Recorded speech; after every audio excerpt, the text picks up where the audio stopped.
Griffin, Sano, and Troll. Cantik baju Vamos bagi. Baju Vamos mana? Waduh, belum dah jalan tadi. Aku tak sempat tengok Aku tengah online YT. Tapi Gengarino main kan? You know what? We mentioned 16 teams, but now only 15 are on stage and we don't even have a trophy yet. I think that's lama tak aktif. Okay. Welcome back. Okay. Orang cakap yang penting hadir.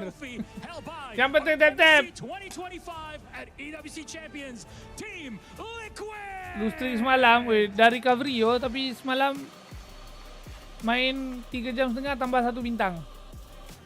Sebab tu ML is the best game in the planet. Why? Oh no! Carl TZ, Sanji, Holy final boss. Oh no! In pursuit to defend their title, Team Liquid is in the arena. Gegek jari guys, gegek jari. I got goosebumps. 16 of the best Gegek teams in jari the bro. world. Eyes on the prize. And Dua of ni course, pakai as we jersey head apa into pun, the pakai land of dawn, belasih only sampah the pun best will ada aura. prevail. It's time to rise above. Ui, lepas tu depan-depan saji anjir. Bloodshed, tears, and glory.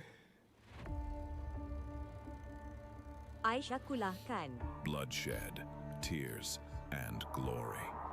The land of dawn calls for contenders once again. Against all odds, a geek esports is here. Macam suara aku kan? Hai Guru Rio. Bloodshed in land of dawn. Sama je. MPLSG Season 11 crowns a new team. True Rippers are your champions. EA The Sport. place where a new Oi! chapter Who's begins. that? The newcomers. MSC, Oi! EWC, Paris. For many of us, this is our first. We may be the underdog. Who's that? We may have Pokeboy. sacrificed everything to Team come this far. Flash. We will prove why we belong here. Haha. It's Jalan the first ninjaku, MLBB bro. Grand Saham Vamos Finals, akan and melaburkan Anthony sahamnya. will be your first champions. Bro, esports is the reigning Siapa pelabur Vamos? Jap besi. Falcons will push Shareholder terbesar dalam stream aku guys. MSC, congratulations! Vamos as you punched your ticket to France for EWC. Tadi udah buka Barriers, defying limits. The aggressors come with nothing to Cepat-cepat lose. sebelum tutup. We carry the expectations of our country, our families. The fans who believed in us. This Sharon is the Ye. stage we've been working toward. Shram ni. Maybe this is where a new that house is born. Aurora The Gaming Ors. has Gengarino wiped Summer. The young god Galactic goes out. Megatron have The not merely Ors. joined the Kings, they have become the Kings. And the Dragons of the North defend their Empire spirit. First game, first match. Challengers Kita akan of tengok the Vamos throne. lawan The Falcon Titans Mena. stand ready. We have already achieved what many thought Bila was start 5.30 impossible. bro. Whether it's the 100%. Aku terbohong punya dengan jadual. Or taking Boleh. down the Tanya. champions of our region. We're Congratulations. and set new milestones. Dia nak make sure opening ceremony ada orang tengok. Congratulations. Slangor Giants. Kalau sebelum ni, New champions, MSC. dia cakap pukul 5 start. Opening ceremony-nya setengah jam sebelum. Hoi. Aku pun tadi rushing. Is your grand champion. Rushing. The Rupanya. names that shaped history. The kings and legends. It's been a while since we stepped foot Aku rasa ni onto lama the lagi world game. stage. Player pun tak nak stay. It's Aku nak been a while makanan lah. Aku plan since nak we makan brought masa home half time. an international title. Ya Our fights continues because our story isn't finished. Our legacy awaits. The journey to rise above begins. And Team Liquid bringing in the trophy, letting everyone know that they have been put on notice. They are going for the defense of MSC. What a journey that was, seeing you guys were hyped on that. Yeah. Before we even jump into this game, the draft starting soon, just, Mirko, what does this mean for these teams coming here to play for MSC? This means everything, man. This means everything for all the players, not just playing for EWC, going to Paris for MLBB. You know, I don't think any of these players, I think I speak for a lot of the talents as well, no one expected this game to bring us all the way to Europe, to Paris. To compete here, it's an honor for them, and to represent their regions, their organizations, it means everything in the world and more. Gentlemen, you know what I saw there? It's a lot of motive. But before that, this is my champion's pick. Yeah, and it's 2 champions, 1 game. My champion's pick. The event is now live from now until July 27th. So make sure to get involved. LaFell, you were saying. Like I say, man, watching that video, it was so high because the thing that I got out of that is the motives, man. Like everyone here, there's more than one reason why they are here. They got the spirit, they got the energy. They're fighting for their family, their friends, the pride of their country, and also just to take down the final boss.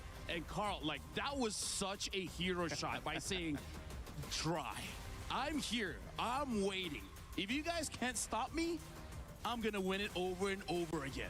If we were to tell a story before it happened, and we were gonna give a little bit of a prelude and an idea of what could be the story for Team Vamos or Falcons Meta before they jump into the draft, Mirko, what would it be? Would it be rising against the unthinkable odds to secure what no one expected them to have? In your words, how would you put what begins right now? Absolutely. I think especially after the opening, you saw the peak of MLBB. Now we go all the way down to surface level. This is where Vamos and Falcons Meta started. Heck, Falcons Meta had to start below sea level. Jeez. I mean, like, here's the thing. Everyone has proven that they're good enough to come here at EWC. But once you're here, good enough is not it. Nope. Even being your best is not enough. Even being perfect sometimes is not enough. You have to somehow break your opponents in the process. Nothing is granted. And good enough is not good enough. But definitely you step up lah. Be your best, but you have to also let all the things that happen in a tournament happen and still survive those bounces. We've seen it in the World Cup that just ended. The ball doesn't always bounce your way. You have to navigate those moments where things feel good or they don't feel good, Mirko. And as we do narrow in and we see the big picture, we get a chance to now kind of focus our attention on 2 teams that are climbing that mountain. And in this way, as we take a look at the map reveal, it starts that mini moment of, hey, this is going to be what we're playing. Broken walls. Looks like it's going to be the map, LaFell. What are your thoughts on that? Well, one of my thoughts is this might be just a little bit better for Falcons Meta here because they might go for a composition that has a tank jungle that can go for an early invades and able to get out of that scot-free. And Broken Walls may not be the very best for picks like the Fanny or the Ling. We'll see whether even in that situation, Air 4-4 will still go for those picks. And as we do look at these picks, and again, narrowing down, we see the map. Now it's time to almost start looking at what is the composition, because this idea of the jungle has been something you guys have been discussing in the green room quite a bit. Mirko, for those coming in, do you really expect to see a lot of, I guess, the unique heroes that we saw at MWI increase because that jungle has become more available? I think we're going to be seeing a lot more unique heroes, but not the ones that we saw at MWI. Okay. A few of those heroes we already saw at MWI. Again, a lot of utility jungle usage all the way to the grand finals. I feel like we're going to be seeing a lot more aggressive picks here. Assassins coming down. Let's go. Maybe Semakan masa gap lah. In mid. We've been talking a lot about the jungle. I think move our focus. Langsung saja. What have we here? Seems like it's just been 1 to 3 heroes in the mid lane. That has opened up a lot. I think a lot of picks that you guys back. What have we here? Pakito Ben. Because of the assassin picks. Those vulnerable heroes like the Yi, I think one of the biggest thing aku nak kena inform dekat korang kepada yang mungkin terlepas latest update, okay? To deal with the assassins. So that entire shifting because there's more pressure. Yes. Claude punya ulti punya nerf tu geng signifikan lah. Maksud aku signifikan tak adalah sampai dia jadi tak kuat dah. Tapi dia dah hilang that sengat di mana kalau dia blazing kan kau macam mencecik-cecik sikit kan. Kau macam oh shit sebab pedih sangat. Oh sekarang no so much lah. No so much.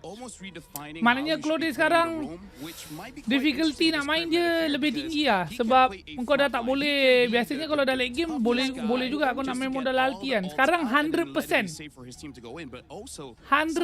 kau tak boleh modal ulti lah. 100%. Kau memang kena main lah basic attack tu. Poki-poki yang certain player buat, certain player tak buat kan. Dah tutup. Kita tutup. Apa ni? Draft start memang kita tutup. By the way, macam biasa champion dadu akan ada manis-manis ha? Okay, akan ada manis-manis. Melainkan kalau mas lambat. Okay, Atlas vs Vic. Tapi pagi tu open tu. Pagi tu open tu.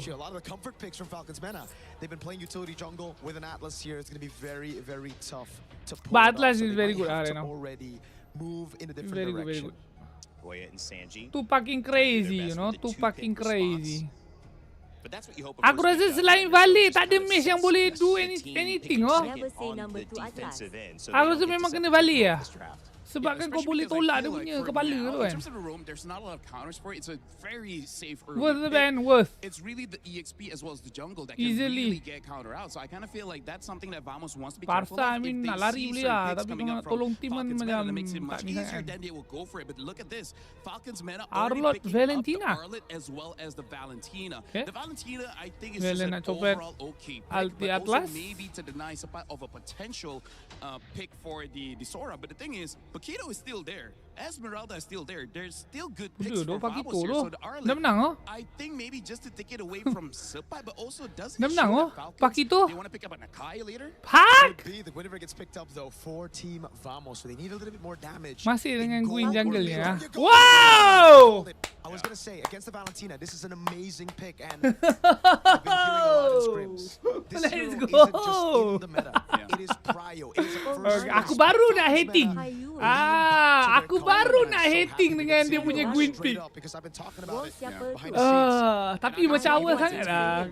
It's surprising macam sedikit awal lah itu orang. That she does not even by using her ult. So this is going to be very interesting. Right now we're looking at the opening picks coming in from both teams.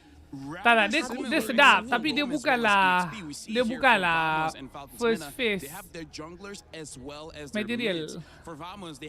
Sebab skill 2 dia punya range tu terlalu handicap. It does look like they're going for more team fight composition. A lot of crowd control and a lot of AoE coming in from Vamos here. There's a lot tapi tak apa lah. Ni banyak benda lah boleh force akai ni dekat ulti kan. But boss control kanan ni seram lah. Dia ada Arlot, Libas, Flicker, Valen, Ulti, Atlas dengan akai kan. So dia pergi pick 200 sebenarnya a little too premature.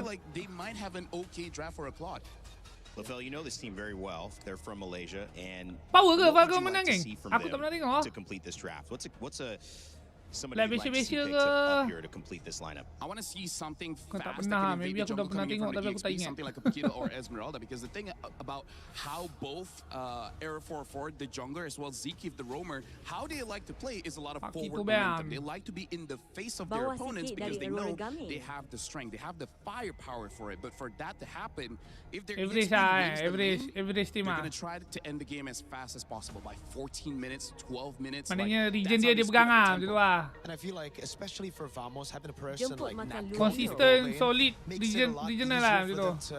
Move around the map. Like they don't need to go just for neutral objective fights here, because again, Falcons Meta, they kind of have a combo to control neutral objectives. So who's to say it's all about neutral objectives at this point? You have a winning matchup in mid with the Eudora against the Valentina. You have a very mobility-centric composition with the Guinevere, and sebab Eudora ni range tu memang masalah kan. Dia tak Navi tapi cerita level 1 kan.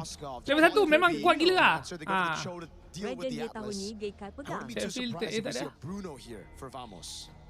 Yeah, honestly, like Nako, as long as Level 1 dia memang strong lah. Lagi-lagi dengan Atlas kan. Memang menangis lah. Ni siapa? Valen dengan Cho. Memang nangis lah. There's quite a few gold laners that can survive that kind of But onslaught. So now start masuk mid too late. Kalau tak boleh nak, tak dapat that snowball. Esmeralda is still that up, range but they do memang need a little problem. bit more damage. So I wonder if they want to go for something else. In terms of Nako, there's a lot of picks in the gold. There's still the higher of the Claude, and like you said, the Bruno. I feel like none of those are bad choices here. Well, typically, you know, we've talked about kind of coming into this, the difference between the aggression versus the calculated approach of these gold laners. Nako being, as Mirko had said, just very, very aggressive, wanting to push tempo, but Sano wanting to take his time, get to that late game. They're going to get the last couple of picks here. How do you feel this has set that storyline up between two different styles in the gold lane? I feel like having one side here for Nako is going to be amazing, especially because it really does feel like they're going to be playing a lot 4-1, maybe a 1-3-1. But I'm really feeling like a 4-1 formation here for Vamos. Nako absorb maybe two sides or two minions in the gold as well as the mid. Bruno for Team Falcons Mena. I gotta say, for Vamos, I'm liking the idea here. And Falcons Mena, it looks like a very easy to execute draft. Yep. Sekarang ni Dora kena flicker, dia tak boleh buat purify who executes better right now. If Vamos can play the strong side of the map, play around those neutral objectives, win out the skirmishes early on, and it's going to be great. But Falcons Mena, Dora bawa purify, kau kena harap enemy oleng ah. Kalau tak, memang tak sampai agak Bruno tu. Is it leaning towards Falcons? I'm leaning more towards Vamos. But ni Brunonya bawa puri kan. It's obviously a great showcase of two teams coming in with different strategies. Nako and Sano in the gold lane trying to go toe-to-toe in terms of their dynamic. Will aggression win over calculated patience? And will Error 404 find a way to be the young star Langsung that he is? saja. MLBB, MSC at EWC 2026. I know two guys who are ready to call the action. It's Naisu and Gideon HQ. Aku rasa Maui punya lagi lawa. Yang kali ping. Tidak. And we're going to find out the next champion for MSC here at EWC 2026. It's me, Naisu, Gideon, to bring you the action to start off our group stage. Gideon, we have to talk about... Oh, yeah. Hey, Skimaru. This is interesting. This is really interesting to see because most of the time, most people wouldn't even consider Eudora to be part of this particular meta, and Clockwood has already missed a couple of minions, which is already pretty bad look for the start. But the laning phase is by far the hardest part for the Eudora. The Eudora went through an interesting tak, Eudora punya skill 1 tu dia susah sikit. Kalau level 1 kau nak dapat yang tak putus, problem dia kau kena duduk depan-depan. But now I know Lafel mentioned it. Sebabkan cooldown tu terlalu ngam-ngam. Yes, that fork lightning is now interesting now that kalau kau contoh macam kau terjauh sikit daripada cone tu kan, tengah ke belakang, kau tak dapat lah. Tak dapat chain lah. Tapi ni dah recover lah level 2 kan. Tak, sebab start level 2 sekarang memang tak putus tu, skill 1 ni. Lightning is particularly interesting because now you can start getting some movement speed on top of extra DPS. So you start kiting around these people if you can apply it more effectively. Skill apa Eudora tu? We got a chance to go ahead and call the games during the wild card. You know, we got to see Falcons Mena make their way through that gauntlet that it was. Again, even those best ones were pretty brutal. We know that they developed over those weeks, you know, or that week, those days that they had to play. We heard that they didn't even have much practice, you know, but they managed for the first time to get to the points in the group stage here for MSC after all that they've been through. And again, this is a team that we talked about that has this kind of innate synergy between each other, right? They've played together so much on the international stages. Is it going to happen? Error 404 is waiting for 30 full seconds until up 4 has been hit straight away with a combination. Lah! Oi, nasib baik dia Arul. A little bit of time. Bro, no way Arul tak flicker. Will put Sabat in a compromised position with no flicker. First blood achieve fatal links as well to combo in, and the power of friendship nets them 4 kills in the first 2 minutes of the game. Forget the turtle. Let's just go get some bodies, and they'll do this, just that. First turn is as well for Falcons Mena. What a start. Let's take a look at the replay here brought to us by STC. I mean, again, man, this was a setup waiting to happen. A flicker, a stolen fatal links for Cuffin was the setup. Yeah, great eyes on Cuffin actually, because he saw Bro, the Arlo angles. tu Like, tak maybe I guna can actually get a flicker, little bit more. bodoh. They could have been happy with just one kill, but they decided we're gonna go above and beyond. And now, unfortunately, that wasted 30-second angle that Arrow 404 was sitting up on that top side Dia for to keluar try tak and pakai unlock support flicker has je. now failed, and now has put him significantly behind. Hai, Because padahal look tu at he's angkat already dia level cantik 6 to Arrow gila. 404's level 4. Yeah, this is one of the things again where, you know, if you're able to go ahead and get these early starts into this game, the current meta that we're seeing, Lapu ingat Snowball Gunda cukup potential damage. could be Kau quite masalah, insane, aku and you're rasa talking itu about lah a sebenarnya. 2,000 gold lead already at this point, nearing that Dia 4-minute ingatkan mark. tu kot. You're setting yourself up Tapi tak logik successfully here bodoh. for Win nak Falcons besar meta. lot. And Main across the MP board tu. too, Troll, again, one of the, I would say he's a prominent choke player. This is probably his best or one of his best Babi picks tu. that he brings to the table. It's what he Tak kind of boleh, made tak a boleh. name for Ada himself satu in point their lah. first Sebab itu international experiences. And, you bukan know, calculation now that you dia get this apa? lead, you can take that chance, try to set things up. Bukan calculation yang sama-sama lah. Setting things up, they already have the wombo combo of a lifetime patrol. They don't have enough base damage to Tadi kill Dora him lah, just men. yet. Luckily, he is rocking the Atas tank dia tak ada emblems, able to ulti keep him tadi. alive for the time being. But for now, Malah tak it ada just goes to ulti. show they're just getting stat checked First early turtle on in mana the ada game. roam ada ulti, men. Stat check for now. Here's another. Oh, now once again, getting the superconductor off, but Boyette, well-timed heavy spin. Now this is the big issue that I'm seeing, right? Because Vamos, they've got a lot of wombo combo tech. If Falcons, Mina, are in the right place at the right time, that heavy spin kind of counters everything. Same can be said about Guys, the boleh tak final kita tap-tap? slash, the end. But the fact that 100 everybody guys, has boleh kah? flickers, Boleh kah? it really goes to show, yo, we are here to fight, we are here to combo, and that's it. The heavy spin's so good, man, and that's why the Akai, 3K over the bro, course of the past tiba-tiba weeks, dah. if not months up to this point, he's Ada kena been ni. Ada kena ni. taking a value in terms of hits. Oh, Troll, I was waiting for it. Already Shit. had the way of the Eh? dragon, but Sabat manages to get on. Oh, Do we kena see cancel. the punish? And yes, it is good. It pulls one more Akannya over tunggu the Cho habis wall. sepak. Almost Sekali Cho punya mid unintentionally, sepak but kena they already cancel. saw everything. This is one double Penek kill for kepala. Vamos to pull him back into a better position. Hey, man, Okay, Vamos bringing recovery, themselves ah. back in this game. They should be able to go ahead and take this turtle as well. So they'll even out the Recovery. objective. Turtle takes. Really good counter punch. Again, this was Troll starting that fight up, but Vamos saw it coming and they responded exactly how they needed to. Now after the turtle, they'll rotate down to the More body. press. They want to put some You pressure like on that? Sana if they can. Very, very nice. I like the way that Vamos is taking advantage of this, right? Initially, the game Eh, plan is Bruno to tak boleh just buat main, get no? Support, a slight lead boleh buat main, tak boleh in buat that main. lane should be basically done Tak for, jelas and then we can kali go straight back into team fighting and play for our strong side like Miracle mentioned earlier. Yeah, there's a lot of... Oh, Tahu right dah. onto Zkeep's side? I don't know if that's who you want to Oh. kick, you know? I mean, Yeah. here's what... Apa pasal? Let Dia me tu just je. say hi. Here, I'm gonna kick you in the air, you know? I know you're an Atlas. Aja yang but, dikata ulti tu he macam might have wanted that tersengit hero. ke. Dia macam tertolak belah kanan Probably dengan would kiri. have wanted the way of the dragon. It'd be nice if he had it, but Nako still has Purify, so it doesn't really matter. Very surprising to reset, see that despite Nako not Reset, exactly reset. having the greatest of matchups Kan into aku this Bruno, ingat that aku he high. usually, Bruno usually is the one who Dia takes down the jauh, first turret. haha. This time, it's Natko. And that goes up 700-ish gold, almost to the 700 point, right? This is, yeah, again, one of those cases where you see a lot of gold laners, they just kind of sit in their lane, they do their thing, they get farmed up. I call it the gold lane experience. And for a Claude especially, you want to hit that power spike, right? Those 3 items. Bruno hits it a little bit faster because of just the nature of the hero. But, you know, right now, both gold laners are set off in a really good momentum Nak in their bagi own. viewers This is suka siapa ada Zeke ulti, actually siapa looking tak for ada. a potential pick, but it's not going to happen. Now, Nako can just go ahead and switch over sides and continue to farm up. I think what you meant was actually Claw's the one who gets it Valento, faster. His items are Bruno. significantly cheaper compared to like Berserker's Furies and Haas Claws, right? Okay lah, Coming in okay from lah. Sano. Lapu lah, So lapu lah. the Aku fact rasa that we're lapu. seeing Nako already doing so well. Oh boy, this is dangerous. tak boleh. Final slash coming through and Zeke getting wombo combo to the ground. Bukan, Let's Idora see ni, whether Falcons can reach aku for a rasa dia little tak bit patut more. Idora They tadi decide sebenarnya. not to after using Awas full sangat, awas ulti sangat, I to mean. back away. Okay, so no flicker burn. Too early, Looks too like early. Falcons Mena. Do they still want to put some pressure here, Troll? They're trying to call it.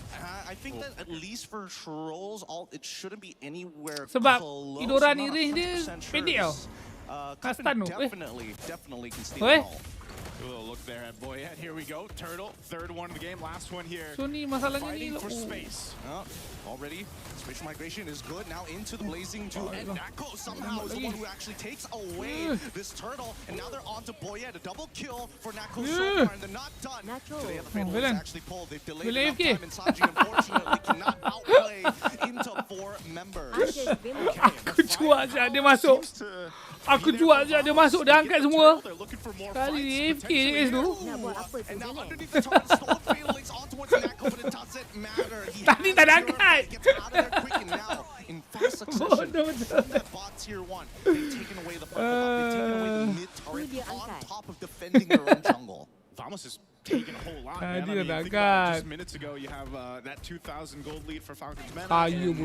It's changed so quickly. You know, the pendulum has now swung over to Vamos. They're knocking down tier 1 turrets now, taking what they can. Themselves up for their first Lord here. The items come into place.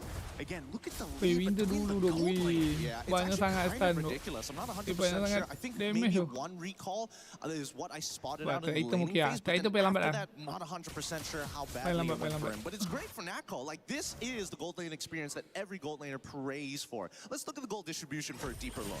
Oh, wait, hold on. Immediately, find a pick on the spot side. The Fatal Links catches on to it's good. They're thinking about it. The nampak macam dah cantik lah. Aku lupa pula Akai boleh ni. Akai boleh. Akai boleh kau tinggi je mai. Itu je lah. Beautiful train. What happened to Vamos's? Hampir handsome lah. Again, we were just kind of Tapi tu lah lawa Akai kan. Ni yang let's take a look at the replay cantik here. lah. Once again, they just catch us a lot. Lupa. The team gets they got heavy. Forgot. Akai got ulti. Big heavy spin. Forgot man.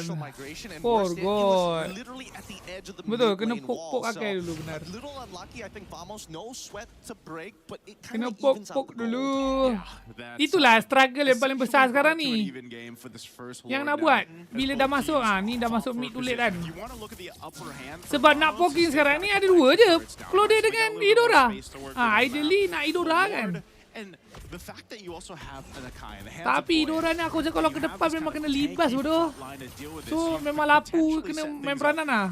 Lapu kena main peranan sebab lapu je yang ada capability nak turn in terms of poking.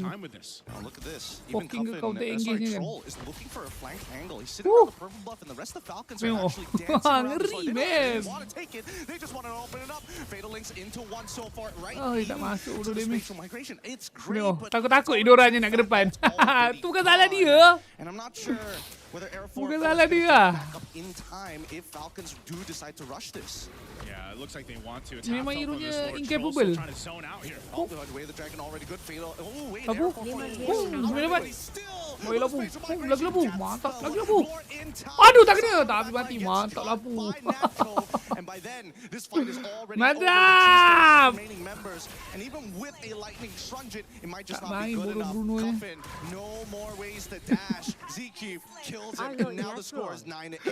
Wow, what a fight from Vamos. Not only with the Lord secured by Aero 404, but you gotta give it to Sabat, man. He zoned out the proper members from Team Falcons. Natco followed through after that. You're gonna look at the replay here. Keep an eye on this setup. Again, Lord is secured even amidst all of this. But then where Sabat goes, he even burns the flicker, zones out Sano. So much of your damage profile is gone there. Natco was sticking to him, and that's how he's capitalizing on the kills. What I'm most surprised of the fact that they were able to steal the Lord. Like, everything that could have gone right for Falcons was already in the midst of this piece of bread that they were trying to bake, but unfortunately overcooked, and now Natco getting attacked by the epic spin. Luckily, Winds of Nature keeps him alive. Wow, sepak. Tapi tak ada orang follow up. Wow, mati juga MMA. Tapi dah dapat tahu. Selesai. Ui, macam boleh end abang. Idora bermain. Aduh, hilang bangkit sakit sial.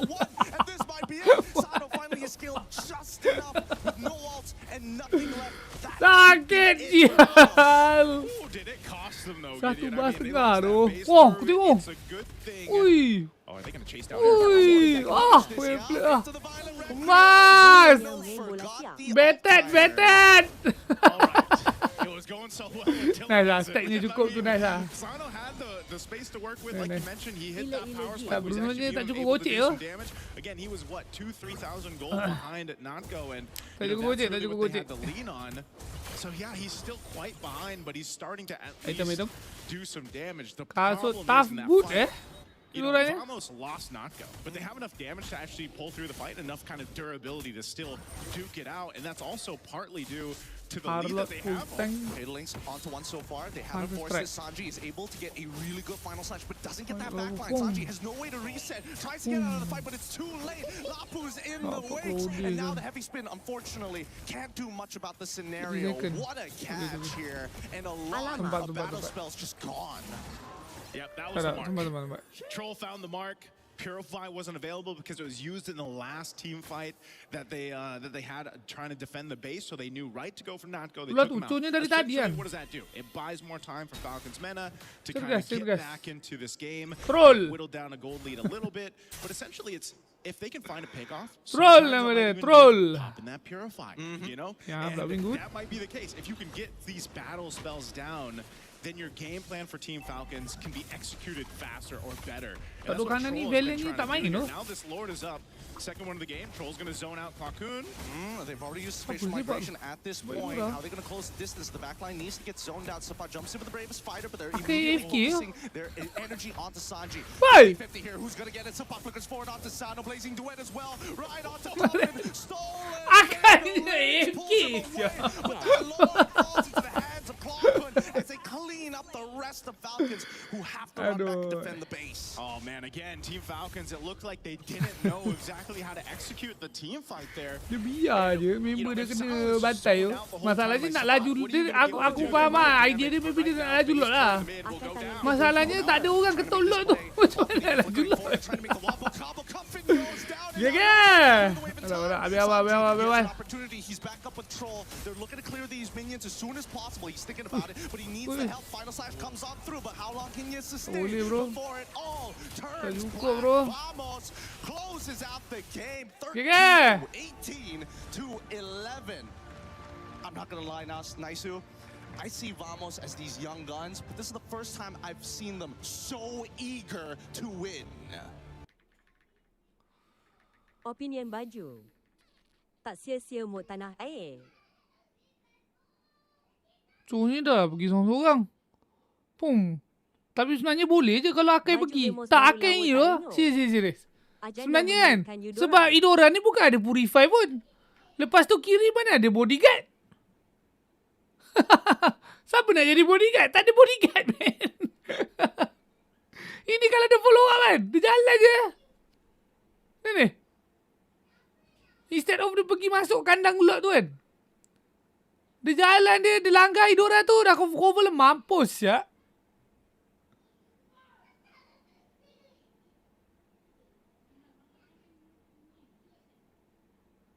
Kau tengok AFK. Kau tengok yang kanan. Kau tengok.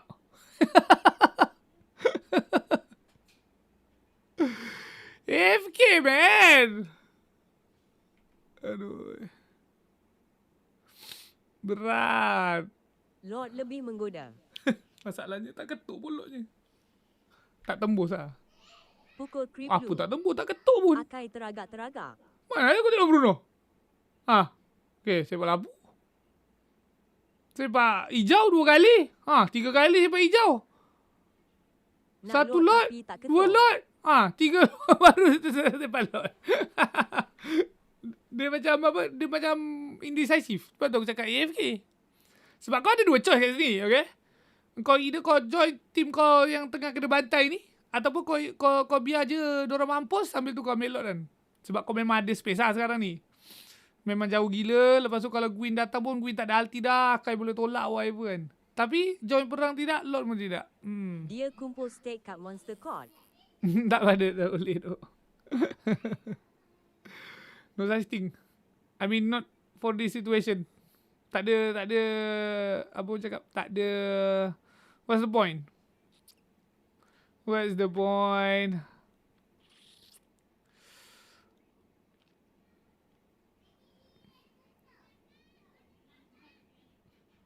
Cok Israel.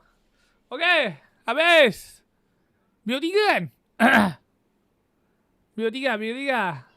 Over eagerness to make plays, over eagerness to be aggressive in the early game, trying to utilize that composition. Got them in a few dicey situations like that. Crazy miscoordination by Sapat and also Error 404 up top, but all is good. They were able to come back. Let me get my food. Taking those neutral objective fights as expected. Let me get my food. I feel like in that game, one of the reasons why the eagerness wasn't punished that well is because really what Vamos was trying to do was to disrupt the tempo because they understand the timing for Falcons Mena where they like to set things up. So Vamos did not allow for the setup to really happen. In fact, there are some situations where they disrupt that setup by Error 404. going in, even though he's the jungler, he's the first one to go in. And I feel like for Falcons, the reason why it didn't look all that well is because they don't utilize the draft that they weren't able to get the catches. There are some counter engages that was good, but not enough.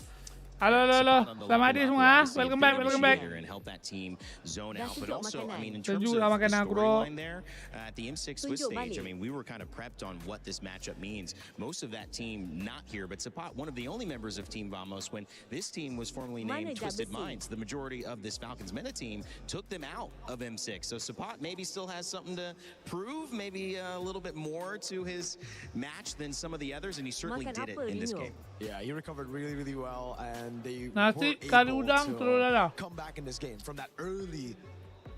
Wait, how bad was it? Was it like 1,000 gold lead early on, right? The four-man It was almost 2,000. Yeah. It was almost 2,000, and then it goes down to 1,007 to 700. Boleh. And then Makan. Kalau nampak. I gotta say, Sapat, the biggest change a few years back until now. Those years, he was doubtful. He was like, I don't know if I can do it, but now he's like, you know what? I don't care. I'm the underdog. People don't see me as the potential champion. No pressure. I'm gonna go in fearless. Yeah, and sometimes that, like, kind of being in the moment, losing out on it, but sticking through it, it makes you a little fearless. You're like, what else can go wrong, right? Morale is very important, man. Having that confidence, as this guy's doing 6-7 as well. Yo, Vamos right now. If you mantap. Falcons meta, I think it comes down to also Lepas early gamenya tadi yang oleng sikit dekat top tu, dia perform. The Akai pick So that's good. was fantastic in the wild Very good. as well. You can see why they picked it up against the Atlas. But I feel like if you look at this game again, you see that massive gold lead, you see that massive XP dip between the junglers, and you can see why it's going to be very hard for an Akai this meta if you fall behind. If you get all this early neutral objectives, all G, brother. But if you lose just a bit, which happened, I don't know how that happened, by the way, Nako stole the turtle once, and then the second or third time it was Eudora. The only reason I don't want to do it is because there's so many times he just retreat early. He literally retreat early, and there was like about 100, 200 HP left. Yikes. Eudora stole it, and Claude stole it. Well, you actually looked at a couple of clips that caught your eye. We have some telestration you're going to do for us, Lefel. Break down what you saw in that game one. So I got two clips here. First of all, we got to look at the first mistake that really happened, where Vamos, like I said, over-eagerness. I want you guys to see here the positioning of Air 44 as well. So they're not on the same page. It looks like they're going for different targets here. Maybe the Error could solo kill the EXP lane here, and then Supa, he just wants to zone away, making sure that the two members of Falcon does not arrive. But the problem is, as we play the clip here, we can definitely see the damage is not enough, as well as we see the Akai really pushing Supa out of the way to the point there he had to use his flicker. And this is all while the turtle is going to be the next contest. This is not great coming in from Vamos, but it does look like they have a good idea that we just want to win the fights. We don't care about the neutral objectives at this point, and we can see it's heavily punished here, where looking at Falcon's lineup, you can see that they are a more team fight heavy composition with a lot more AoE and a lot more crowd control. So that's the first clip here that we see, but we also got to look at the second clip of where Vamos really turned things around, but it is also off of the mistakes coming in from Falcons. Thank you very much, Mirko, by the way. Yeah, great assistance there. Yeah, right now we see Supa already use his bravest fighter, so he actually doesn't have a great way to engage the fight. But look at Aero 404. At this point, it really does look like Vamos, their idea isn't for those neutral objectives. They just want to go for the kills. As we play the clip here, we see that Troll is moving forward. They don't have full information of where everyone is, and then they just go for Troll because they want to eliminate the crowd control. That's the biggest aspect of why they lost in the previous fight. So they go on to this, and then we'll see here, actually Boyet had a slower retribution time. If I can release for a bit, hold on, 1, 2.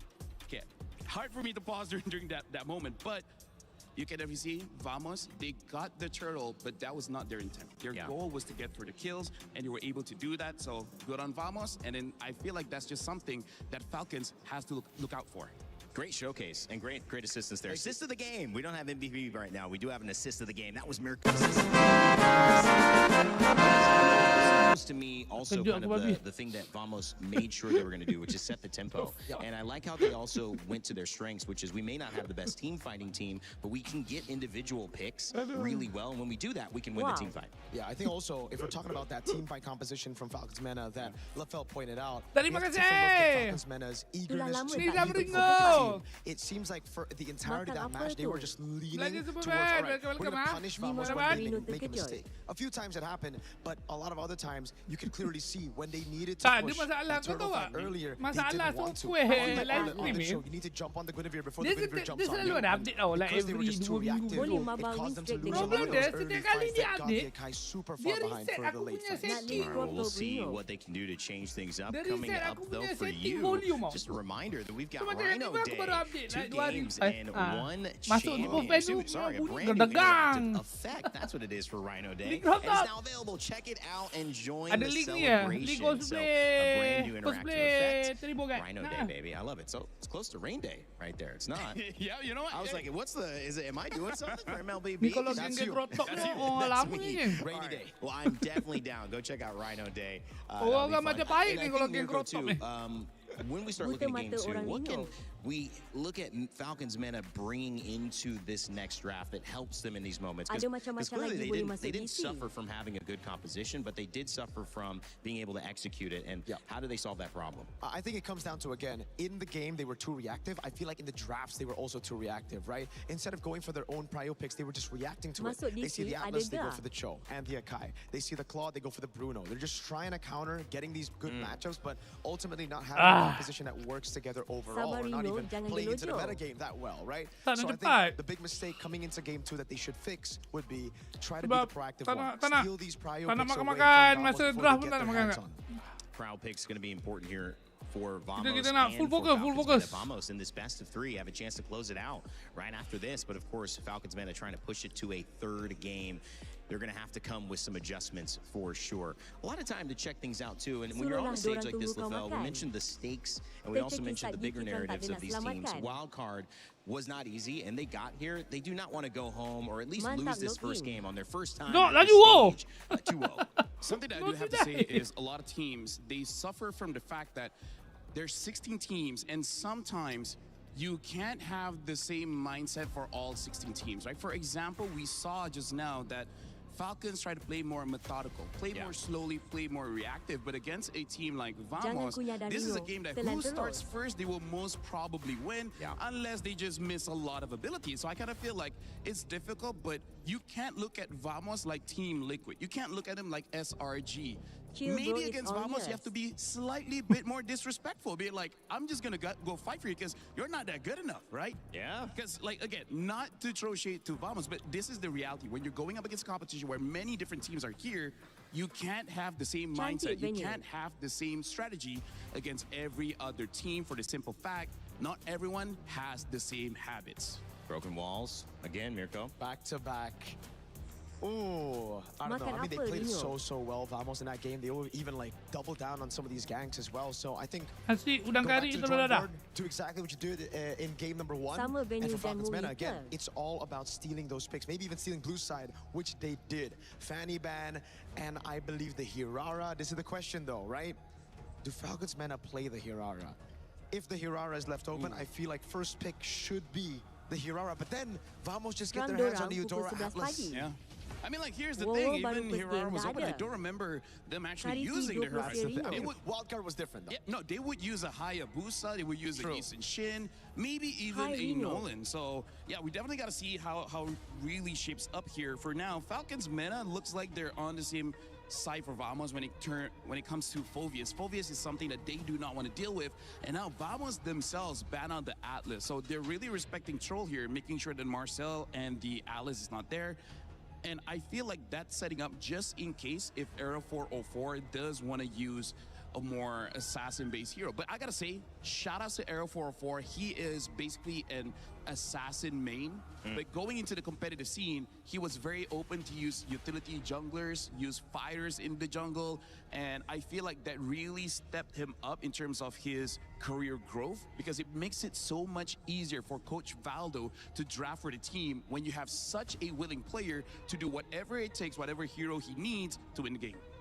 And for Valdo, it's looking like more of the same, I would imagine, Mirko. Try to get Vamos in a similar position where they have control. You're noticing that ban right there. What are you seeing? Yeah. Hirara banned out. And that means they can't use it. That's why. Yeah. They banned it on first phase and on red side as well. It's a big question mark now. I mean, even if they get past Vamos, right, all the other teams will be looking to abuse that later on. So Falcons Mana, what's first pick? Is it the Guinevere take now that the Atlas is gone? I honestly don't know. Like, the thing that I was kind of surprised at was that in the early phases, we don't see any Eve at all. And I still feel like Eve is one of the stronger picks here. Juicin actually could still be.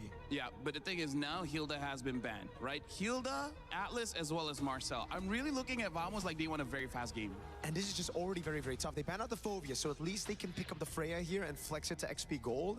That's what I'm thinking right now. Vamos.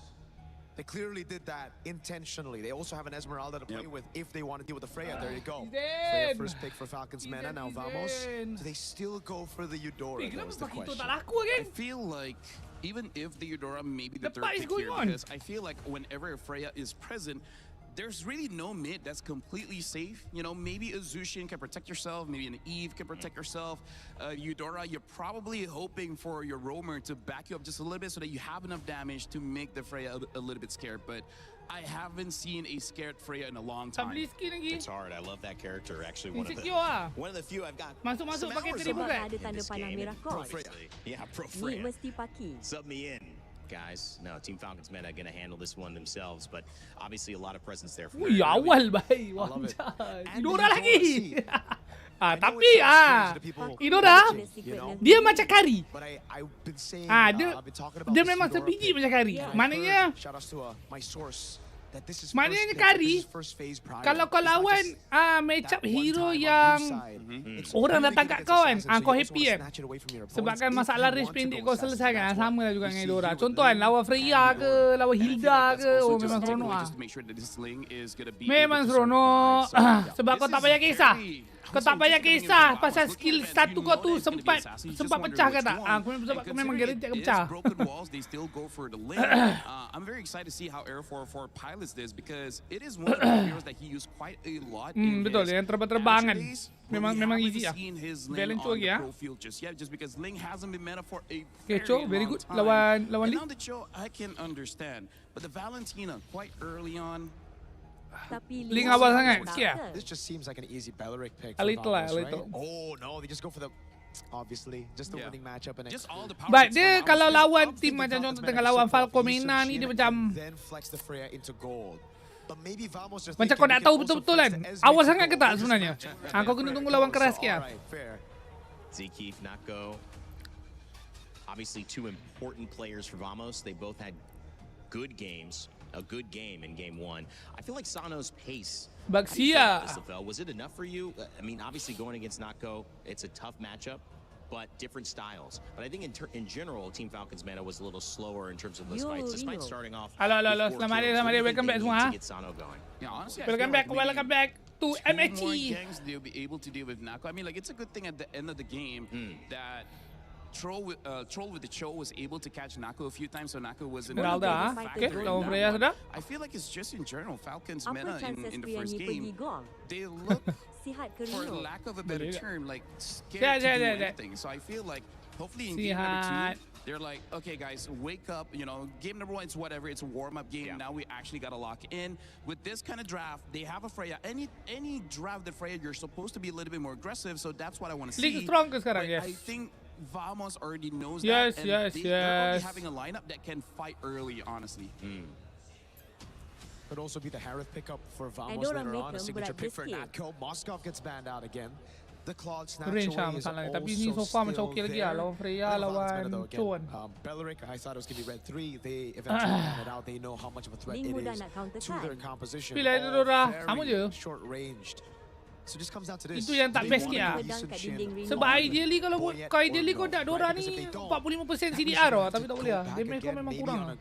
Lepas tu kau wajib kena ada Blood Wing sebabkan masalah range tu.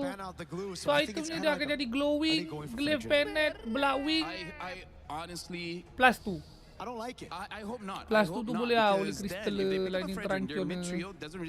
Baik, macam mana kau putar pun dengan item yang dia perlu ada tu susah nak dapat 40% CDR dalam masa yang sama. Damage kau tu memang betul-betul penuh kan. He kind of feels like he's mostly just a support, which is funny to say because the Flash of the Oasis is the heal is great, but the more important thing is actually that cooldown, right? Once you get a little bit of cooldown onto Minotaur, itu masalah dia. Kau takkan boleh sentiasa nak skill 1 tu tak modus.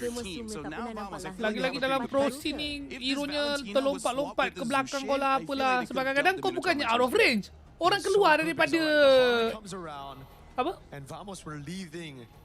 Orang keluar, I mean out of range lah. Tapi basically orang keluar lah daripada benda lah tu. Walaupun range initial kau baling benda tu dekat.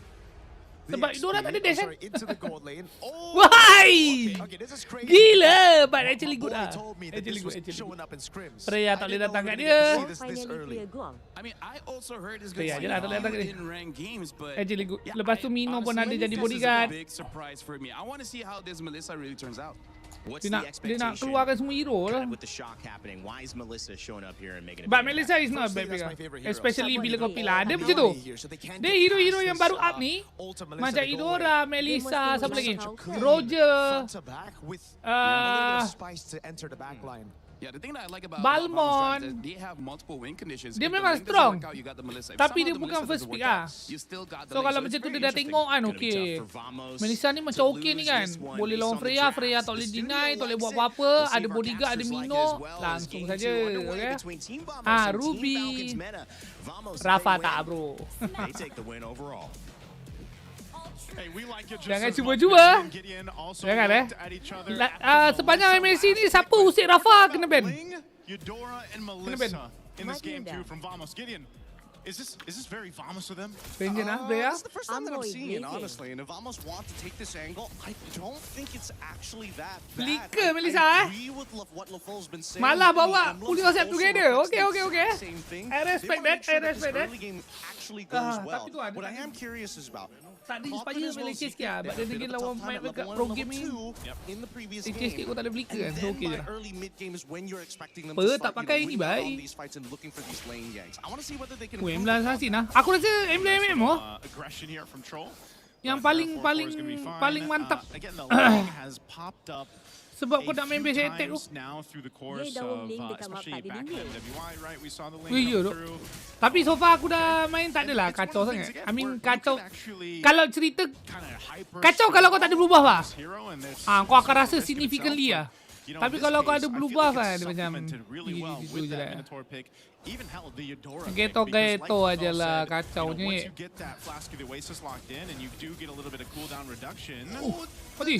Hampir.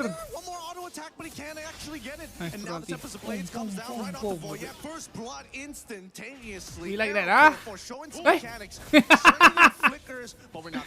That instant ulti bailing is very good. Sebab kalau tak Arlingnya dah boleh terbang balik kan.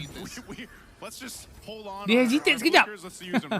Dia hesitate sekejap. Lepas tu sel-sel otak dia berhubung. So that's good. Good recovery.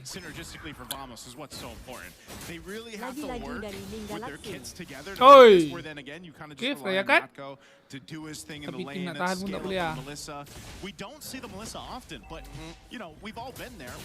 Freya cut tapi tim tak ada hyper tak ada kat dekat turtle. Macam mana tu? Kalau aku menang ni dia macam ni sikit lah. Dia tak berapa tak tahu lah. Tak berapa sing. Tak adalah tak sing sangat. Tapi dia punya macam apa? I guess immediate decision tu lah. Just in time to deny the angle, and Sanji has to get away. Despite everything that happened, Vamos actually now have primary position over this turtle. Vamos should be able to get this. Boyd's trying to get his purple buff. I'm not sure if he's going to Akik get bodoh it alisnya. here. So Turtle secure Molten. Alice Molten. win the objective, but there is some fight here. Pandai gila. Yeah, it's really interesting to see.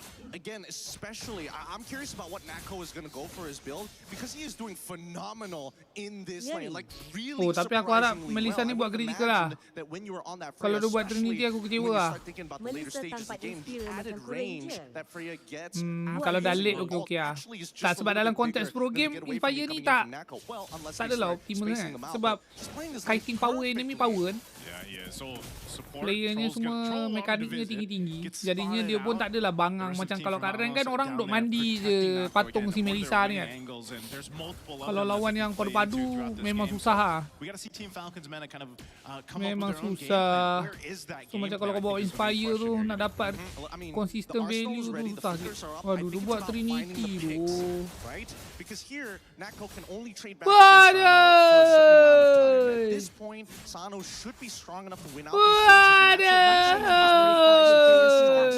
I think for Vamos, it's about trying to deny Troll. If they can put Troll, make him lose his like flicker, kill him early, get the way of the dragon out, it becomes a lot easier to deal with some of the other problems. In particular, Sanji and Sano.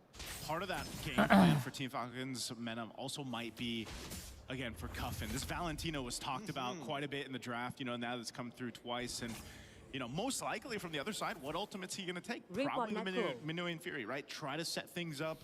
Not sure if there's much else that he can utilize there, but that's one of the things. If it's Troll trying to get a pick, and let's say he's, hold on, bottom. Yep, this is guaranteed kill here. Nako tries to get away, but Sano says, it's all right. You know, I can still throw my abilities through your shield. It's not considered an auto attack. It's good enough. Yeah, as soon as I Tapi aku suka tengok Troll ni daripada tadi main tu ni. Rajin. Good play made there down in that bottom gold lane. Clean tak adalah clean gila ke apa. Tapi 80. Cergas. Oh, Troll right immediately on top of Clockwood, even though he had some peel, it's just not good enough with Throne of Ruin on top of him. Air 4-4 now cannot join this fight. He's thinking about trying to go for the steal, but he's getting blasted between the walls in midair. Now Tempest of Blades already up, looking for a trade onto Sano's side. The kick already came back up, and immediately Nako gets punished for it. They're looking for Melissa-nya datang kena sepak lagi sekali, bodoh dengan Joe. What the fuck? Underneath the turret, Oz Esme finally comes and secures that kill. Phenomenal fight there from Team Falcons, and I don't know, man. Notco's got to be feeling it. He's been kicked Gila. Who is this? Just when we thought, you know, as we look at the replay here by STC, you can see how this fight breaks out. You even come to this fight, Notco just revived. Dies again off of the kick, and so now you're further behind. So that same scaling that we see in Game 2 is not going to replicate what we were able to see from Notco in Game 1. Yeah, I think that Vamos might be allergic to getting Purifies at this point, right? Everybody needs that flicker to make a play, to get out of some pretty tight situations. The more reliable spell usually is supposed to be Purify, but at the same time, that makes you a susceptible target. Everybody is going to target you as soon as your abilities are down. And that should be said about everything, because now with the quick rotations here, Sano should be able to take this top tier 1 without much congestion. Okay, turret down, Sano is able to do that. He is a menace to deal with. He's even got the Vengeance, which kind of just helps him, you know, dealing with if he decides, like what we've seen with the Freyas most of the time, they're able to go 1v2, 1v3 in some cases. And you get a start like this for Sano, you're going to be a big obstacle in the way for Vamos to deal with when it comes to these team fights breaking out, especially when we get past this next turtle, then the Lord. So now it's Vamos' idea to, you know, how do we make this work? Troll has been doing a great job just either zoning out, like being a threat, utilizing his kit, and whether he kicks someone or not. Oh, wait, Tempest of Blaze, they've already thrown out some good abilities in combo boy yet, so, and then into the Minoan Fury. Aku rasa dia tak ada kick ke? Aku rasa macam dah handsome dia nak sepak link dia. Tiba-tiba dia ke belakang pula. He's done for. Oh, gets the heal just in time, and now Saban there for need a 1v2. Sanji is trying to heal them up, but luckily they've got the DPS from Natco's side. Oh, man, the reinforcements from every single angle. They might not be a professional team, but afterwards they should be prepared for coming in hot. Oh man, they have the clear signal to drop in. They went through. Unfortunate they could have capped out the kill. Last one on Sanji, but he is an Alice. That is a quick turnaround for Vamos. I mean, granted everything that happened there, they did have to expend a whole lot. We're talking about battle spells, the ultimates that they needed. They took him to the bouncy house, right? That's what the Minotaur does, man. He sends everyone into the air. You get thrown up there. That's a clear signal for Arrow 404 on the Ling to come in with that Tempest Blades and pick up some kills. So, again, it's the nature of making these kits work synergistically as they now Jangan pening-pening ke? Look at this. Look at this. Ada apa bunuh kiri tu boleh main? Bunuh kiri leh. No fucking way Freya ni boleh lawan bodoh Melissa Mino ni dia kelit. Belilah apa benda. Are trying to just snap their elbows, break their joints to kind of open up the formation. Alice ni memang keras tapi kejap apa. Broken here at this point. An attempt from Oh, kena cut pula. Oi, Mino miss. Oh, nice salting. Aduh, kesian ni Dora tak tahu nak jalan. Sakit. Oh, kena sepak terus man. Wow, what a chain. Able to get the blade of Tempest in time. Natco needs to be a threat. They take out Troll and they should walk away from this, but they get Sano on the way out. Oh man. It was almost so good of a team fight there. Oh, whoa. Oh. Ruin into two. Sempat Can he pula. actually get enough to kill? Tak boleh bro. Sanji gets Natco. Aduh. What happened with that fight? Tak dari tadi betul loh, BM4 sangat loh. I Error thought 404 Vamos was Geno. going to go ahead and disengage after that. They end up going for it Galaxy again. could So never. Wait, what did you ends up mean? capitalizing Whoa. a couple kills. That's better for him than that would have been. Ay, wala. Mereng. Both teams. Jangan persoal link they LSE just tu. want to fight it out. This Throne of Ruin initiation able to go ahead and take out Natco. Delaying them a little bit more was crucial here. Dia beli link pakai BP. Aku beli link masa zaman pakai Magic Dust, man. Both sides 10 just minit. Oh no. refusing to let the kill score get anywhere past them. 1.4k, no big deal. But if they get one more kill than us, nah, we're gonna throw everything and see whether it sticks. Wait, Troll actually spots him up. Can they actually intercept this? I don't think so. Yeah, I don't think they're going to be able to. I think they just have that vision on him Link again. Galaxy pedang Trying to mesti keep kat tabs on dinding. Air 4. Mind you, he has not died. Look at Apa, this. tak ada ke helmet bang? Aku beli link pakai diamond. Bruiser Harley. Tu Sultan bang lain. That's the third item with the Divine Glaive. Let's see how they play this out. Because Air 4 Weh, kejap lah nak tengok item. Bapak laju je. Bodoh betul. Galaxy kalau mak broken wang auto fader. Gatekeeping. Oh. Finish the job. I just can't picture that brute force breastplate. Tak letak dua item dekat player cam. He's like, I can't be getting all these hits. How much you want to bet it's underneath the hat? Benjol. For some odd reason, right? So Lord Security is going to be marking its way with Vamos here in just a bit. So that's something that Falcon Mena can go ahead and defend against. They have to be able to go ahead and clear this out. Do they have decent clear? I think that's the big question. When you look at the heroes they have, how long can they clear out waves and defend? Maybe this one's fine. You know, first Lord push, they will lose some tier 2 turrets. But ultimately, defending in the base, is this a composition to actually capitalize? Lim biru. The only one who has decent wave clear has to be Sano. But that's a big risk. He's melee, right? So if he goes up to touch that wave, Vamos is looking to capitalize on that wave. Wow, how did Troll get there? Why is Troll sitting in the mid lane here? He's got a double flank. He's trying to make it happen. Oh, dapat melee tidak. Aduh. Straight into the set of Valkyries, and now the backline's getting attacked. Arrow 4 looking to try and get something underneath the Vamos banner. 10 to 10, and now it might be 11 to 10. Here's Boyette finds some baited je. Hey, Troll does it again, man. Dia tengok Alice Olen semua terus pergi baik. Angle you wouldn't see. Sebab kau ikan aku pancing tau.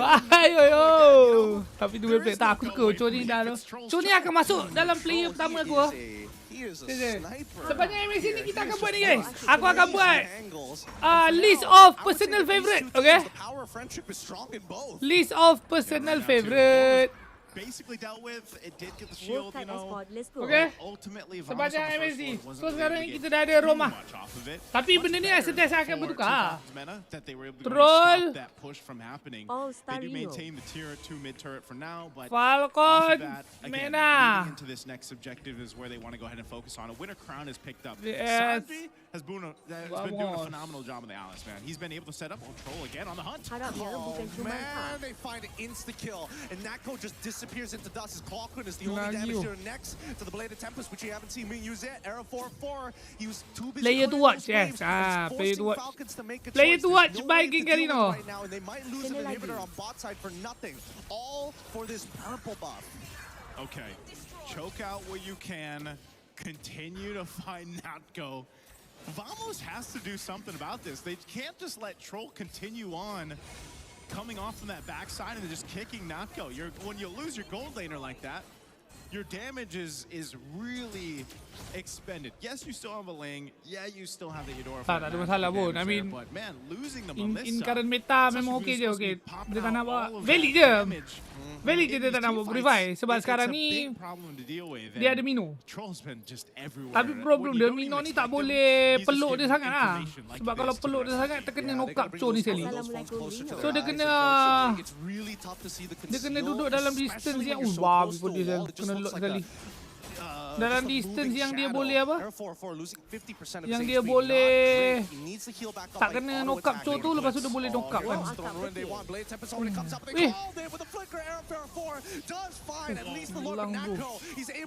Pakit sial.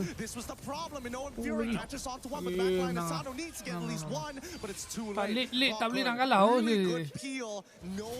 flickers being used by ZK as the rest of the team now takes advantage of Falcons. Yeah, again, I don't know if Falcons meta just kind of got scrambled around with trying to keep tabs on Arrow 404, or, you know, that's the nature of having a Ling, but then this was a really good play. As we look at the replay here brought to us by STC, you can see this. They blitzed that Lord. They made the quick decision to go for it. That Go-Ami was already dropped down. Masalahnya Alisnya cair, sial. Not go protected finally. Yeah. And to be able to stay alive. Again, that's what I was talking about, man. The damage. Look at the poor man. He is force-feeding him water. But luckily, he's still made the play. Look, there's a very different sound here. I'll tell you. Wait until Gore gets picked up and I'll show you the Mystic Gush. But in the meantime, this is the big problem with sieging, especially with Melissa. One of her greatest strengths is throwing muddles past the wave so that Falcons can't walk up and you can poke them out early. Conceal out, okay, Deadly Magic too, but Zkeef, he's already in that front lines. He's paying attention. Okay, Cuffin's got the Minoan Fury. They're going to go for this mid turret. Minoan Fury coming out. Oh no! But the back line getting attacked already as Zkeef is already dead. Throwing Ruin is great, but the Blade of Tempest might just be a little bit better. Boyet down! Bermain linknya bermain. For the triple. Oh, it's only bermain. Kicks Arrow 404. Uh-oh. There's nothing he can do off that. Truly nothing. Truly nothing. And that's the danger of Ling in these assassin matchups. Ling is so good at one-shotting you. You can be the most mobile hero in the world, but if you don't got those iframes, it's a dangerous game of ball. Handsome! Fate sangat pun satu hal.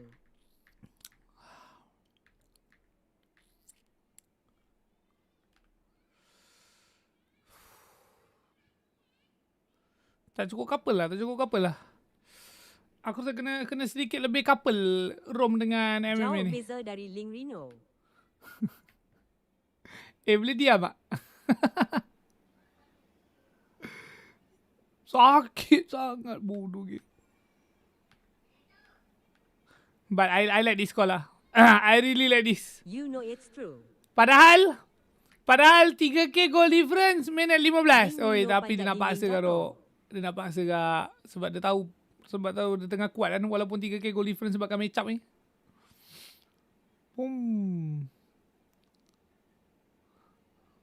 Tengok Freya buat apa Freya?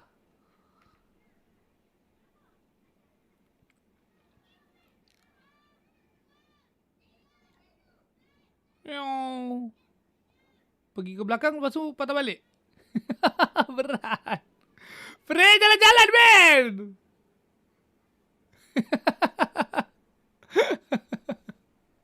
Lah buat apa? Jalan.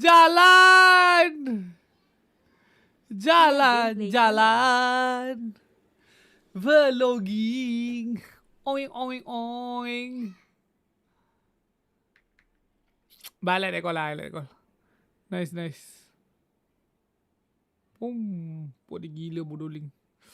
Tengah fat ah.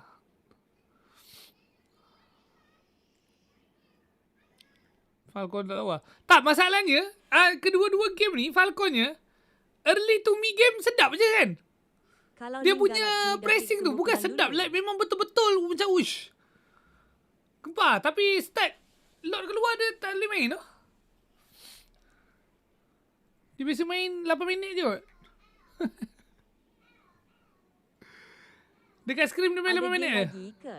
Lord keluar dia balik. AR 12 Cho. 12 Cho? Haha.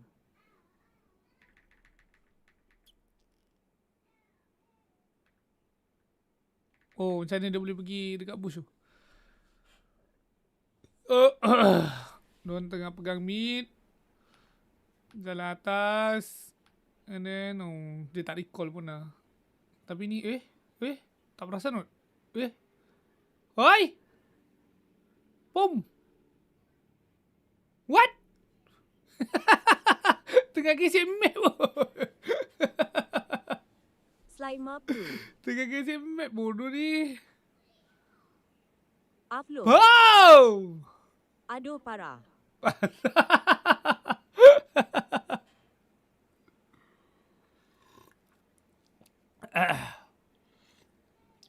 Pening Melissa ni, dia cakap macam mana boleh datang daripada, dia cakap macam mana boleh datang daripada aku punya atas ah. Dekat atas aku ada Mino, ada Esmeralda. Aduh. Mino pula tak ada flicker. Tolong tak boleh. My rank tak mata.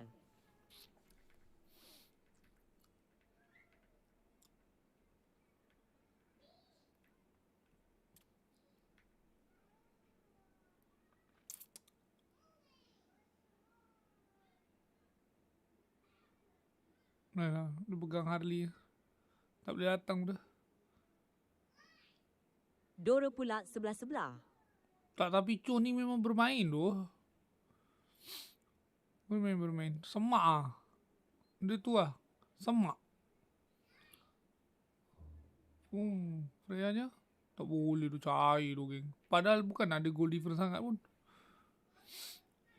Terlalu crazy pun tu. Damage si Link dengan Dora kan.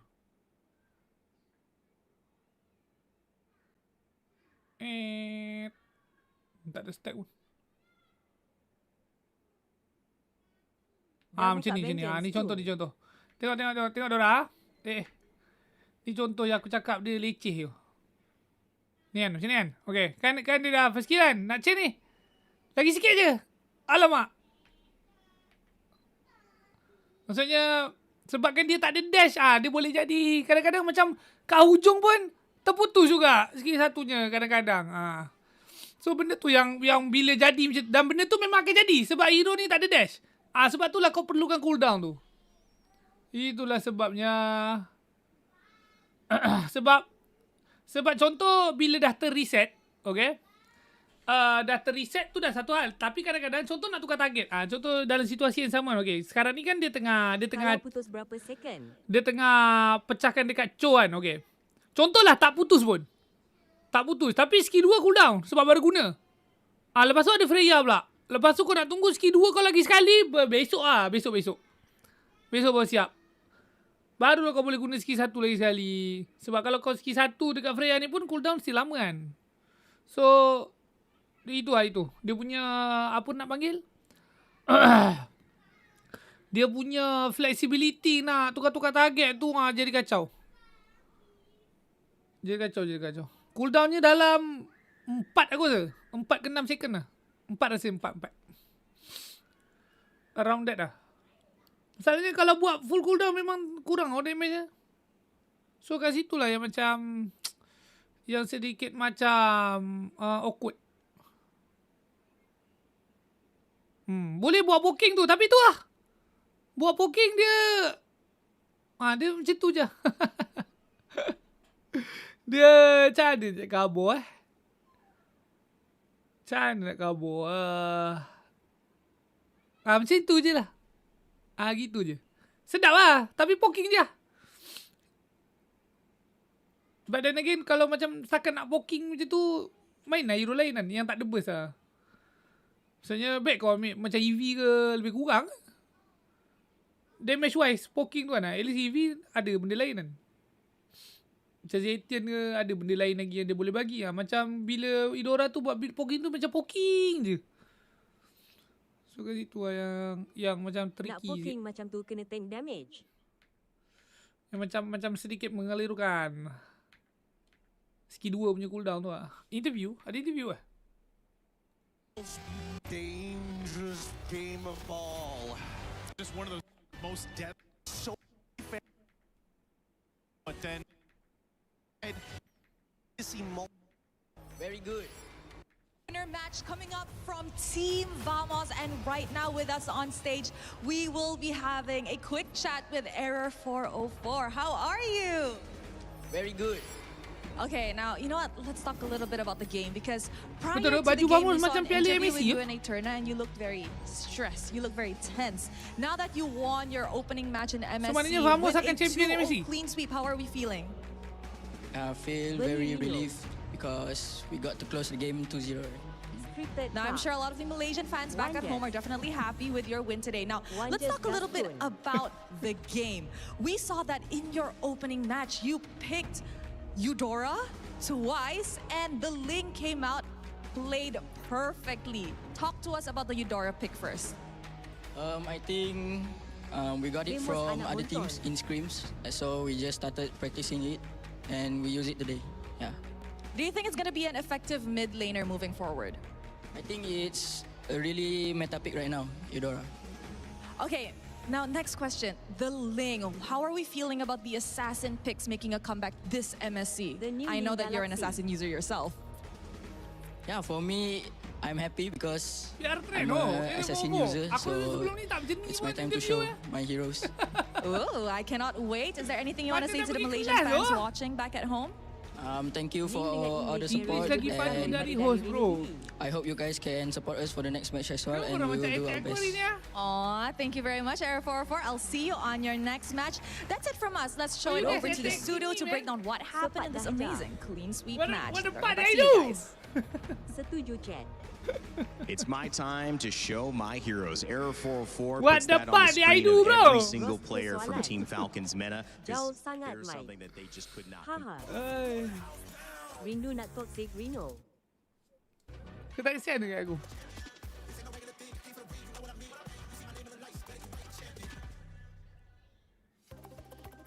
Ai, This game. tak sangat lah. We were there. Sikit je. Tengok. Sikit lah. Sikit lah. We were there for the years of grind. Next game kita akan tengok Falcon PH. Sikit sangat. Falcon PH lawan Guangzhou. Lepas tu BTR True Reaper. And then Team Spirit lawan Ignite Gaming. Siapa player dia? Tengok jap. Flash 2.0. Ni hao. Well, not only can you watch EWC and MLBB MSC at Wow. EWC Ni Play hao. on YouTube and Twitch official ada channels. CD You ya? can also become a co-streamer and join in. Ada on dah the ada. action. If you want to do so, make sure to check. Tapi it kejap lagi out lah. and Tak go tahu to ni our dia start creator terus je. Kalau program, ikut jadual which cakap will 6.30. allow you to not only earn Tapi money, parah ke? but also help to build Tapi an tu tadi audience opening with ceremony kan. content that is available here to be put on showcase. So Macam mana nak if you're tengok ready to join, item? check out Aku tak that tahu. QR code, scan it with your phone, and become a co-streamer. We'd Oh, dia love to tunjuk, dia have tunjuk. you Ada. Trick, not really, but goes for Ada. Ui, segitu itemnya. Apa lokut sial. Apa siapa macam tu, man? Howdy. Korang ada keluar kat FYP korang ni? Kepala kena semua. Mexican punya Asal sengat. band. Dia buat lagu rock metal sikit. Kalau tak ada korang search lah. Mexican band metal. Boping.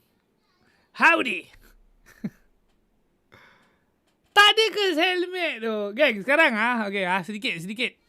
Sedikit itu dan ini Sedikit itu dan ini ya guys Sekarang ni hero tank yang boleh bawa emblem common ataupun emblem tank dan hero-nya skill dengan HP. Safe to say mesti kena beli kes helmet. Okay, mesti.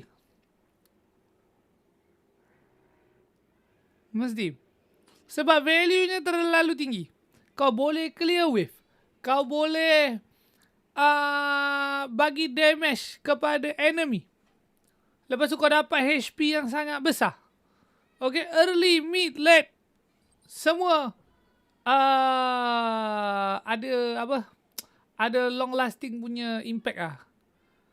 So Alice antaranya yang rugi lah kalau kau tak buat curse helmet. Rugi. Basically hero yang sentiasa peluk-peluk enemy kan. Tu standard lah kan curse helmet punya ni. Contohnya Alice, Balmond, Basia, Akai, Frederick. Kalau Ruby. Emblem tank bang. Bila pula lah Ruby pakai emblem tank. Gulu-gulu lah. Gulu-gulu memang lah. Itu memang dia hak cipta dia. Orang lain pinjam je ke helmet tu. Pinjam saja.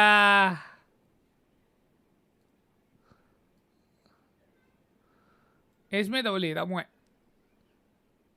Esme tidak muat. Esme macam gini item je. Tapi tak oracle lah dia. Tak oracle weh. Radiant dulu. Sebab meninggal. Tapi dia kena oracle lah. Sekian kata-kata dari penjilat curse helmet. Link? Kasut CD Anjas. Gangster! Padahal kau tengok lawan Cho, Freya, Alice. Kasut CD bro. Anjas. Dia orang. Tendek je lah itu. Tapi dia tough boot lah dari tadi. Aku tak sure why lah. Not really sure why. Sebab dia link ideally Galaxy kau yang nak asli. kasut CD atau kasut penet kan. Ataupun in some cases rapid boot. Okay, ni pun standard. Lisa buat Trinity Atas tu. jagoan Galaxy for a reason. Critical bro, ikut trend lah. Aduh. Tak ada corrosion bro ya. Dia ada corrosion. Lain standard je. Standard Rufus. Dia skip genius. Standard saja. Nothing crazy. Dia revamp Midora, yes. Sikit satu. Tak adalah big gila babi sangat ke apa. Beza kat sisi satu lah. Dia update sikit. Guangzhou. Player dah naik ni macam on time. Yep. Tak, tapi so far semenjak EWC ni MSC memang tak ada sidai.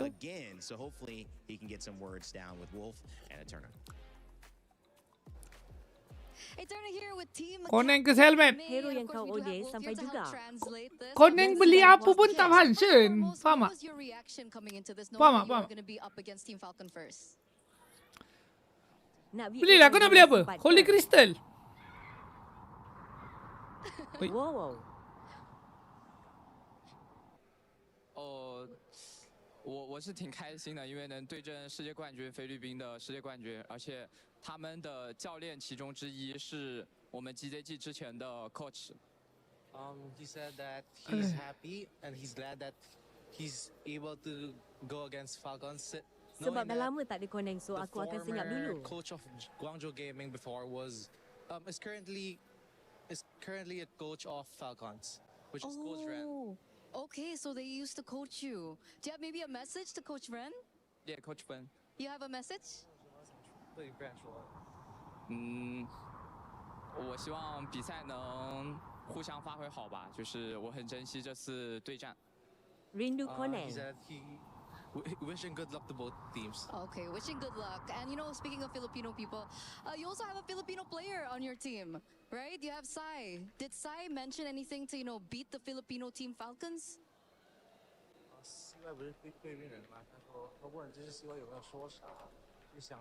Translate Reno.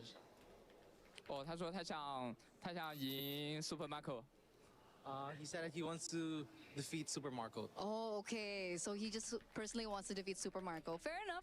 You're going to get that matchup later on. And of course, as team captain, what are you going to say to your fellow teammates before this next matchup? 你好的。作为队长，你有没有什么想跟自己队友说的？我觉得就放轻松一点打吧，因为比赛有很多。He said that he's just chill and Guessing enjoy game, the blah, blah, just blah. knowing that there are going to be a lot of competitions. Okay, so we can feel confidence, we can feel Falcons chill, PH lawan so once again, good luck and we're Guangzhou. I think he passed the Eterna test. I don't know about you guys. I think he did well, but maybe that's because of the translation that had to occur. He has a friend. Yeah. Gave him a chance, and he had a buddy. Howdy. All jokes aside, there's no jokes in this matchup. There's a very few tougher opponents that Guangzhou Gaming could face in an opening matchup than the Filipino Titans Risau of Team jadi Falcons match gaduh lawan PH. Dering But Jening. if they are going to prove that they deserve to be on this global stage at this level and that they can make a run, Mirko, some would say this is the type of team they have to beat. Oh, absolutely. We got to see a glimpse of what Guangzhou Gaming had in their arsenal at M7 wildcard, and they were the favorites. Lepas tu Guangzhou bantai kan. Ha, cuba dah. But they stole the show a couple of times. Modi, Rino lain kita. Luman, ada.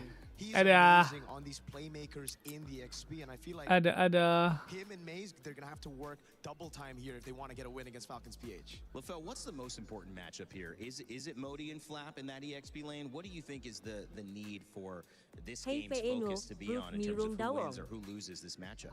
I mean, it does look like this is the meta where we're going to be looking at the EXP as well as the jungle here, because here's a general rule for Mobile Legends. If your EXP is losing, your jungler is losing as well, because your EXP laner really opens up the map. And when the map is open, your jungler can get a lot of farm. And by proxy, you're making the other jungler weaker time by time and time again. So, yes, Modi is an excellent player, but Flap, man, two-time M Series champion. Like, that guy is an icon in Legacy. the EXP. If somehow Modi can take down Flap, now that's a bigger statement. Like, that's one of the things where even if you lose, it's fine. You can say you beat Flap. And that's also, I think, the different stages of where these teams are at. So many of the players on Falcons have trophies in their trophy cabinet. It's kind of completing the cabinet now with MSC, because this is one of those trophies that many of the players do not have, right? Yeah, not gonna lie, a bit annoying. A bit annoying? A bit annoying. They have so many trophies. Could, give have us some. Yeah, that's true. I mean, I would like for them to share, but it's okay, because to be the best, you got to beat the best. Yeah. That's why they still have to beat Vitality. They haven't done that. Suara tak dengar lagi Rino. Yes, you're right. Yep. Vitality champ is Suara tak dengar YT. Undefeated at EWC across 3 years and M Series across 7 years. Never lost a single game. Never. Wow. Well, and the hometown org at this point, Right. with Paris being the home of Ada je. MSC. I mean, that was one of the things you guys talked to me about as well, learning the game this week and having the Suara privilege to host yang speak to you handsome guys dengar, about the game tak importance dengar. of this tournament. One of the things that was echoed was the fact that this is in Paris now. It wasn't always global. And the Tapi fact kenapa dekat that aku ada? it adds even more to the importance and the impact of winning. Absolutely. I think you heard from the players as well, man. They feel like it's the best. Flapteasy literally said it's the best because, man, I think for them, it's just a dream to visit Paris at the start. They would have never thought that MLBB would bring them here and to compete here at the biggest stage for MLBB in front of the world, in front of millions of people watching. That's the dream. And for Flap, that's why he's hungrier than ever. And speaking of Team Vitality, speaking of Navi, speaking of Team AG, and all of those orgs, they're playing for something maybe even bigger than just a single championship. They're playing for the club championship trophy. We've got Chris ready to give us an update on how things are faring so far. 2 weeks of competition have passed here at EWC, and the Kau club nak championship cakap apa is ni, well Lukman? underway. And well, as you can see from behind me, the totem is starting to fill up. Still plenty of games still to go. None other, of course, than MLBB, the MSC, currently ongoing. So that should be interesting as we do continue on. That's what you guys are all here for. Irrelevant of that, though, we do have an update of how things have been working out across the board the past couple of weeks. Right now, it is Navi who are leading the club championship with 1,750 points, but they're only competing in one game this week. Vitality, however, who are currently second, only 300 points behind, are competing in all 4 games. So that's a massive moment for them to potentially catch up and see if they can do something about it. Falcons are another team who we have been talking about plenty, currently only sitting on 600 points, but also competing in all 4 games this Kenapa ada Team Falcon dekat week. kiri A dengan really kanan tu? interesting one, actually, that they are competing in. A wild card that came through for Falcons through the qualification stages to get here and play in EAFC is MS Desari, one of the Game owners lain. of Team Falcons, formerly a FIFA World Champion, of course. He's going to be going Tak through kenapa and nama see dia what atas he sekali can tak do apa. when things do come down to it. Let's see how we can do at EAFC. That's a hell of a story to continue with. But yeah, I'll be giving you updates Overall across the club club championship winner. throughout the rest of the week. Oh. Ui, Trackmania pun ada. Chris, and also reminding us all that Falcons are back-to-back winners of the club championship. We'll see a new club championship winner this year. We'll find out. Stay tuned for all the action. We'll keep you covered with what's going on in the CC. Now as we head back to Falcon PH, Guangzhou. on the desk, Mirko, as we preview this lineup, what to you stands out as the biggest narrative? Again, we've talked about Falcons being winners. We've talked about them representing the Philippines. We've also talked about the story with Guangzhou Gaming. What rings the most important here in Game 1? I think it comes to just understanding the meta right now. Both teams. I think it comes down to understanding the meta. We saw earlier a big contrast of one team really pushing all of it, all of the meta picks from scrims that they said as well into the stage, and the other playing it very conservative, playing it with the old picks. So right now, I think it comes down to who has adjusted better. Dorang patut letak summoner sewas And sekali you dulu. mentioned that the coach of previously Guangzhou Gaming is now the coach for Team Falcons, Vren. That they kind of know what's going to show up for Falcons, or for Betul Falcons letak feeling POA. that they know some of their opponents. Yeah, it's good for Falcons. Kira for sure, point. because At this point, they know the identity of Guangzhou. Tak ada point. Also, the other thing, like Dia main dual double elimination. Double elimination. So sekarang ni Vamos dah ke depan lah. Vamos sudah di depan. So menang lawan Team Spirit ataupun Ignite layak ke knockout. Tapi kalau tengok performance Vamos tadi, aku rasa tak ada masalah kat sini. No problem lah, brother. Dare I say Vamos. Dare I say Vamos dah.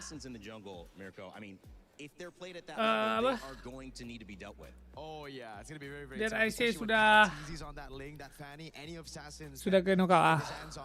Again, we saw Fanny and Hirara banned. If we see a Hirara game, it's going to be ridiculous. Awal host Chris But also Vemos. though, I'm glad that we got to see the Minotaur dah in ni, game santai 1 je. because if it wasn't for that, I think May is going to hesitate a bit on that pick. It is a pick that they've actually found a lot of comfort with, playing it a lot in the M7 qualifiers for the Chinese teams, and coming into this, I still think it makes sense with the identity that they have.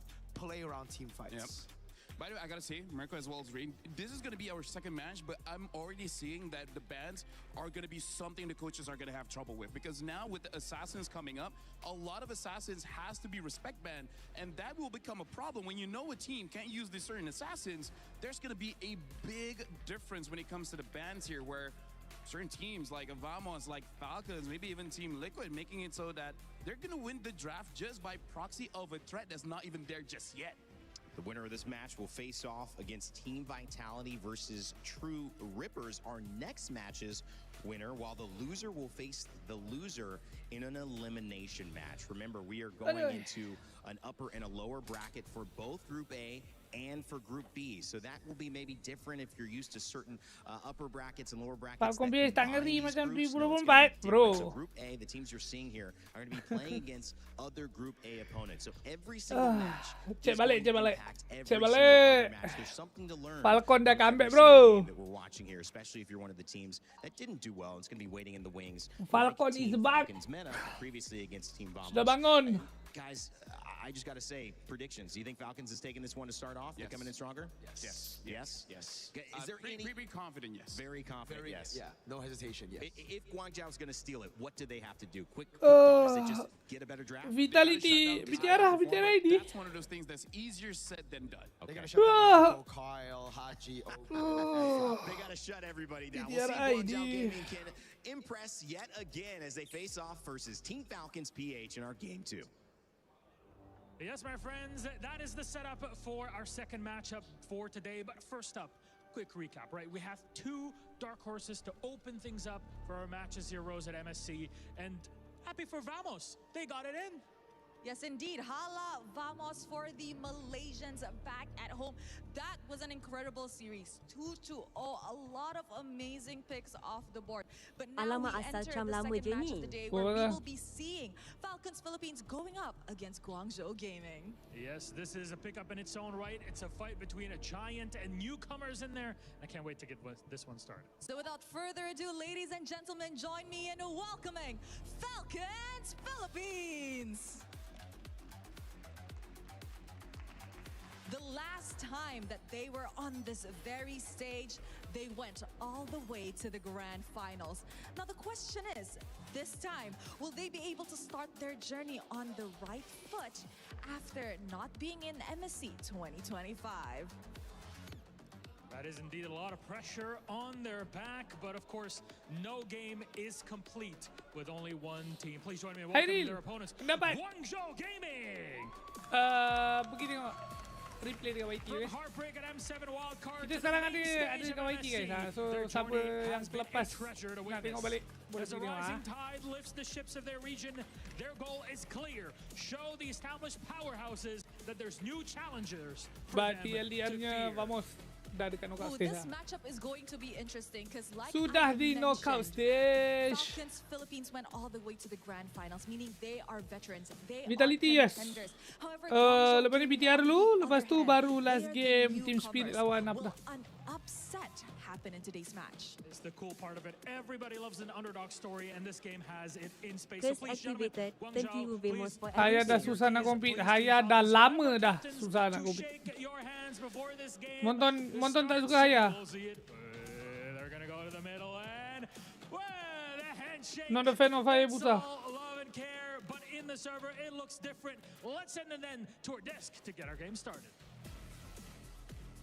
Thank you so much, Rose and Milos. Man, it's a fun green room with those two.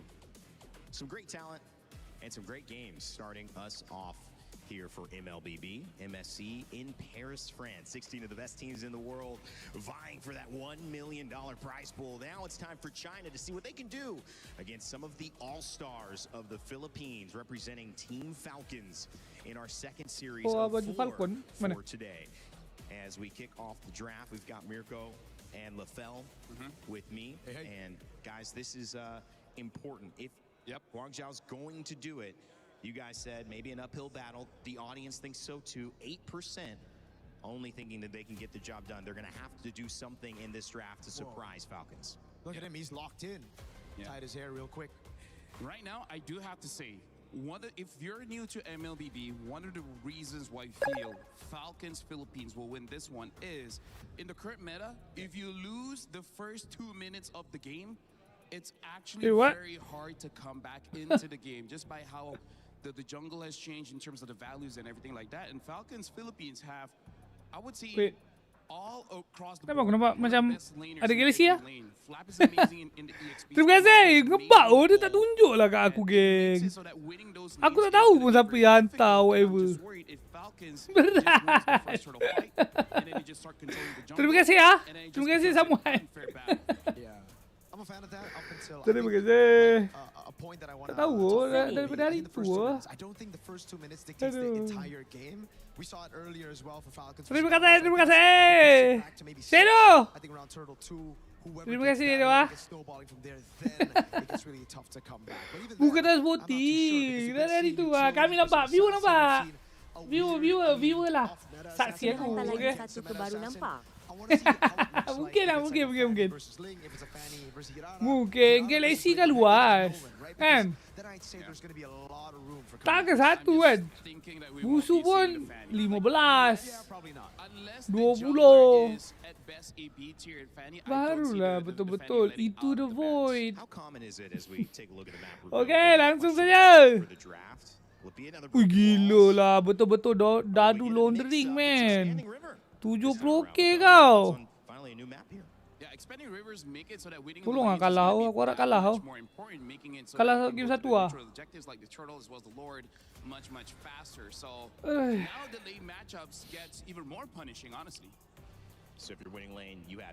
Tunjuklah baju Falcon, aku nak tengok baju Falcon. rotate around very, very quickly, so guess we'll find out again what picks get picked up for both the teams here. Very interesting here. Looks like Falcons is going to be the first pick. Dia tak tunjuk close up baju Falcon tu.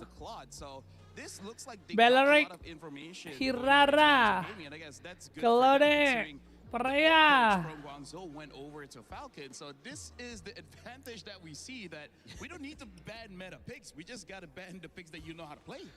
Fair. Talk to me about the Eudora. So many things open, huh? You got a little inside info on that. Kita ada Atlas, Pakito. Tak ada Pakito langsung tadi kan? Not even pick ban je sekali. Itu pun kat second phase. If both teams are planning to go for assassins, it's great to night pick. That's number 1 against the assassins, but it's also very good against the assassins, right? You can lock her down. So the Atlas ban. gets banned out there. Final ban. Pakito dulu kah? Maybe not. Pobres dulu kah? I think first pick. Here, Hirara got banned, Fanny got banned. Even the Freya. The only pick that we've seen banned out that it finally gets open here would be like the Phobius Jusin. So I'm thinking maybe those two for Falcons for first pick. Personally, for me, I feel like the Zushin is still a pretty strong pick. Link first pick, anjas. How many dashes, the amount of mobility in this game. Anjas. So that's why I'm not going to see a lot of it. First pick here. If not, this link is going to be so free. Sekuat itu ke Link geng?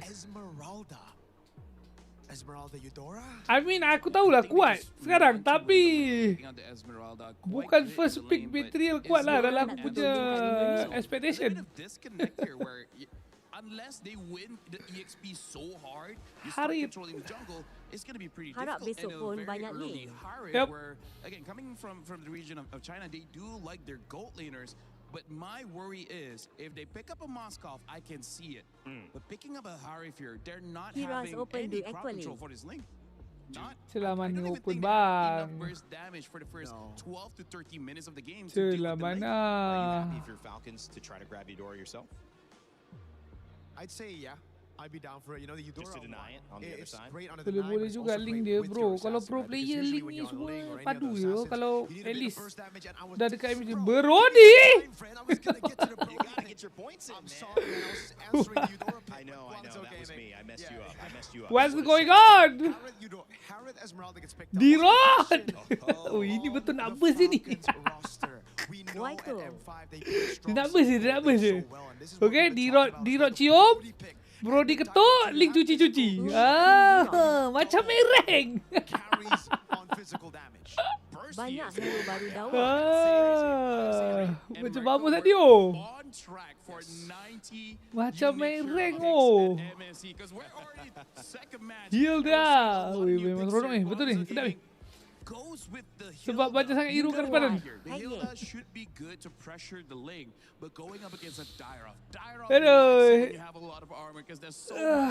Tanpa segan silu Dirot mah.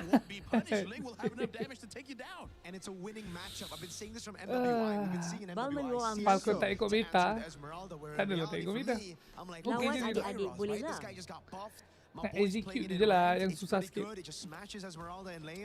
But definitely bukan bad pick lah. Tak, sebab Dirot tak payah buat damage pun tembus kau. Itu cerita kalau kau main seorang-seorang kan. Ni kalau macam pro game dah confirm tak main seorang-seorang kan. Confirm dalam expectation aku kat sini, bila Dirot tu pergi memang Brody kat belakang lah. So Link dia boleh follow up awal lah, ataupun Link boleh tunggu flicker kan, lepas tu baru pergi kan. Falcons can end it very easily because Brody is one of those heroes back in the day is just a turret destroyer. Jangan cosplay Dirot must confirm occasion. Like here's the thing, the moment your eyes are on lane, you're like, this is a problem. We gotta wait. Where's our turrets? Wait, why is he in base? Wait, did the game just end? 10 minutes. Too many things to focus on. I gotta say, Brody is gonna steal so much turrets. The Link can steal so much turrets. This is already a nightmare in terms of micro, but more importantly, the macro. Like. There's so much magic going to happen in this game. Angela Roam atau Miss Selesai. Is the answer something that's global, something that can help on those rotations? Pushing a lane, and you need to get over there. That's why it would have been a better pick over the Harith, really, because like I see the Harith, I see why they want for it. Again, Guangzhou Gaming, they're known for team fighting, but they needed something to answer the side lanes. If you know Falcons, guessing game dah tutup dah. Guessing game dekat sini kita tutup betul-betul sebelum draft guys. Kita akan buka betul-betul habis game dan tutup draft start.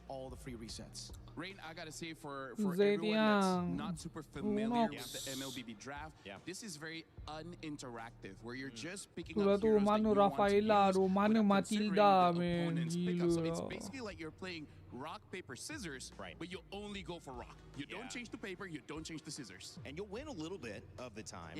But in a when an opponent's knowing a little bit about what you do, it may not be enough.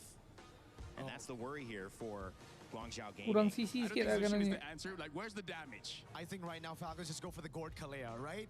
Like, you already reveal all your cards here. You just go for extra burst, so it's good against the Harrow. You have that range to bully the juice in lane. And it's an answer to Esme as well with the Shred. So my question is this. You have one more pick, right? And we're talking about them playing Rock. How do you salvage this draft? Lilia. Win condition? Because Guangzhou needs Barca ke? Sebenarnya Barca. Right now, their biggest problem Boleh is tak Barca, early bang? game damage. Oh, yeah. Like, it's weird to Boleh. say the most damage that we'll see in the early game is their roam, is Please, their please. tank. And Burung sometimes haji. it's enough, but most of the time, it's not. Now they have a Lilia as well as the glue. Gulu-gulu. They already have a damage problem. Now it's Lilia worse pun because sedap the je, blue tapi cannot aduh, die. bosan And lah tengok Lilia level ni. 2 can take down basically everyone from Guangzhou. So Bosan dah man, bosan. They would take the easy road of just Kita tengok Gord and Kalea. burung Instead, haji. They read past the pick. They know Guangzou Gaming only have a utility. Oh, gue jungle gelu. arsenal, and they go for Bang. someone that can stay in the mid lane. Wait. bullying both while the blue roams everywhere. Marco, this is the Kejap. that in Tiba-tiba aku punya memori network menyala. Flashbang. Dia cakap ting. Fuck. Flashbang. The Nolan pick out of Guangzou Gaming. Dia dah ni lah. Dia dah bertaubat dah. It's a Ling, and especially Dia a dah Brody cakap, that can holy shit. kiss you. Macam gini gelu aku punya. Macam telur aku main gelu dia cakap. Macam telur. Nasib baik tak ada Atlas. Betul. Nasib baik tak ada Atlas. Nasib baik match sebelah bukan Gorde. Ya, Gorde pun tak dipik udah jadi. Aku koyak je. Mereka tak respect hero aku ke?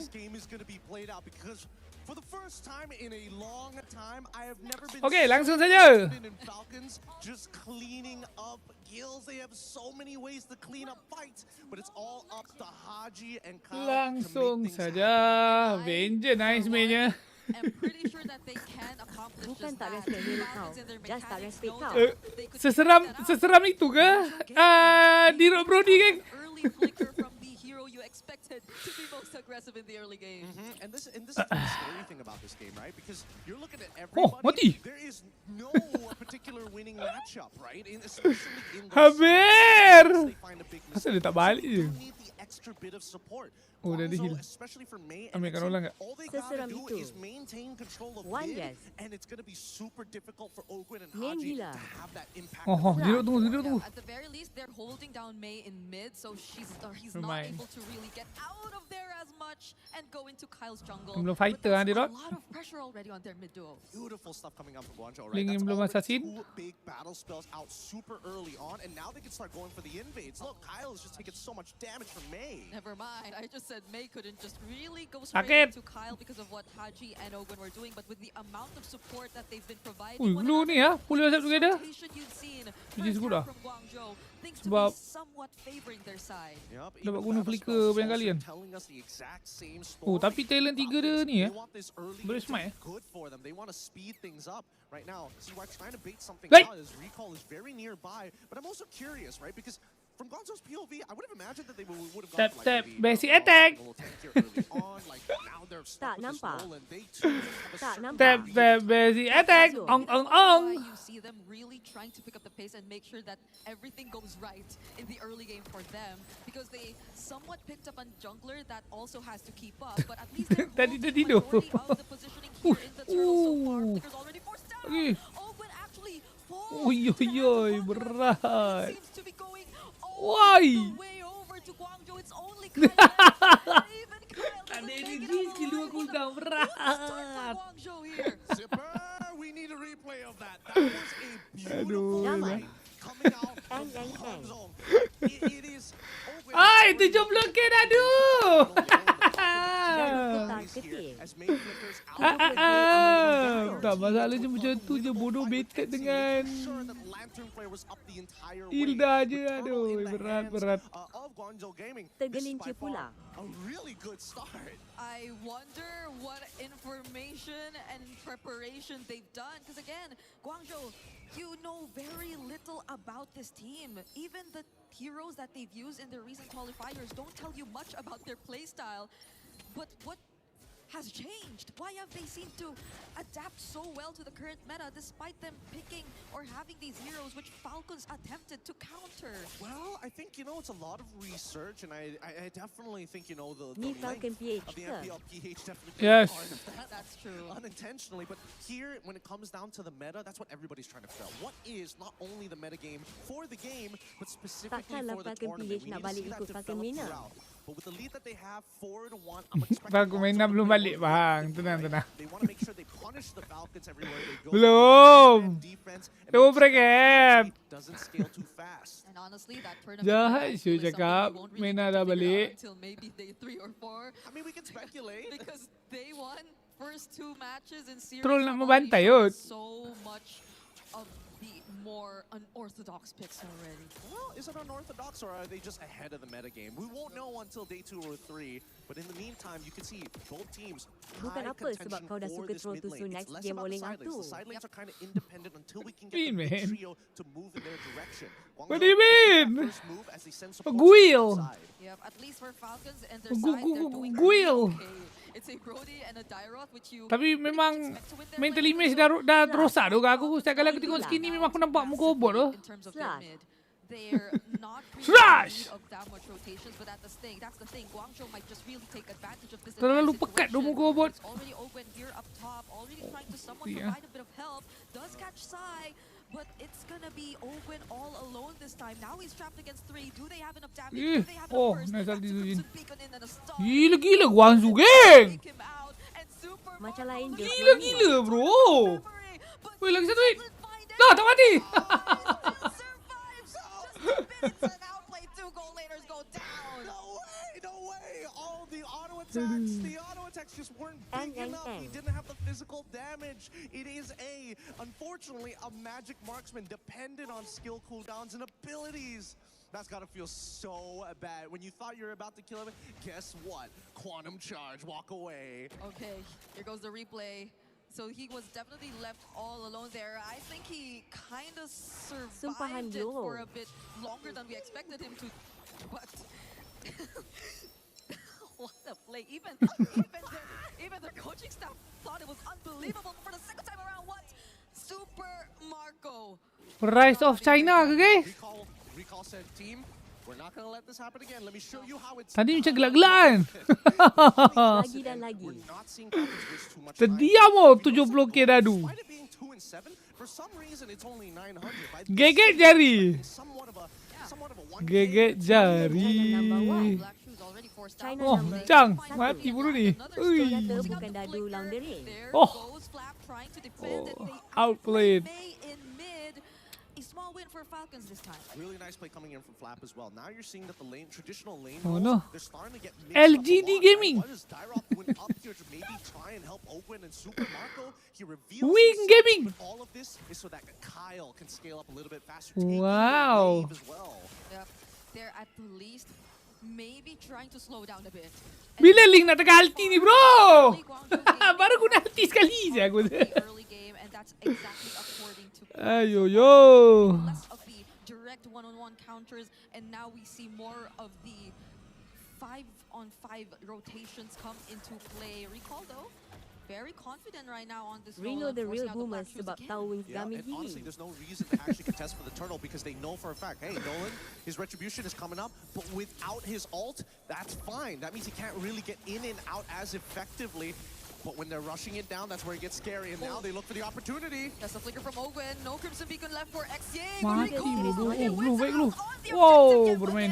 Falcons now trying to go in. Kyle Lagi. also using the Tempest of Blade. Super Marco joining in the fight. Mati And they bro. already have taken out 3 members of Guangzhou. And that's a huge mistake coming out from GZG. Falcons take advantage of the fact that they were just too close Tapi together. surprisingly Nolan-nya tak. Aku membayangkan Nolan ni akan terciduk The game ni. damage is good coming in from Recall. Ooh, Super Marco, Tapi is dia he tak gonna terciduk roll? ah. Okay, he's fine. Yeah, that was close though. Bro, it's actually a bit more space because it felt like actually earlier playing, guys man. worked hard for the space and they had to juggle between switching lanes here and there just so they could really find some more objectives across the map. But even despite losing that objective, and I believe that was the second turtle that Guangzhou have already secured, they at least gotten a bit Falcon more. tunggu bau spike link kot. And now Dua item. the question is whether or not they've developed enough of a lead. Lagi apa? Lagi seminit, 2 minit. Instantly dissipated in one Sila enter singular nah. fight. I love the fact that Haji is immediately going for that wishing lantern. It's perfect for getting rid of these annoying pokers like Mei who wants to be in his face, or maybe even Modi who again hasn't really been able to participate as much as we would like to Kadang-kadang see. kita tak perasan. But does run the Tahu tak kadang-kadang kita tak perasan apa, geng? so we hopefully do get to see him later on in the team fights because I feel Tahu like tak, that would be of great help. Kadang-kadang kita tak perasan. Actually Okay. getting the wins, but Flap Paket sial, Nolan. Dia boleh buy one D-roll lah. Once he got spun into multiple directions. That being said though, Guangzhou, But to be fair, dia dah level 13. but they decide not to. They give up on it. They see Owen and they're like, not again. Tapi link 13 kan. Dua-dua junglernya memang farming teruk tu. D-roll pula level 9. 4 level. Mana tak cair bro. chosen last. You thought it was just some sort of pick that they were forced to pick up, but the Tempest of Blade just being forced out, and now Guangzhou just confidently standing in front of Team Falcons. Yeah, this is going to be a really awkward position for Falcons because again, they were the ones who wanted to play for the earlier Tak stages. tolong Now doa. they're Guangzhou ni highly kena menang. Oh game dependent satu on ni Kyle aku nak to tengok finish up a lot of these dadunya fights, hilang or oh. at the very least Ogwen to try and create Aku that nak tengok space. tangisan So far, Marco, he's not getting as tangisan many auto 70k. attacks as he would like. Yep, now they're forced to group up. It's always just Kyle away from the team, and that's For all the toxicity today deserve oh. to do at this point. But now it's different. There's an objective that's coming up. Deserve. Team Falcons would have to be Buruk oh, perangai viewer ni. Serius. Dia buruk yang macam lesson must be taught today. That's going to be the Malefic gun purchase here now. Super Marco Okay, has tak, kalau the tak bila korang nak belajar? hurting people Faham from tak? afar. It's a orang panggil learning opportunity. Ah. Blue, nice juga. Ah, Purify, pincang. Dia lupa ke ada Purify?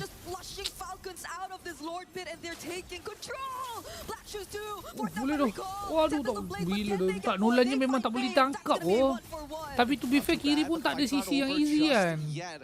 Itu lah. Mungkin kenapa Nolan ni boleh bermain lah. Sebab sisi dia yang betul-betul easy, Brody je tu segi dua.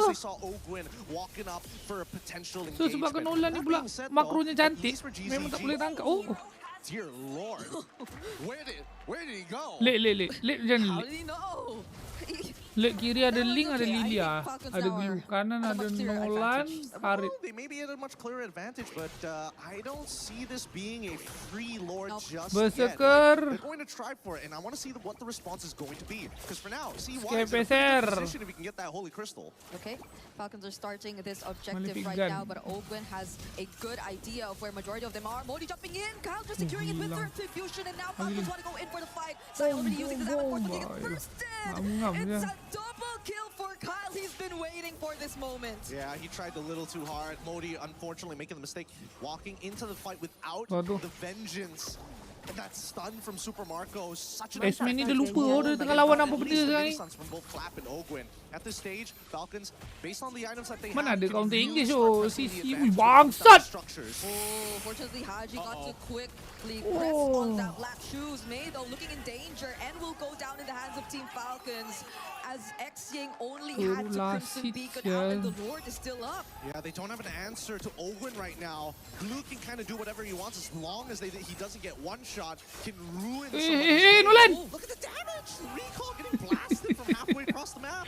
And the black shoes are back for Haji. If in case Guangzhou actually forced Cukuplah that sekali fight, tadi they're dekat not top. gonna Kau do janganlah so. buat lagi. They just focused on evening out majority of their resources across the board. That's going to be all outer turrets already taken down. And in the blink of an eye, you're already seeing a 5k gold lead in their hands. Now, Tapi let's tak talk robo ah. about how But they're getting 5k this gold right. swing Before ah. this, barely nothing. A lot of team fights, keeping it simple, kind of even. GZG, mega lead in terms of kill score, but doesn't have that 5k lead like Falcons have right now with a single Ismail tadi. Ay, dia pergi with GZG's movements, they're sticking together. Notice top Masalah bro, nobody's dealing with that bot wave, and that's why Falcons' overall macro is more efficient gold-wise in comparison to GZG. Yep, that's why even if you thought things were kind of slowing down, that was just Falcons playing their game, and now it's gonna be more. It's meaning gum, oh.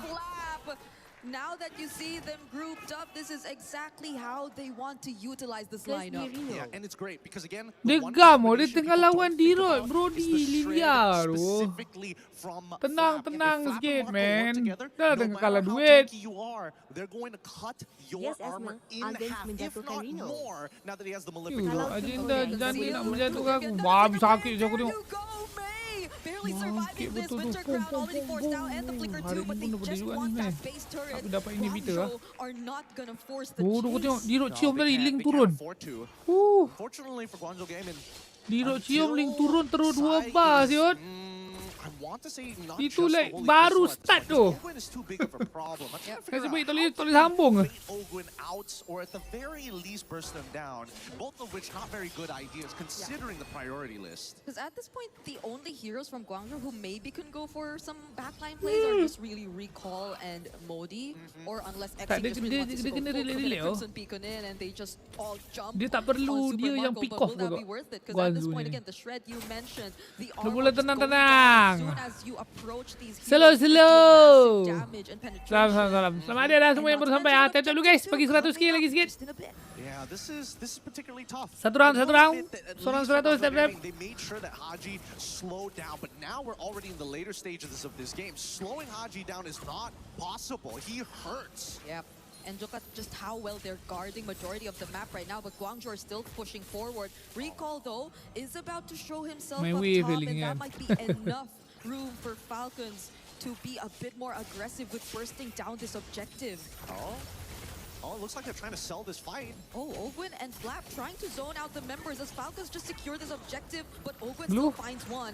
Do they want to push through with this fight though? Haji providing the damage. Anjay! Ogwin glow up! Betul ni bapak sakit. Siap.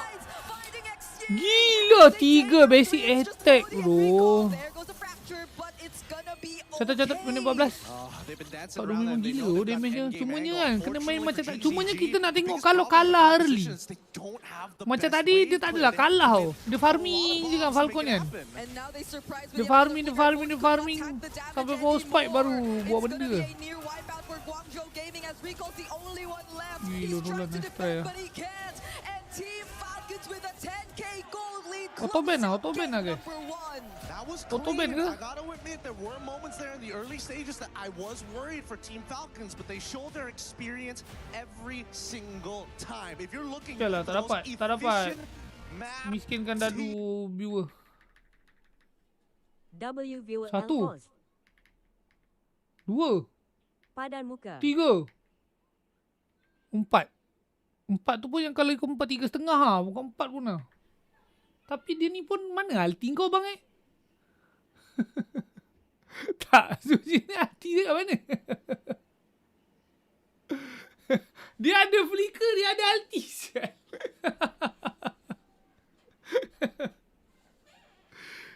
Oi, mau menang. Dia tengah gesek map ke? Tengok Hilda. Dia fikir boleh tadah ke? Buat game 2. Simpan untuk game 2. Dia tahu mati juga tak tu? Sebab link dah turun tu. Link sudah turun. Terpegun. Ni dia patut ulti. So link terpaksa tekan ulti. Dan nanti dia boleh flicker. Dia akan hidup lah. Dia akan hidup tipis-tipis. Tipis-tipis boleh angkat linknya.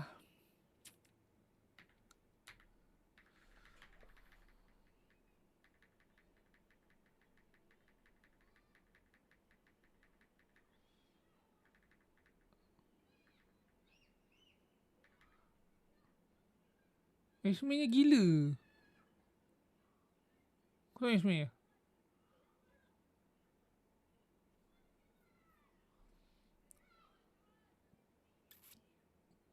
Pras! Dengan tak ada Vengeance-nya, ulti tak kena. Masalah. Tapi to be fair, team tak main dengan dia.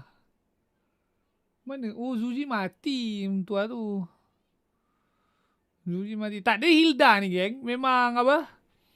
Kalau kau tak dapat tak dapat match up kira-kira. Tapi Hilda ni dia memang lot team fight ni dia memang sedikit sedikit kurangnya. Tapi tak adalah so bad. So ni bila langsung dia tak pergi sekali pula. Sebab at least ni kan, kalau pergi macam ni, Hilda ni pergi tepuk Brody ke. Brody lah, tak ada ke lah. Memang 100% kena ke Brody lah. Adalah fun juga. Kau tengok Hilda buat apa?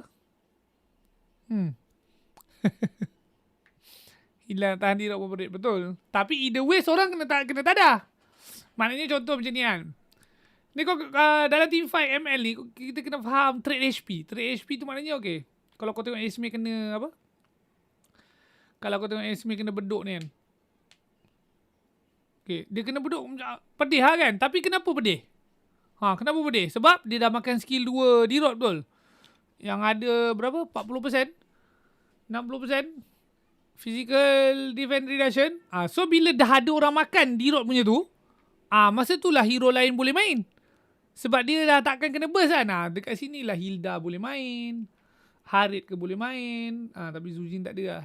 Tapi sebabkan dalam trade HP tu tak ada apa-apa berlaku.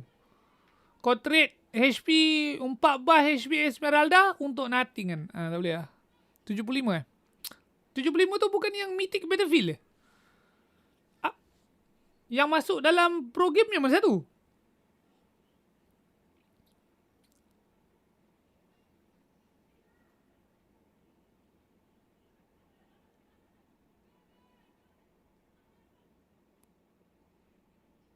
Honor and above.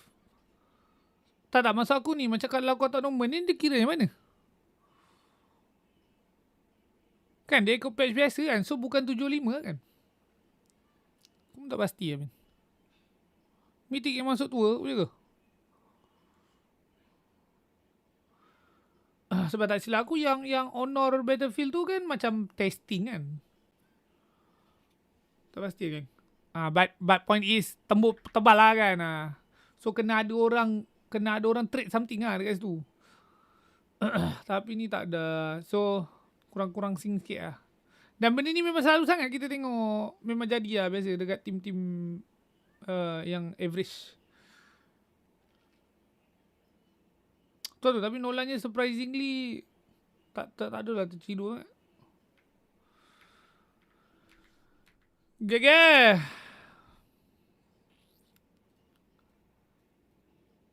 No, I feel like you can split map. Maybe you go for a 3-2 formation because we saw wherever recall is, wherever the Nolan is, they can either get a kill or make the opponents low enough so that they have to back. There was few ganks onto flat where I feel like, okay, you got flat, and now what, right? You got to either control the jungle or get those objectives. So I feel like that's just something that you have to understand, right? You know that recall can give you an advantage. So what are you going to do with that advantage? Because against a team like Falcons BH, Liquid, SRG, even Vamos, if you give them time, especially up against a Ling, once Kyle got that Blade of Despair, then that was it. The damage coming in from the Ling was just too much for them to handle. You have to again remember that that's the reason he went for just pure damage to start, right? Orthodox Ling build, just going rushing BOD, but it's because you already have physical shred, you already have consistent damage from the Tyroth, and then the Brody, and then the Lilia as well. So it was just a mix of damage. Constantly going at it. She just wanted to go for those last hits, and that's why a couple of times you saw some surprise moments where I think Xing just got blinked completely taken out with just one ability, one defined blade. So it's the small things, and I agree. There were a lot of throws from Guangzhou Gaming when they were ahead, forcing in mid. I remember diving onto Haji for some reason. Mei dove in, lost, died there, and completely lost control on the map. You know, another star, I think, moment, or had a couple of moments from Guangzhou Gaming was Nolan. Nolan actually had a pretty good, he was 5-1 for most of that game. Last person alive, defending the base, tried to make something happen, but couldn't. LaFell, you know, he's an important part of Guangzhou Gaming's strategy if they want to win this. Komen sikit tera, vamos. Tadi masa aku nubah, vamos, kau kat mana? Aduh. But it does seem that if there's anything that Guangzhou wants to exploit is the front lines. Take down Ogre, live aku ada as juga well as dekat take down YT. Flap. Because the thing is, once those are gone, you should hope that baru the masuk discipline for Falcons BH to respect the damage coming in and not force a defense.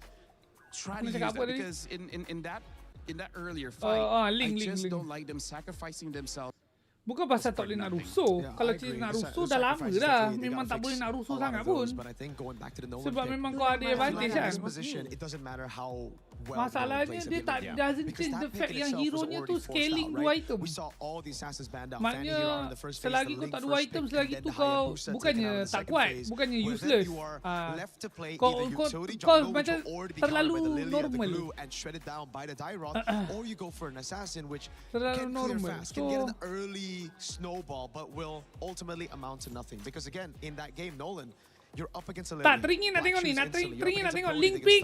First pick ni lawan tim yang betul-betul press early. Aku rasa baru boleh nampak. Short sometimes for that last pick, and I think obviously Guangzhou Gaming trying to pull out.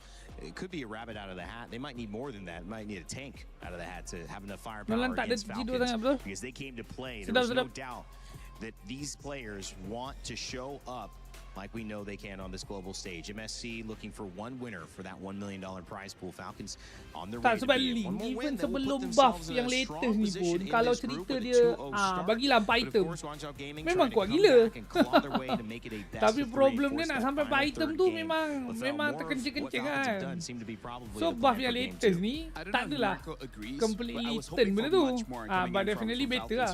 Yes, they win, but even as analysts, we're like, interesting. It's not going to be enough just yet because you got to look at this tournament as a whole.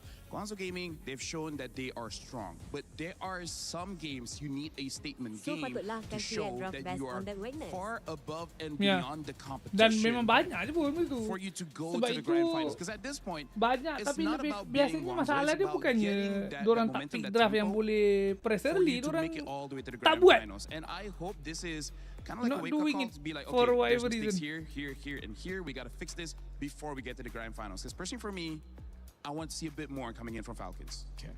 Yeah, for me, unfortunately, I see where you're coming from. I agree to a certain extent, but I think just going off of the experience of all these teams, you know, Falcons, PH, TLPH, just the Filipino teams in general.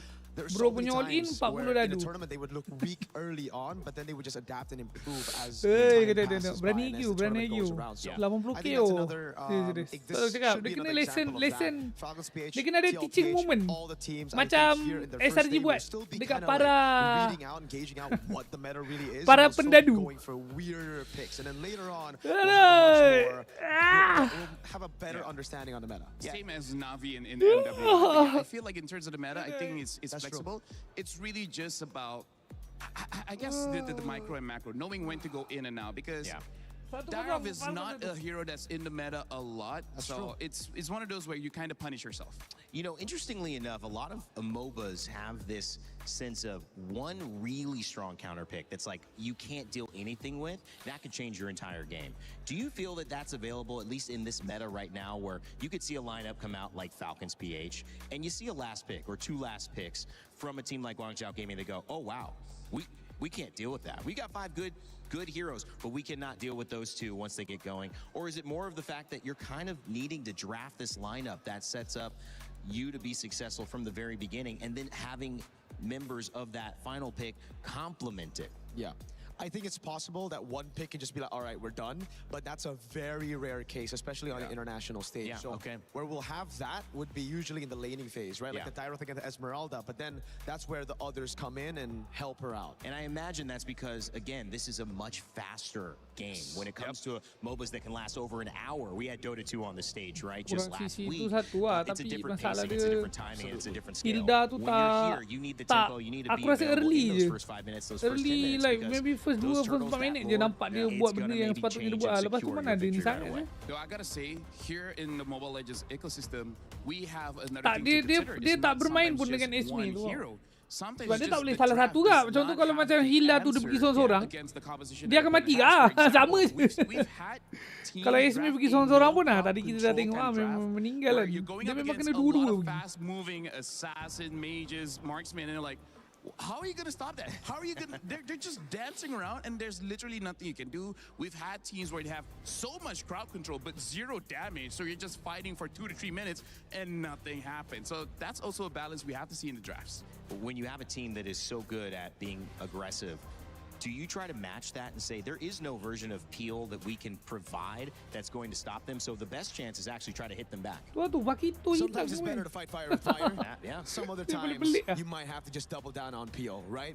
And right now, I think for Guangzhou Gaming, the route is double down on meta. Because again, they had a pretty good composition from the start of the game. They had tempo, they had the snowball, but unfortunately, they weren't able to capitalize on the leads because they didn't have any pick that could deal with Kyle on the Ling, constantly clearing those side lanes, right? So again, with the Nolan, you aren't able to 1v on the Ling in the side lane. With any of those picks, you kind of like topi dah buang ah.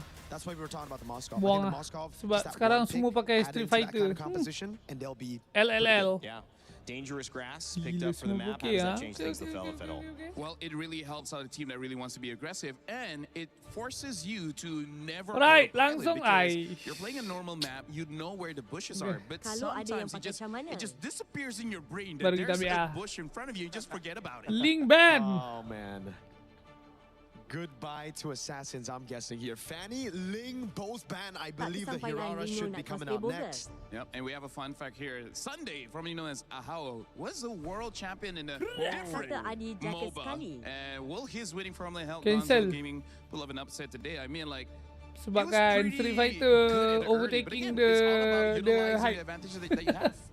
And it's also about timing. And I think certain players, we see this across multiple games as well, I'm sure in MLBB, fit different metas better. And you can play the meta, but sometimes it's not the meta you would prefer to play. It's not your style. It's not where you feel at home. Marcel. So having a winning formula in one game, in one meta, may not translate over to what we're seeing now, which clearly has given us a little bit of a different look here as we see our bands start to come out for Game 2, Falcons versus Guangzhou Gaming. Yeah, back again to that point though, hey, I've seen a lot of different coaches come in from different MOBAs, and it's always a clear template that they bring into the team, right? Early games, Lepaskan Hirara sekali dong. Penting Hirara doh. Over your laner. This is how you get prio over the map itself. But then it's the mid and late game where we get to see a little bit of that question mark, and it's because Esmeralda, oi, bau-bau pakito ke? Like you pointed out, Rain Day, and because it's a lot faster, it's almost like they're coming into it with the mindset of, all right, we're going from gear 1 into 2, 3 constantly, but in MLBB, it's kind of like you go gear 1, and you kind of have to skip the next 4 gears into 5.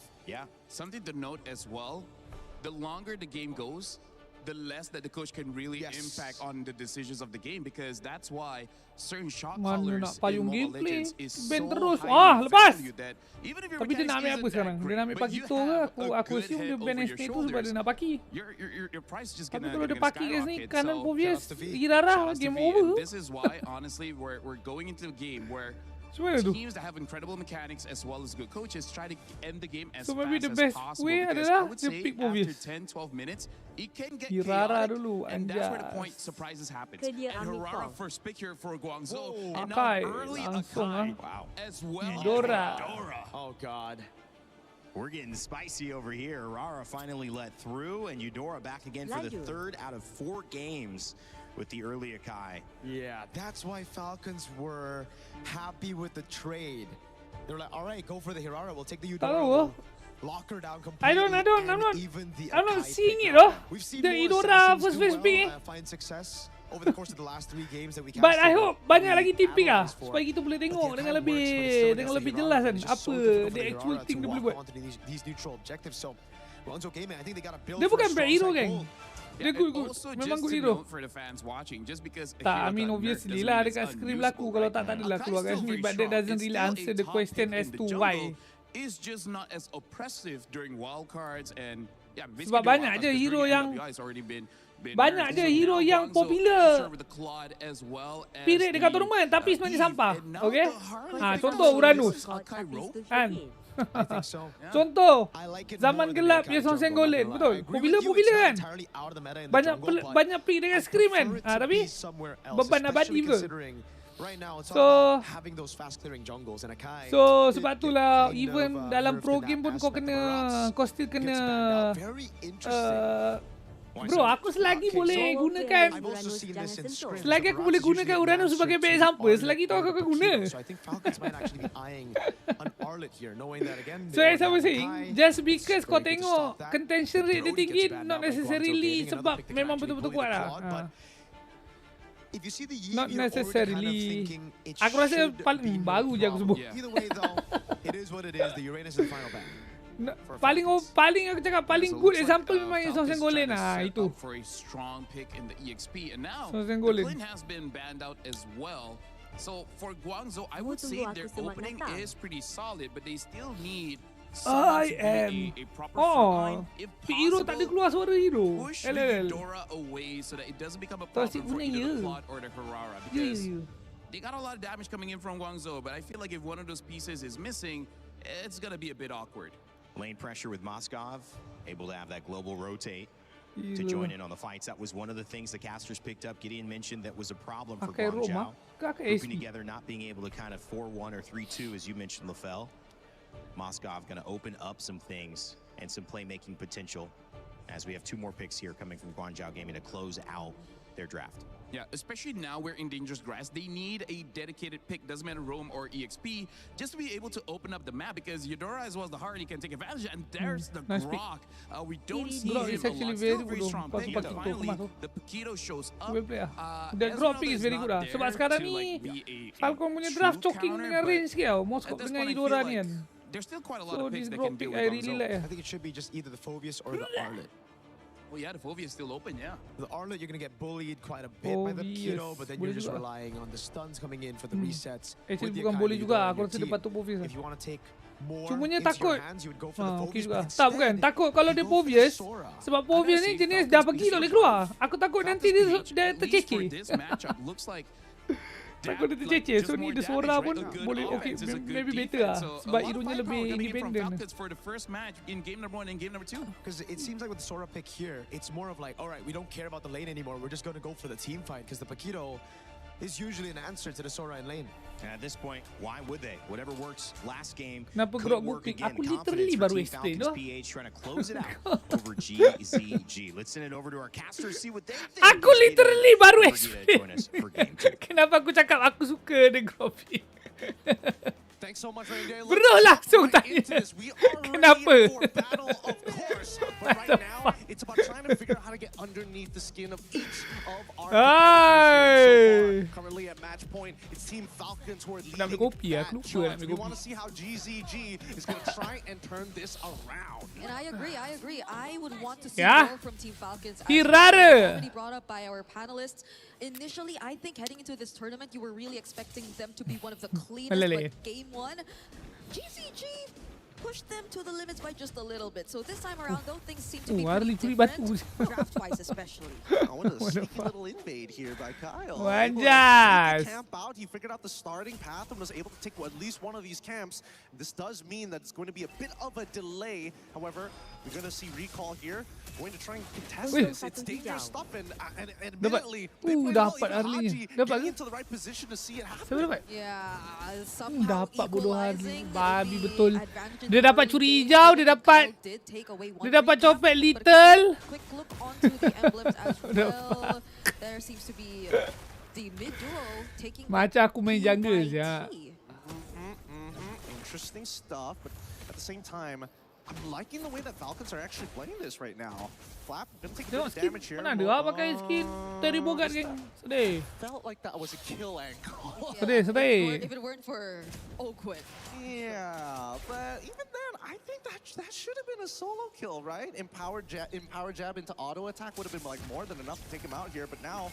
Oh, this is something unexpected. XC did not expect that. Guangzhou who actually gets the first blood. They find Harley in exchange of XCing, but it's a double kill now for Kyle, and it seems like they got the better. A much better trade, in a matter of fact. It may just for the mobility, this can be a game changer. The problem is that it's very timing based, right? You have to maintain control over tempo. It's not a fight on a dime type hero. You really have to kind of set the plays and really find the right angles.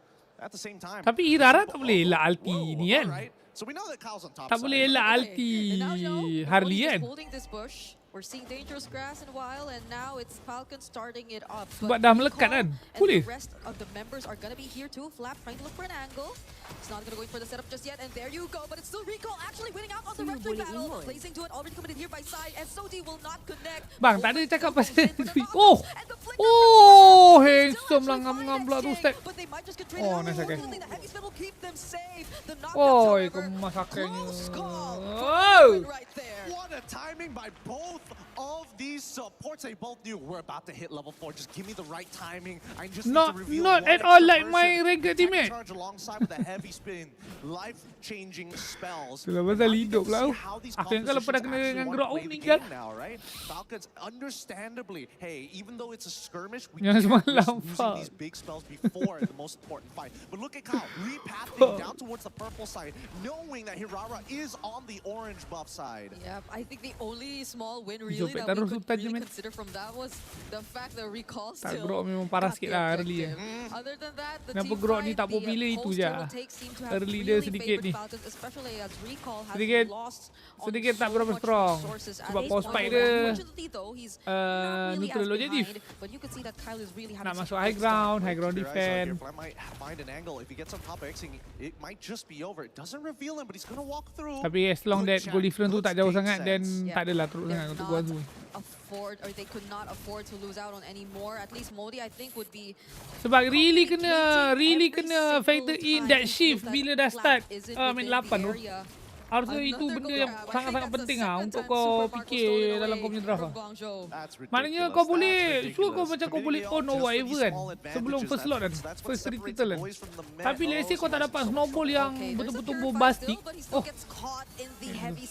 kau tak dapat snowball yang at least 3k above kan, memang bincang oh. Oh,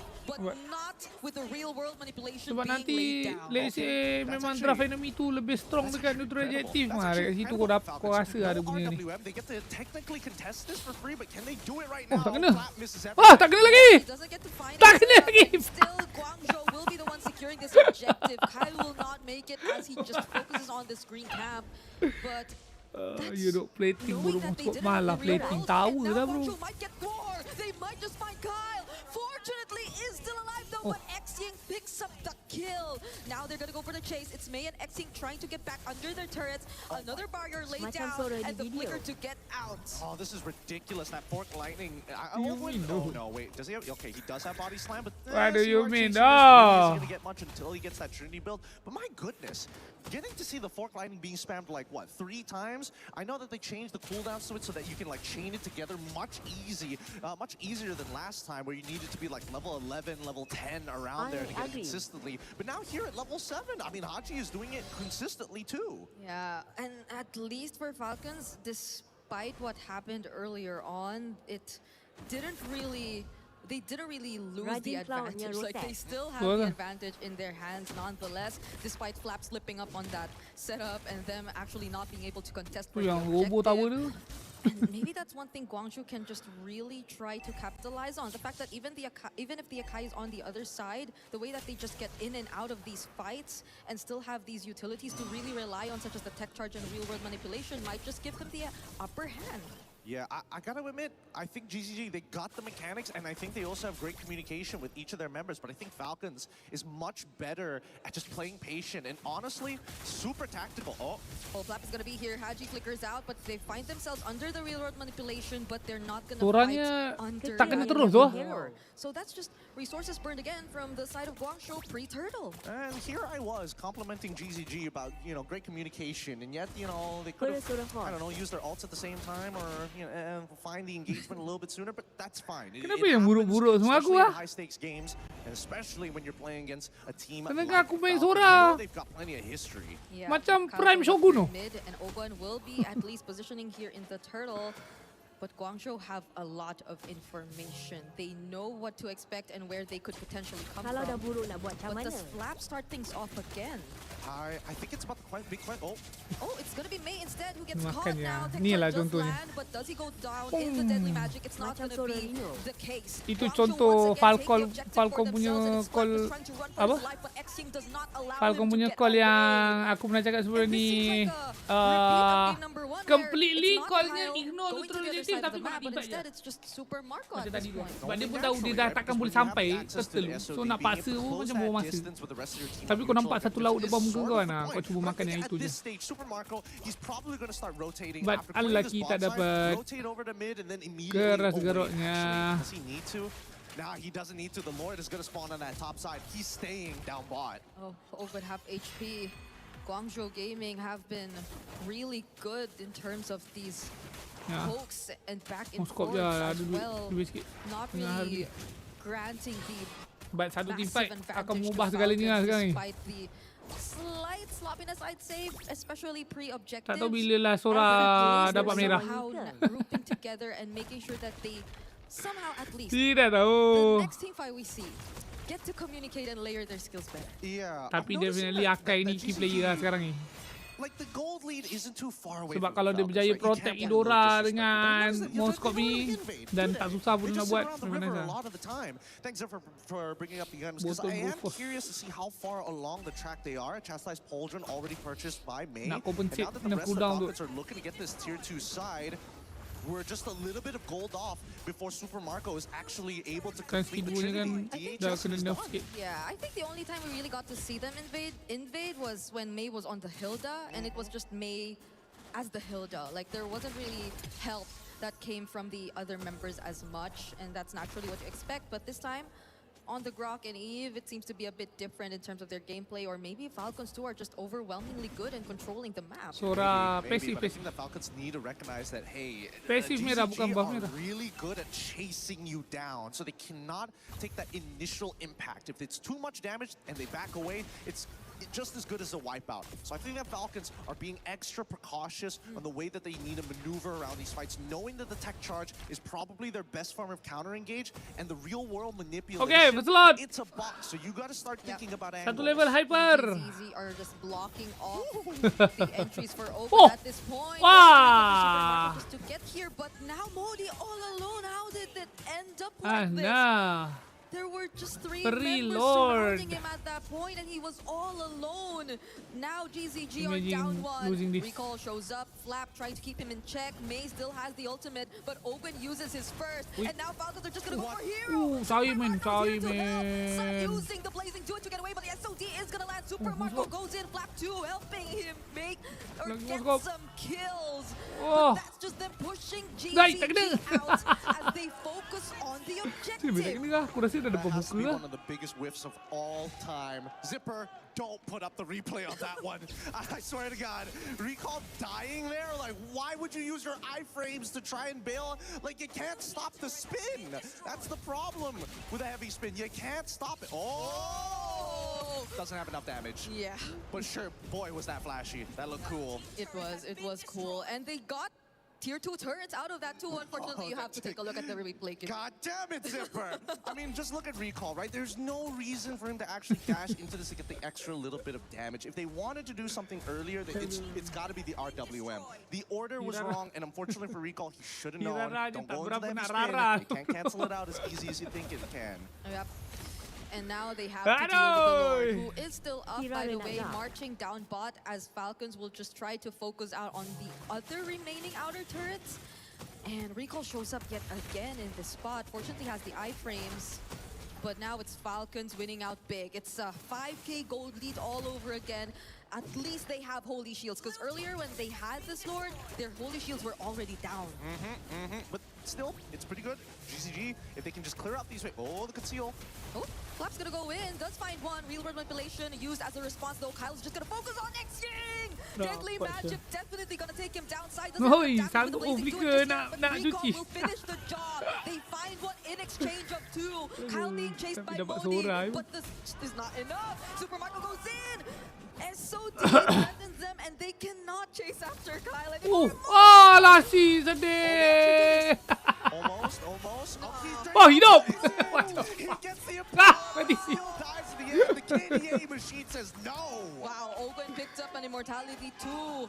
Were they expecting the team fight to last a bit longer than it should have? Another Deadly Magic onto May. But this is going to be a Croc, so they're not going to take him down. Yeah, typical Paquito things, am I right? You know, it's just like Suyo when you're just about, you get that first kill and then you purchase the Sky Piercer, same goes for the Immos, right? It happens at times. But for the time being, we can see that like they've got good damage here. I am curious to see what they have. Thank you for the item, Zipper. 3 already done, Malefic Gun on the way through. Winds of Nature, good purchase here for Super Marco. They understand that it's going to be up to the Blazing Duet to kind of make up for the lack of damage. Yeah, so we see that how surprisingly Modi lasted a bit longer than we thought, apart from the fact that, yeah, Haji's skills were mostly on cooldown, I'd say, but this is looking really devastating. The damage that you can expect from Kyle is really massive, and now MSC gets caught by Flap once again. It's just putting all of this pressure onto the back lines, and he surprisingly nearly took him down. May will be the exchange for this, but Kyle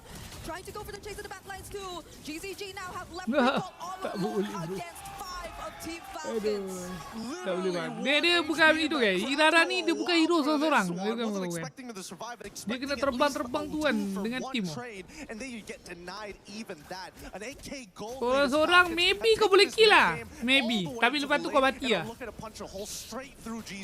Yep, it's just Kyle on the Lord. No threat. Macam tadi timnya dah terciduk. Side of GZG. Kalah duit lagi. Can still hold on to this Purify later on. Kalau duit tak kalah, maybe lah boleh juga. Looking scary. The way dengan tak ada kasus CD ya. Ways that Falcons can just attempt to go in for a dive. Yeah, I gotta give it to Modi though. Although the build is a little more defensive, not looking to take full advantage of the kit in multiple different ways, I think getting a War Axe might actually be profitable for him. He's been playing a really good peel. He saved the life of Seeing, and I think they got it. Oh! You just mentioned his name and it nearly went down. Don't worry, if it's not for Modi, it's May who's going to block the damage. They are working in tandem with each other. They have to at this point because they're the only ones that GZG could really rely on when it comes to the all-out team fights. Kyle is going to hold this bush. Recall has no idea, and the Lord is going to march down here as well. They get this turret for free, and now Oakland goes in. Already down half HP though, so you gotta respect the damage coming from GZG. They're dancing around this, and they understand, man, the waves are not exactly in the best position. And unfortunately, in comparison to Guangzhou's Gaming's lineup, it's a lot harder to get the siege down. Oh, Recall goes in. Oakland already very low. They don't know. They don't know. Gonna back away from this. Yeah, because the Purify was still up too, even if he went for the tech charge there. Siapa balik 30 tadi? I thought they got rid of the eye. It's over. Oh, that we get to see the eye, but they don't. Yeah. This is nice. This is a little quality of life change that we've been asking for that now being implemented onto our, at least for our observers. Did they take out the eye or just the delay when you see? It is the delay on the eye as well, but even so, let's see where this is going to lead to, because right now Falcons have been bouncing back and forth between top side and bottom side just to get every buff underneath the sun. Okay, the threat of the tech charge is there, but the damage from side too, running down over to bases. Immortality already popped. The setup from Flap. Mahin Sura. Follow-up damage coming in Akhirnya. Akhirnya. Super Marco exit from the sides, finds a Finally. and just waits for the waves to come crashing in the base. Chop to the neck. Finally. Whoa. No, not even the RWM is accessible, and Falcons will close this game out with a clean tenang. And against Guangzhou. With the wipeout at that to end game number 2. Selamat dadu viewer aku. Shibal.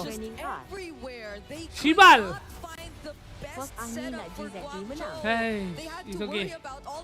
They will be next time. There will always be next time. Down to the little things in the game that slowly add up. I wouldn't say that this is a complete defeat for GZG, but a huge learning experience BTR lawan in this group. Yeah, the fact that Falcons haven't had the cleanest of games in their debut True here Reapers. MSC already goes to show the potential that GZG actually have in this debut match.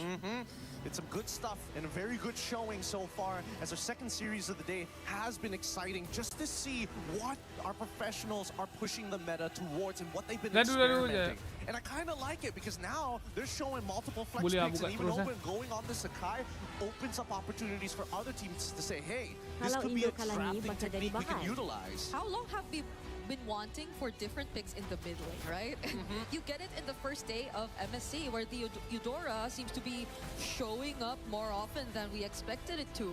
And the flex picks on the picks you're so used to seeing in certain roles as well, the direct counters, the draft sequences. There's just so much to understand and uncover here in MSC. What is that? They get you every single time. You should expect it these days, especially now that the meta is heading towards Eudora. Because now, there's so many things Eudora can do. The extra movement speed, the multi-stun, which has been changing a lot of these fights. Like a surprising amount of AoE that most people don't associate with Eudora because it's been too long. Now, we're going to head on over to the stage to have an interview with our winners, Team Falcon. Hey guys, Rose here with Super Marco up on stage after a 2-0 lead sweep up against Guangzhou Gaming. Super Marco, welcome back to MSC. How are you feeling? I'm feeling good. You're feeling good. He's shy. Now, Super Marco, I want to ask, how different is the Super Marco this year compared to the one we saw in 2024 that made it all the way to the grand finals? I think it's still the same because I'm still motivated and I'm eager to win. Wow. No, that was a really good answer. Okay, let's discuss game 1. Because in the first game, we saw that the first few minutes of the game was primarily dominated by Guangzhou Gaming. So did you guys get shocked, honestly, at how aggressive they were in the early game? I think they just maximize our errors in early game. That's why they got the advantage. And how did you guys manage to keep yourself composed and come back for the later part of the game? We just maximize their errors. That's why we came back. Yeah. You guys capitalized on the mistakes that they played out in the game, which honestly boils down to experience, if you ask me. Now, Super Marco, 2 matches into MSC, and we have witnessed some very, very interesting picks that has debuted this year, like the Brody coming out from you. So I want to ask, what made you guys decide to pick Brody? I don't know. Brody's just meta. There's no other reason. It's just meta. It's just meta. So why didn't you pick your Brody skin?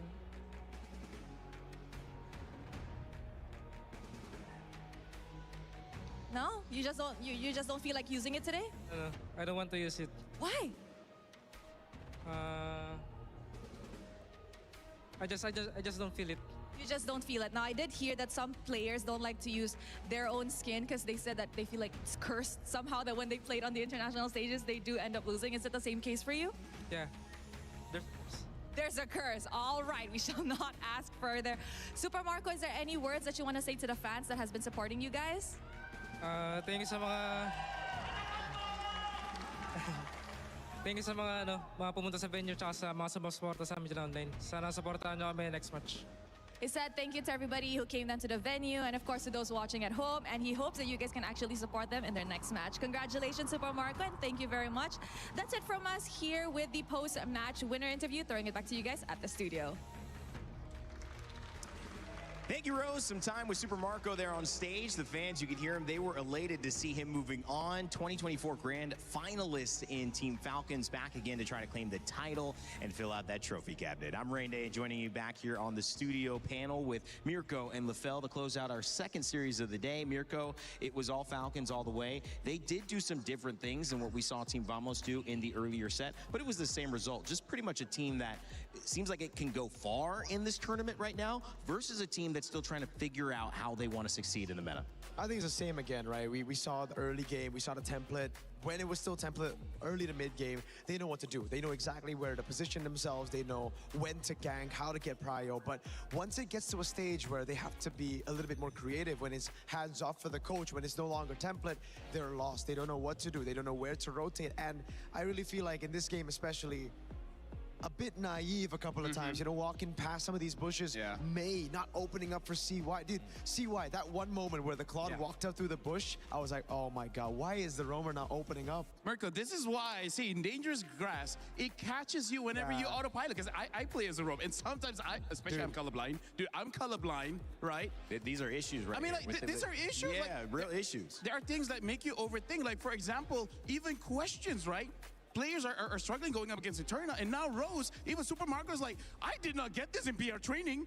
They didn't tell me what to do when they asked about the skins, right?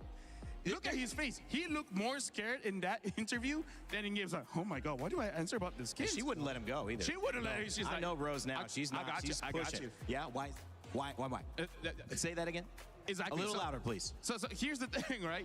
In game, I feel like quite a lot of players have been investing a lot of time in trying to establish the meta and all this kind of thing, sometimes to the point where you overlook certain aspects. And that's why Dangerous Grass is something that I really look forward to, because especially if the game goes long, somehow the grass just disappears from your mind.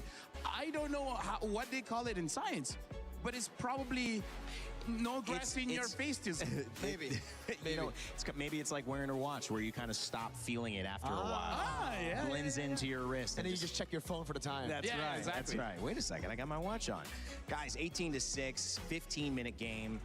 I'm struggling to try to figure out a question to ask you guys that could have an answer to support Guangzhou Gaming or a team on this back foot so far moving forward, because it just seems like there's total control over our leading teams here. Absolutely. You know, Falcons PH, not only do they have control in the mid to late game, but I feel like in the drafts as well. And now this, I think, brings it back to our questions that we had in the draft. Why not Arlet? Why not Phobius? Why did you go for the Sora? And mainly, they needed a second setter. I think in the XP lane and in the roam departments now, we're going to be seeing a lot more CC-heavy heroes, guys that can stay up front, they can be the initiators to open up for the other damage dealers, right? And I think that's what Guangzhou Gaming lacked. They went for Yves, they went for Hirara, they went for Claude, and then the Paquito. So it's like, who do you want to carry? Who do you want to initiate? At that point, it was Mei doing everything. Opening up, initiating, peeling. Everybody else was trying to deal damage, and when everybody else is doing, you know, individual tasks, you don't play together as a unit. Although I do have to say, I like what I saw coming in from Guangzhou Gaming. I feel like those are mistakes that is very much fixable, right? Yeah. Look at other teams play, get some bits here and there, maybe 1 or 2 scrims, and I feel like they would catch up very, very fast. I feel like the micro is there. Now it's all about priority, the draft, as well as how you move around the map, which is a lot. But hey, we're playing for $1 million in the champion slot, so you just gotta go all out, because everyone here is going all out. It's very difficult to be a team that goes the entire way in a tournament this big and never loses. And so what that means is getting comfortable with taking a big lesson after your loss is going to be important. In fact, maybe necessary to go all the way. And Guangzhou Gaming, and when you look at Team Vamos going up against Team Falcons meta, there were lessons that were applied to both of those teams. If you guys now were taking different roles, we're going to be switching out our talent for our next series. What are the lessons that you've learned so far? What are your takeaways after seeing 2 series as we kicked off MSC? I still think it's a draft. I still think it's how do you look at it in the draft, right? In match number 1, it really just feels like they were leaning too much on identity. They didn't really respect the meta. In match number 2, it's more on the side of, all right, we know the meta. We want to go for damage, but it's just too much, and we don't have anything else to fill in the gaps of the composition. So in terms of the draft, looks like Eudora as well as Ling is going to be very, very prioritized, but also looking at the game so far, the mistakes is going to be magnified by quite a lot, because Vamos, they saw 1 mistake where Falcons made, and then they just roll with it. Same as Falcons here. They saw 1 or 2 mistakes coming in from Guangzhou,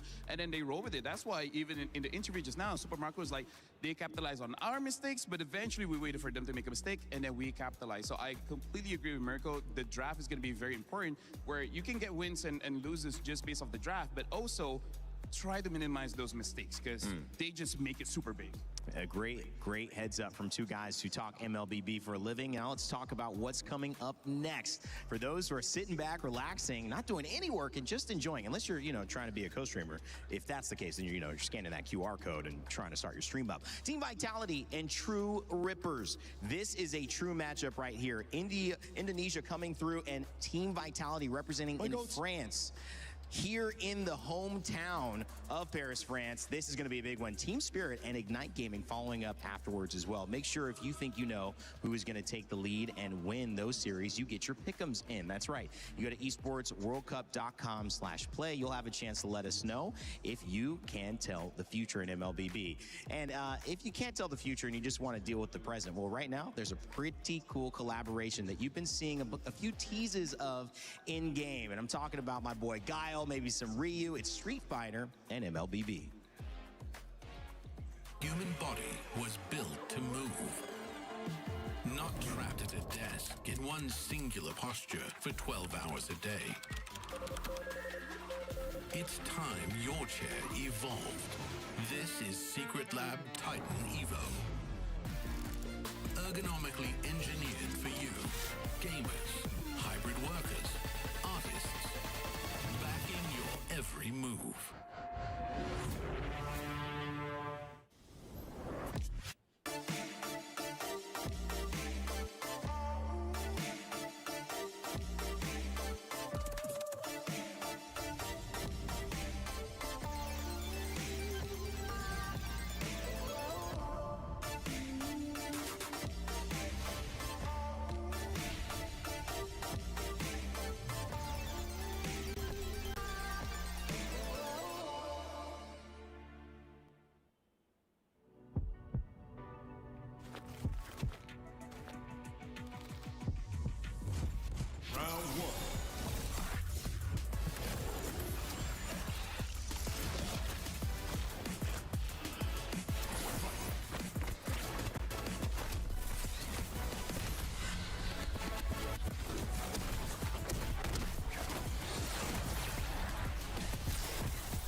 He can come in here and play my game.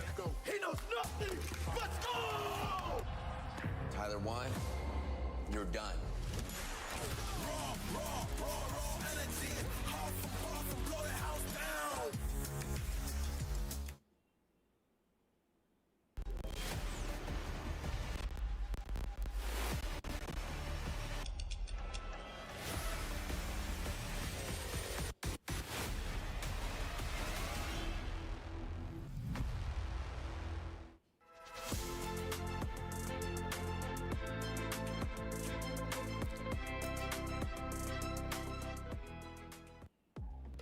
Sixteens of the best MLBB teams from across the world have traveled to Paris, France for a chance at $1 million and raising the trophy, cementing themselves in MLBB history, and hopefully a little bit of glory for whoever they're representing. This one is a big one because we've got hometown Team Vitality going up against Indonesia. Incredible stories here to kick off our third series of the day, and I want to welcome you back to our studio. My name is Rain Day. I'll be your host here throughout these 2 weeks of MLBB action at EWC. And of course, I'm joined by some amazing faces who know this game and you know very well also. Rinmar and Trex. Rinmar, it's great to have you here, man. You've been watching these first couple of series. I mean, we've had some great games so far and some strong moments from teams that are clear competitors here. Yeah, I love what we've seen from the meta. Trex and I were talking about it behind the scenes and on the way here. We were expecting excitement and unpredictability, and we got that. It is exactly what we've got. We've seen things like Eudora pop up. The Ling is back. So many. I mean, we saw Brody earlier. Yeah. I mean, overall, we're at a place right now where the meta can go just about anywhere, and we are literally just getting started. One of the great things about this kind of conversation, too, is the global aspect of these matchups. And sometimes you don't get to see these regions go toe-to-toe. Now we get a chance to do so. And it is our Crunchyroll story of the day that we are going to bring up for this third series because it's India's international debut versus hometown heroes. Rinmar, talk to me about the impact both of these teams have in terms of their fan bases, in terms of this matchup. Oh, of course. So with True Rippers carrying the pride of an entire region, finally getting representation in Mobile Legends Bang Bang international tournaments, I'm so excited to see them in action. It's going to be a tough one. It is David versus Goliath. It is, who's that guy who rolled up a stone over and over again? It's going to feel that way. Atlas? Atlas. Was it Atlas? Yeah, Sisyphus? I don't know. He holds Atlas the world. is the one who holds the world, and that's Sisyphus what India's going to have to do today. Yeah, exactly. I mean, they're the hometown of Team Vitality, but I'm excited for them, and I'm so happy for India to finally be here. Welcome to International MLBB. I mean, Trex, it's hard not to talk about some of the bigger picture items here before we start getting granular. You mentioned Eudora, but I mean, really for Indonesia, how big is this moment? This is huge, right?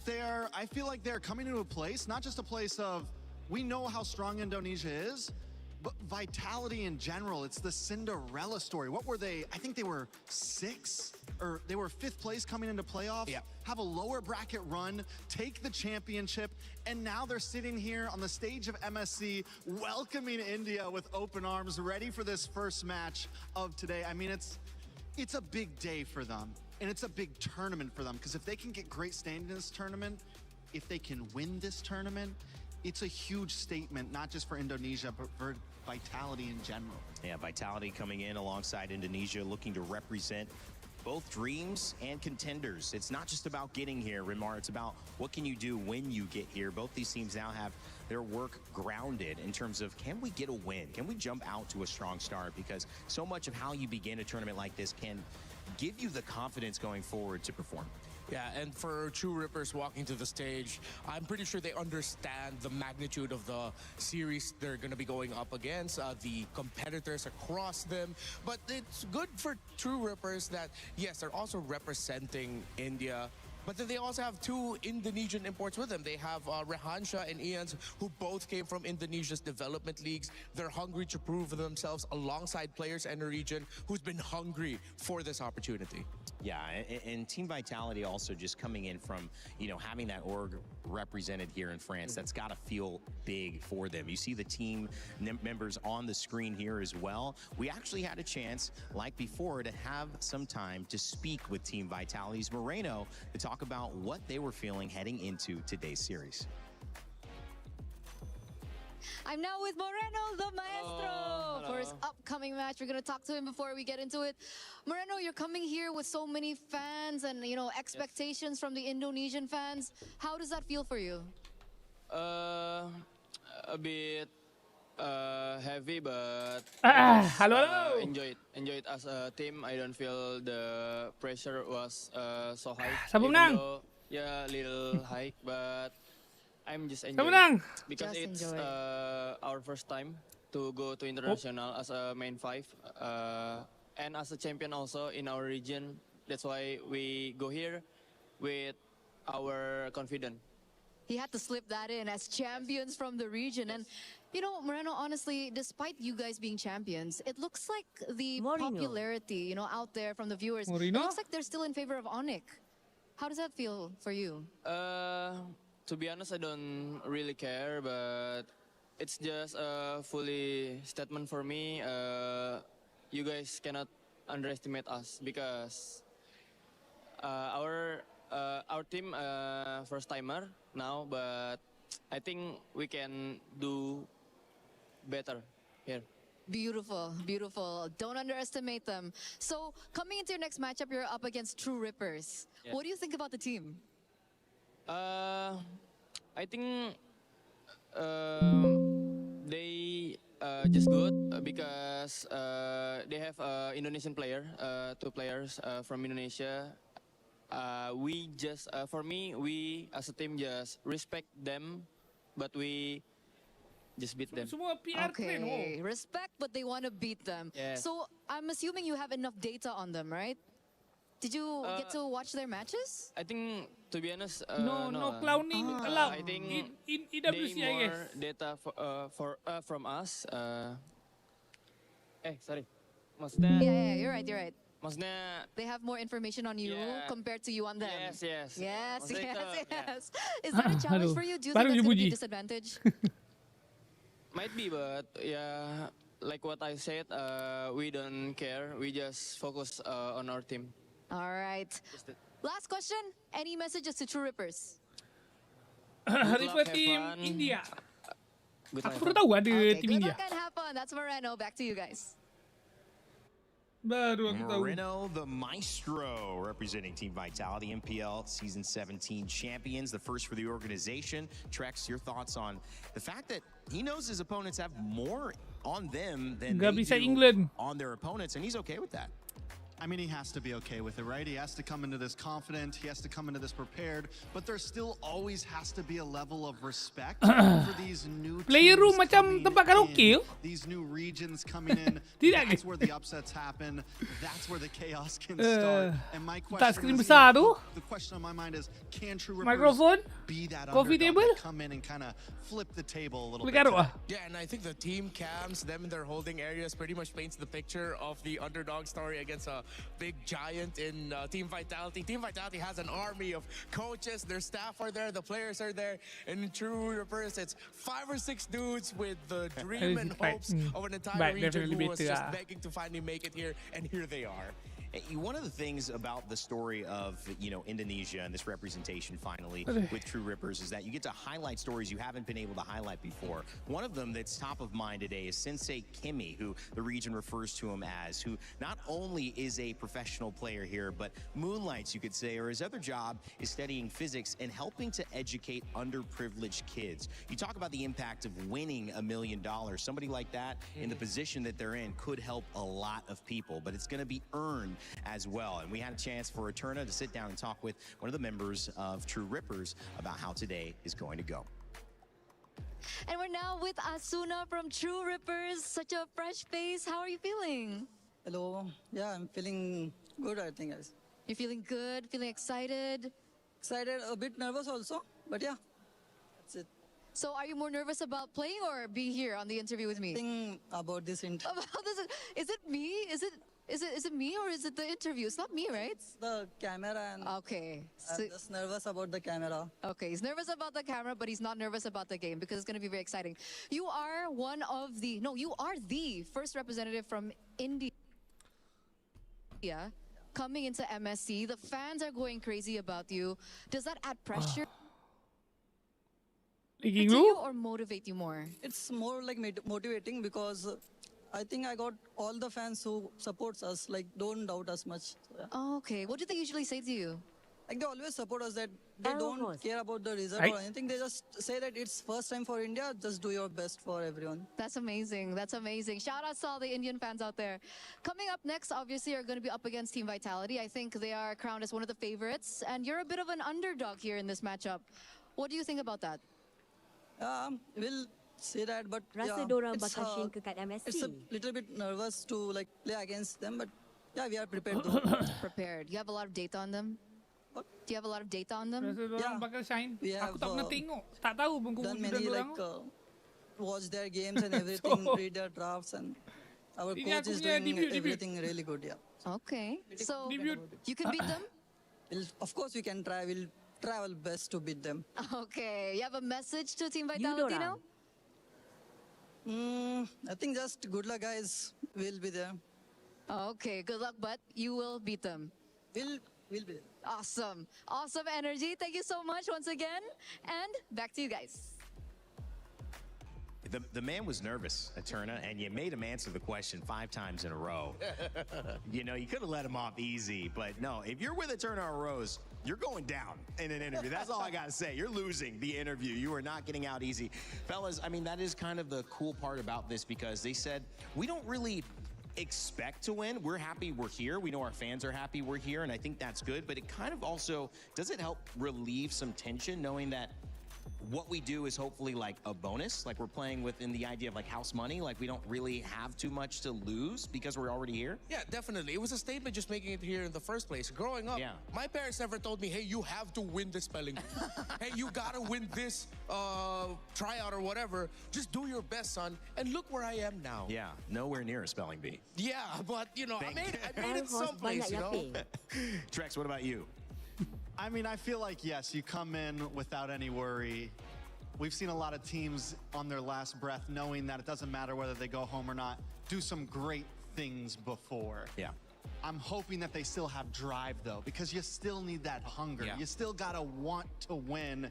And right now, True Rippers are just kind of a blank card for all of us, even us as casters. We don't know how they're exactly going to play. Yes, we've seen some of their games, but what's their mentality going to be on that stage? Is it going to be carefree? Is the pressure going to be on? Are they going to be nervous like they're talking to Eterna? Exactly how are they going to walk out there? And that's going to be, this game 1 is huge on how we see True Rippers for the rest of this event. It's going to be interesting. The winner of this plays the winner of Team Falcons PH and Guangzhou Gaming, which we just witnessed. The loser plays the loser of that game. So a lot of information being gathered and a lot of information now that we will find out soon. If you think you know better than us or you want to try to get ahead of the guests, make sure to join our esportsworldcup.com/play-pick'ems. You can scan the QR code. Let us know who you think is going to be taking the win here. Before we head into opening up with these teams, just kind of some final thoughts. Again, are you feeling like this is going to be another 2-0 on the day? Do you think there's a chance with True Rippers? Just excited to see what's going to happen. This feels like one of the setups of many great Indian films. You know what? I am maybe one of those people thinking True Rippers gets a game, shocks the world, but Vitality still comes back and reminds them who they are, 2-1. I'm an underdog guy from an underdog region. I want to see True Rippers go out there and rip some things up. So hopefully we see it. Hopefully they put up a fight. Maybe even take the series. Oh, I like it, man. It's rare that Americas are an underdog here, but MLBB has just made it happen. Trex and I looking back, you know, we got nice to a little bit, but he left us, you know, with the Philippines. Like, we're losing people here. Guys, if you think, again, you know, make sure to get your pick'ems in. It is an amazing story. The hometown of Team Vitality going up against the new representation from Indonesia. We'll see who takes the cake. Oh my, that match too was an amazing match to watch, because if we recall correctly, Milosh, Guangzhou Gaming was in the lead in game number 1, and suddenly Team Falcons PH was like, nah, we're gonna clean sweep this. I've sad to say this, but the experience won out. Of course you want to cheer for an underdog, but in this one, it was not meant to be. The beauty of it is, though, underdog stories and dark horses in general do not end with us here in our group stage, especially not on day 1, as we've crossed the halfway point. We're on the way to game 3. And this one on its own has a huge story to tell, I know, for a lot of fans out there. Yes, sir. So, mentioning a match 3, ladies and gentlemen, join me in welcoming the hometown heroes, Team Vitality. This is a team that trusted the process with a championship that took years in the making. As the hometown heroes make their MSC at EWC debut, their resilience will be tested.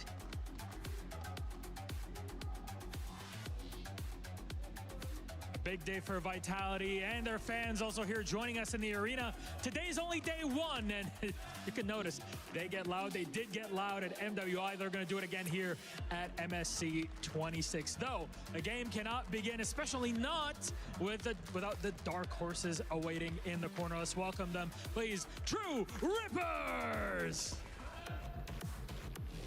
The torchbearers have arrived. And from viewers to participants, the inaugural Masters champions step onto the international MLBB stage for the very first time. Will their in-your-face aggression be the winning factor? My friends, we are about to find out. Big moment for them, big moment for India also here. First time participating internationally, Rose. There's a lot of pressure. Yes, definitely. But I feel like this match will ultimately be very exciting because, like I've mentioned, both teams are debuting in EWC. A lot of fun picks to go around that, I'm sure. Okay. Very much so. So, my friends, please, you may go place your keys. Team captains, please go ahead. True Rippers, Vitality, place your keys in their positions. Take your seat. And remember to shake hands at captains because it's all about friendship and love. But before we get into the server itself, and there it is. Respect between our two team captains. And it's time for us to get into it. Who can take this matchup? Vitality, True Rippers. We'll break it all down on the desk before we get into game. Thank you, Milosh and Rose. A big moment for India's first debut here at MSC. And of course, when you look at Vitality, these guys have an incredible sense of, I think, confidence going into this one, but we'll see if that confidence is going to be earned, Rinmar. Yeah, I think it's great here that for True Rippers going up against a confident team like Team Vitality, their styles aren't so different in the sense of both of them are just going to be looking for aggression. At the center of the map, they love to make sure they get to build advantage, and True Rippers is very familiar with that. Maybe through that angle, they could find a way to slowly chip away at Vitality. I mean, yeah, be ready to go toe-to-toe. Maybe take advantage even of the aggression. Yep. A lot of times you see the more veteran teams that have been doing this longer, try to push in, try to bring that to your face. And if True Rippers are ready for that, maybe build a composition that can kind of absorb that initial shock. Okay. There could be something there. I like the point that you mentioned, though, feeling relaxed and feeling like you've done enough to get here. You still have to somehow combat that with the drive. And as we narrow down into what's coming up next, the draft's certainly in about a minute or so. Rinmar, how do you do that practically? What does, you know, a team like this in True Rippers need to do to maybe get ahead of the draft, which is where Mirko previously was saying a lot of these games have been won and lost. Yeah, when it comes to how True Rippers played in their Master Series, they love to make sure that they have an EXP laner that can get out of lane relatively quickly, go into the river, and try to kalau kau tanya aku, vamos dah Noka. And mid, and then just continuously Safe to say, sudah bombard di the Noka. opponent with, hey, well, how are you not laning? This is the laning phase. You should be taking more time with your minions. Suddenly they're not, because they know they can get leads through making sure that their jungler is safe and even more dominant compared to the opposing jungler. Pushing out the space with the XP lane, and obviously the jungler has more room to roam. Same idea for you, Trex, or what is, if you're at Vitality, don't know as much about True Rippers, how are you drafting to make sure you don't fall into that trap? I think you play your game. I think it's harder to say in draft right now, just because of how sporadic everything's been, the new picks. We're going to see exactly how it goes. We do have Flying Clouds coming in as the map choice, but I think in terms of gameplay, they have to just come in confident in what they're going to do and be ready for any surprises that True Rippers might bring. And that's where I think draft is key, because that's where new regions coming into MSC, coming into MLBB, you start to see things get a little crazy. Maybe a surprise pick, maybe a cheese pick, maybe a comfort pick for one of the players that no one is expecting.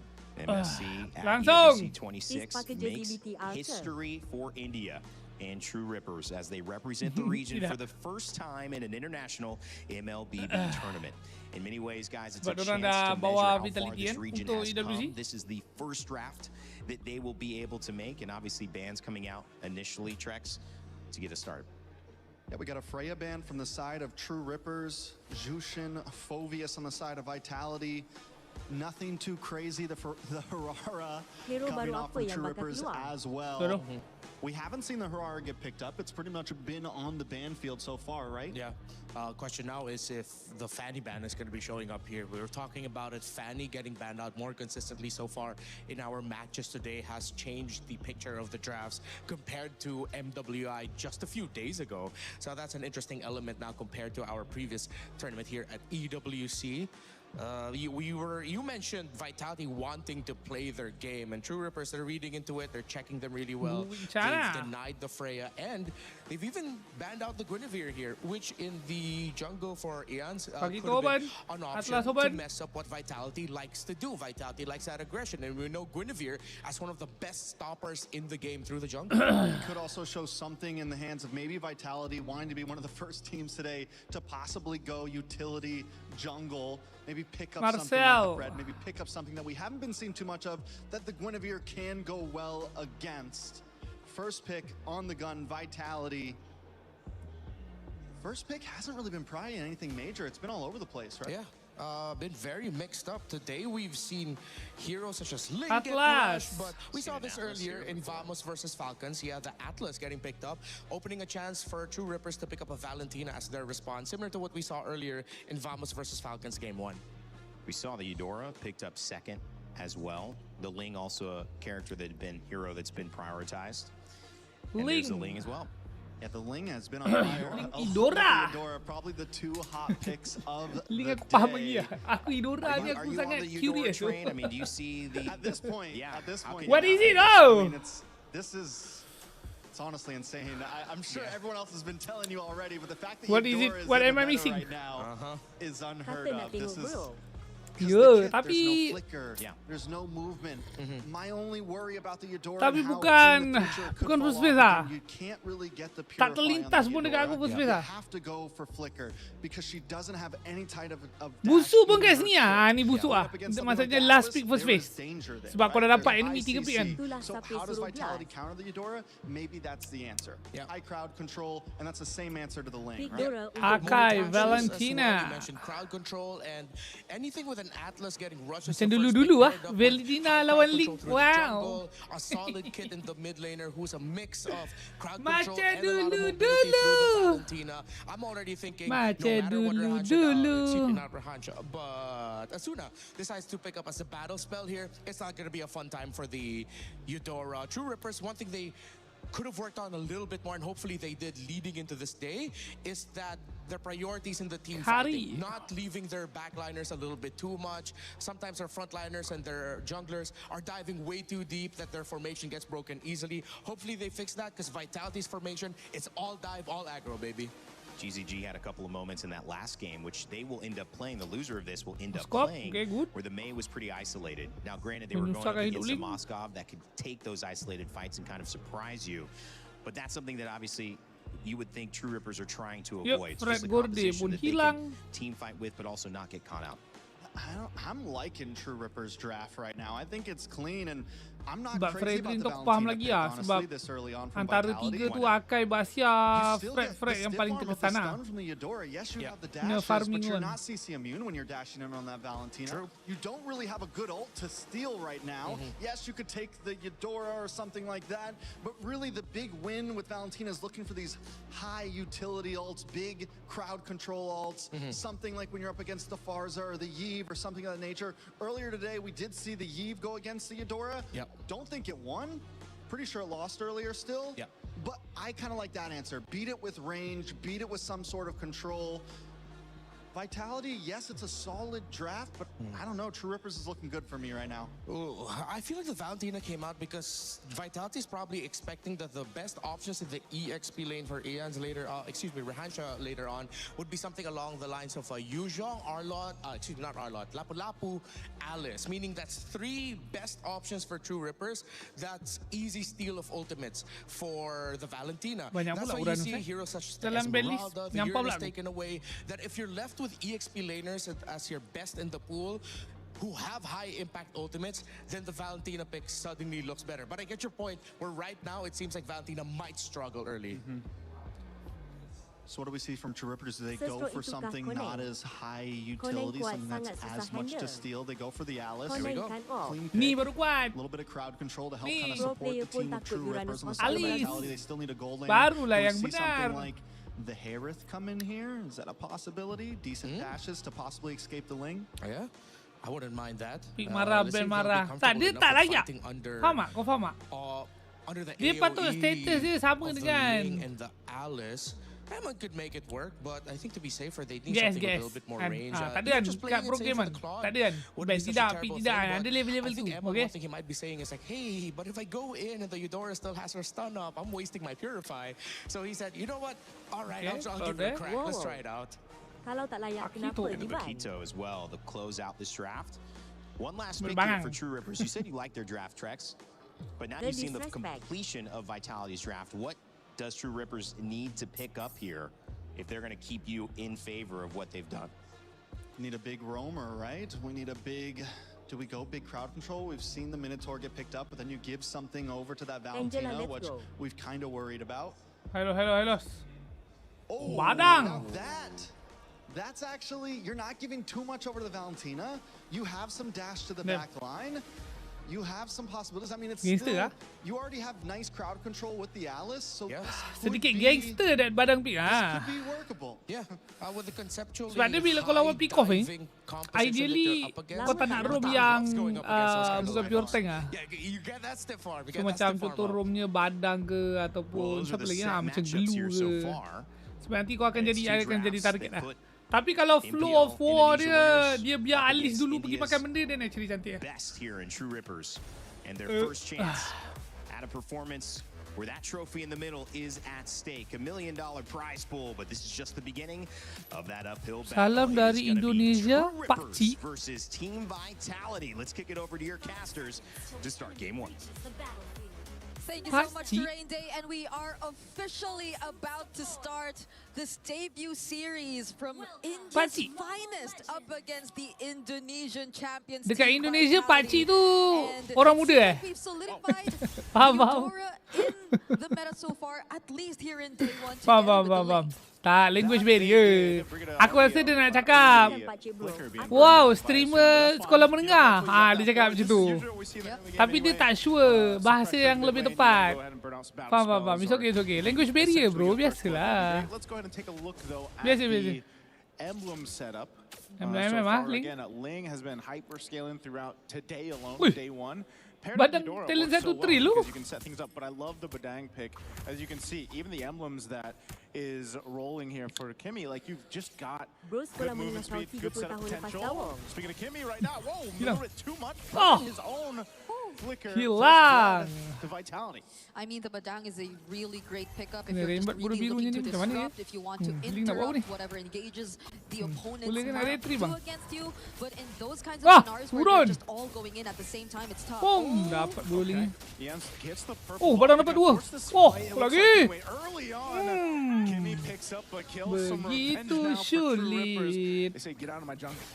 Begitu sulit. Begitu sulit.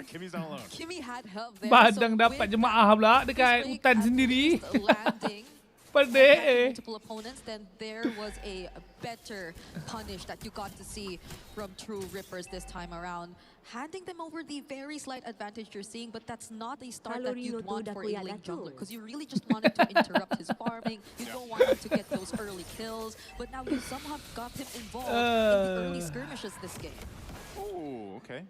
Maestro's up. Moreno's got his own Temps Blades. Turtle's going to be up first objective, but I think True Rippers wants to go ahead and just take their time with this. They know positioning is in their favor. You got half health on your jungler. Ian's doesn't like this fight. They're gonna hold this though. Kenapa ambil ulti link are at least going to position themselves here, but this isn't a Kai that we're talking about. Begitu sulit. Go. Finn finally shows up. There it is. There's a throw to ruin already used. Temps Blades come down too. They'll just go for the fight. Betul kita pedang jalan kaki. Lock down in there. Emon comes through with a blazing duet. Couple bodies drop in over here into this fight, but the fight for the turtle looks like it's going to go over to Vitality. That was too much crowd control from Team Vitality. And we were just highlighting the impact of an Akai in the objective fight. Oh, wait! He's 1 HP. Oh, Moreno's around the corner, goes in with the flicker to capitalize another kill. That's a massive win you get to see from Team Vitality, taking the objective and multiple kills across the board against True Rippers. Asuna will be here though. I don't think they will get to find any trades from this rotation that you're seeing. But Vitality are just so quick to convert. They're just so proactive across the map, winning it out, and now you see how much gold they've secured for Eman, which you would assume is not going to be the best possible matchup, considering that he is up against a carry, who, by the way, is also a master assassin. Yeah, wanted to basically go 1v1 in that lane, try to get the upper hand for Garcia, but you know, this is one of the cases, right? When you build this kind of composition that's supposed to snowball, and especially for your Ling, again, if you get delayed, then the whole team's affected to an extent, right? And you're talking about 2,000 gold lead. It's nothing too crazy. It's still early on in the game. But my main concern here, Brigida, is that next turtle that comes up. True Rippers definitely wants to get in a better position when it comes to actually taking the objective. And it seems like Team Vitality is just willing to go ahead and force a fight, you know, try to get the upper hand in terms of fight. Yeah, because I like that they're confident. They try to defend themselves first, but hold on, Garcia is all alone. She's got no flicker too. You're just not going to be able to escape this.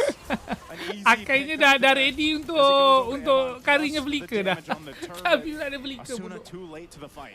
Dah lah, habis lah. Going back to what we were talking about. Game over, game over. At least they do make some attempts. They try to position themselves early on. They have the slight advantage because, again, they do have their very own sources of crowd control. But the thing is, I feel like Kimmy is starting to become a vulnerable target for Vitality. They have much more kena buah merah. Okay, I was going to say, what are they up to? They get the flicker out though from Garcia.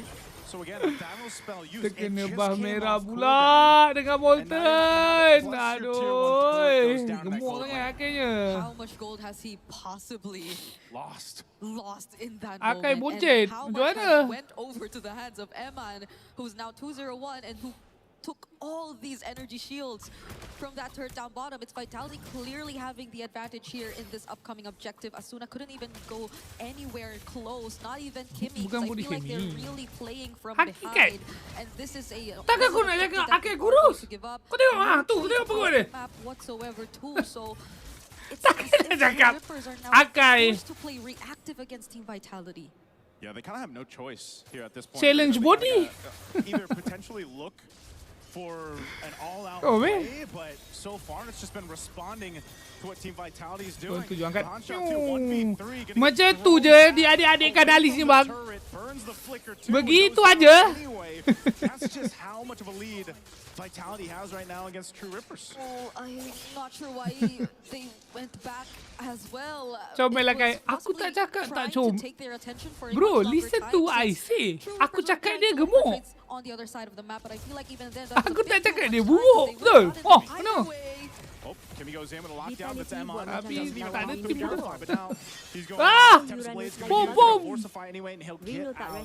Purify used. Coba, Here's bro. the conceal. Does Vitality choose the fight? No, they're just Bukan going to push tos. into the jungle further. Dia macam dia aku tunjuk, guys. Tu nampak tak ada bush? Ha? Or trying to lock Tosik down ke? the clog on a purify with the BMI. ke? Only just the Ha? button to rely on for Oh no, tersebit. not even not even Ah, no, dia bawa balik rumah. Nah. You can't park there, sir. Oh, you can't park there, sir. And this is the thing of Vitality just choosing their Aduh, targets. bosan lah. Tak main langsung bodoh si They don't really have si an TRX answer to ni. this tempo that's been set by Vitality. Yep, wherever Eman is, that lane is just so active. You draw him a couple moments ago Hey. down bottom, and now it's already the tier 1 going down. And you see him up top, and now even that goes down. And Rihansha could barely survive this. Ian goes in though. Goes in, comes blades, but you want to get out of there. Shogun's right here. He's charged up, goes in with 1-2 punch, and will take out Asuna under it, but can Kimmy get a kill? Convert it over? No, he can't. So it's again just True Rippers scrambling, looking for anything. Dia buat ni, across silent the recall map. aku They're gonna panggil. lose a tier 1 turret. Silent recall. This turtle, 3 for 3. Should go over to Vitality unless they just waited out for that Lord to come through. Yeah, and they could no longer anticipate the angles. Okay, link 2 item. Pause back. Isn't being checked Ini memang at tumbuk all. mati. He's just free to go in for these very aggressive plays, even 1v1, considering the amount of lead that's already in their hands. It's 5k. I feel like Tak the bodoh yang majority tak of it is in the hands of bermain-mainnya. Eman as well, by the way. But Badang you haven't seen dengan the blazing Idoran do it ni in doh. action just yet too. So Tu tak ada buat apa-apa dia tadi. multiple layers of the threats that you have to think about when you're going Dua up against kali Team Alice ni kena gas, mana ada apa-apa respon tu. Maknanya kalau tak datang tolong, pergi press opposite lane ke? Pergi rem bautan ke? Vlogging babi, bangsat sakit! Yeah, Shogun doing what he wants to do here up on this bottom side. Ians will go ahead and survive. Half health. He's actually going to go use the Retribution. Lord's already taken 2. Tempest of Blades used. Shogun might get caught. Does have to burn the flicker, and he's able to escape. Even with the conceal, here comes the rest of Vitality, though, to counter punch. There's the lockdown from Nile, their own version of Tempest of Blades, but from Moreno, and fighting on Blazing, shooting everywhere he wants to, and now Rahansha as well. Hilang! Tak boleh main Rahansha bola can't do dia. anything but just Miskin watch sangat. the team get decimated under these turrets. He can't escape, trying to get away with the gleam, and just Link barely aku will macam survive. si Ariel main tadi. Macam si Kyle main. Ya sama. Kalau yang ini, jelah mana man. Di profile guys, di profile. Pergi tengok, pergi masuk profile aku. Tak tengok dah game ni, dah habis dah. Pergi profile aku, kau scroll bawah sikit. Okay, ada aku review link season ni, okay. Pergi tengok. Lebih kurang kan, kau tutup nama memang tak boleh beza. Streamer main ke pro player main? Ai, season ni apa tu? Bro, video season ni siap. Emon's gonna jump in with the blazing do it, firing off on Garcia and Rahansha. Gleam there, trying to escape. Thrown a ruin used as well, and now here comes the Tempest of Blades. Can they turn it around? A kill stick. Pecah habis. Game 1. Bukan Kak Bako sendiri. Pergi tengok. Pergi tengok dia. Orang cakap lebihkan buti dari kari. Kan? So aku tak nak cakap lebih-lebih. Tak nak cakap lebih-lebih. Pergi tengok video. Pergi tengok video. This game away from True Rippers in a Faham video very masa kat dominant rank fashion. strategi. Ai Under mana? 10 minutes. Bro, aku punya konten semua early season mythic bro. Early season. Faham tak? Early season. From all the way through Indonesia. Masalah video pun bakal. Lawan yang keras-keras. Kalau lawan yang poke-poke aku, kau tak? Kalau lawan poke-poke, aku delete klipnya. Aku delete. Sebab tak ada isi. For True Rippers, Tak ada isi. if you break it down, Lawan it's one budak of the baru things where balik there's kelas so kapal boleh many lah. things, so many boxes that True Rippers has to check off here. I mean, from the get-go, as we look at the highlights here from SDC, you can see how this all started. Seronok There was an bantai attempt adik-adik balik off of this sekolah. Kepala otak but then they kind of lost track of the map and, you know, keeping Easy Garcia. nak balik dadu kat EWC bro. Dia tengah group stage. Sabar. Kau kena tunggu I think this just poses multiple questions advance for bracket True Rippers ataupun in terms of that game and knockout. the approach that they Barulah really kau wanna pening go kepala. for. The lineup, you could see Room that wangi they celah mana probably pula want to bang. just go for counter engage or Aku maybe a sampai bit hari more ni of tak the tahu punish macam mana for orang buat on-court room attack wangi when tu. it comes to playing against a team like Team Vitality. There are just so many dives. They have multiple ways to also respond, but at the same time, they were just. Apa benda dah dulu? Aku dah tekan. Dia delay. Boleh chill lah. By Team Vitality. Dia And there's delay. just so much that we have to talk about in regards to what Sabar. they have to do to get back in this series. So let's leave it to the panel as we throw it back over together with Rain Day. Thank you so much. Kau ingat aku dapat duit? Aduh kau ni. What do they need to do to get back in the series? My goodness. I might be like, Campak dadu beza dari host trying to predikkan figure out pemenang. theory of relativity before Einstein takes a stab at it because Aku dari awal aku dah cakap. Dari habis quarter final aku dah cakap Spain champion. Apa lagi aku dah cakap? Lebihkan kari. Lebihkan kari pula. Lebihkan bukti dari kari bro. Okay? Aku cakap Spain champion. Malah langsung saja champion. Apa lagi? Apa lagi bukti kau nak? It's like, man, if only they Nazrul, just had ada. some key skills Ada. to wait for Vitality's counter go, maybe that could have been better, but now they just went all in. Yeah, I think what we want to see from them was what we saw in that very first counterplay that they had. They kind of let nampak? Vitality Korang kena jadi macam Ryan play tu. against it. There was one Ryan other dah point where they were able to do the same thing when Vitality was up in tournament. that top lane. Sentiasa macam korang patut contohi Ryan ni guys. Jadikanlah Ryan ni role model korang untuk menjadi seorang netizen yang lebih baik. Okay?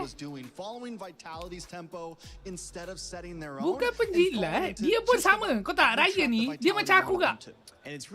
Okay? Dia macam aku gak, macam tu. Macam tunjuk, Akai itu gemuk. Dia cakap benda fakta je. Kan? Dia hanya melontarkan fakta. Itu bukan jilat. Okay? Itu standing behind the truth. Maybe they didn't right now, but maybe this game will show them that if you don't bring the confidence, it's going to be a fast Macam mana aku pakai fake account tapi aku depan kamera korang? Itu kau explain. Apa logiknya? Aku punya fake account tapi aku depan. Aku depan kamera. Pro players in MLBB have already spoken so many times before where because they were at the mindset, they didn't realize they were overlooking something. Whether it's know when AI. they use their skill or when the opponent has used their skill, they've lost track of that. Tapi logik juga kalau orang macam mistake aku dengan AI geng. Betul logik. Sebab biasa kan produk AI ni kan dia macam flawless kan. So kalau korang tengok kamera webcam aku ni kan nampak memang macam flawless. So I understand lah the confusion. But bukan AI guys, jangan risau. As real as it gets. As real as it gets. Okay? Don't worry. I will give you guys original content. Maybe they just weren't ready for this. Maybe there's still a lot on the table that they need to perfect. The draft looked good. These are playable picks. We saw very similar drafts from earlier teams that won. So the draft wasn't exactly the problem. I think it was coming into that game. There was a lot of small issues, not having vision on Shogun when he got that big play from them. Their mid lane, Eudora just walking off on her own, no one checking bushes, they were split up. Vitality was running as a unit. Everyone was play from them.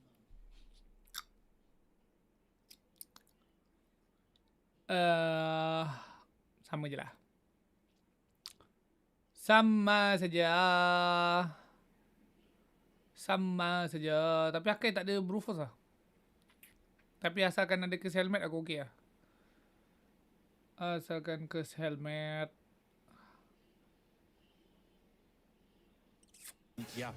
Their mid lane, Eudora just walking off on her own. No one checking bushes. They were split up. Vitality was running out as a unit. TRX, everyone was kind of doing their own thing. I do think with Team Vitality, though, the difference maybe in Series 2 that I've noticed, Rimar, I want your thoughts on this. Team Falcons PH had a pretty similar level of when the game was over dominating across GCG. However, they did lose early game, and they were down for like 5 minutes before they clawed back. Team Vitality looked like they stepped on the gas and they never let go. Does that signal a little bit of the strength of what this team might be bringing to the overall conversation to you? Or is it more about product dan usernya adalah the most glaring play for me was okay. the first turtle was they fought way too hard, way too early, not even respecting the fact that the Paquito was on its way to join the fight. Once the Paquito of Shogun showed up, it was pretty much over. They wanted to get some early little trades of health, but then that just ended up punishing Kimmy on the down even more. And once they lost Kimmy on the down, one Shogun joined the Paquito, the math does not math damage-wise. The team with the Paquito will out-damage you in the early game. To extend on that point even more, if Vitality was up against possibly certain other teams, or when we see some of these top regional teams go up against each other, even with an 8k gold lead, you might not try to go for a base end at 8 minutes, right? You might take the inhibitors, play it safe, and back off. Especially when we saw the Link come in and get a kill. They didn't care. I know that he was being kind of nice in the interview, but Vitality was very confident that we were going to get the better of them. They were kicking down doors. They were running in base, even after losing a member. You'll see it later on in this tournament. A lot of teams won't be that aggressive if they feel like the match is even.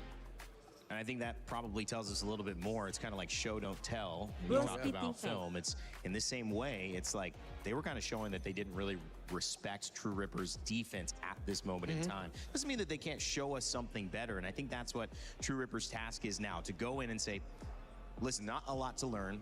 We lost completely. They dominated completely. They feel like they can do it again. So how do we now start working a strategy back to give us some hope? And if I look at you, I mean, what would you think? Is there an answer?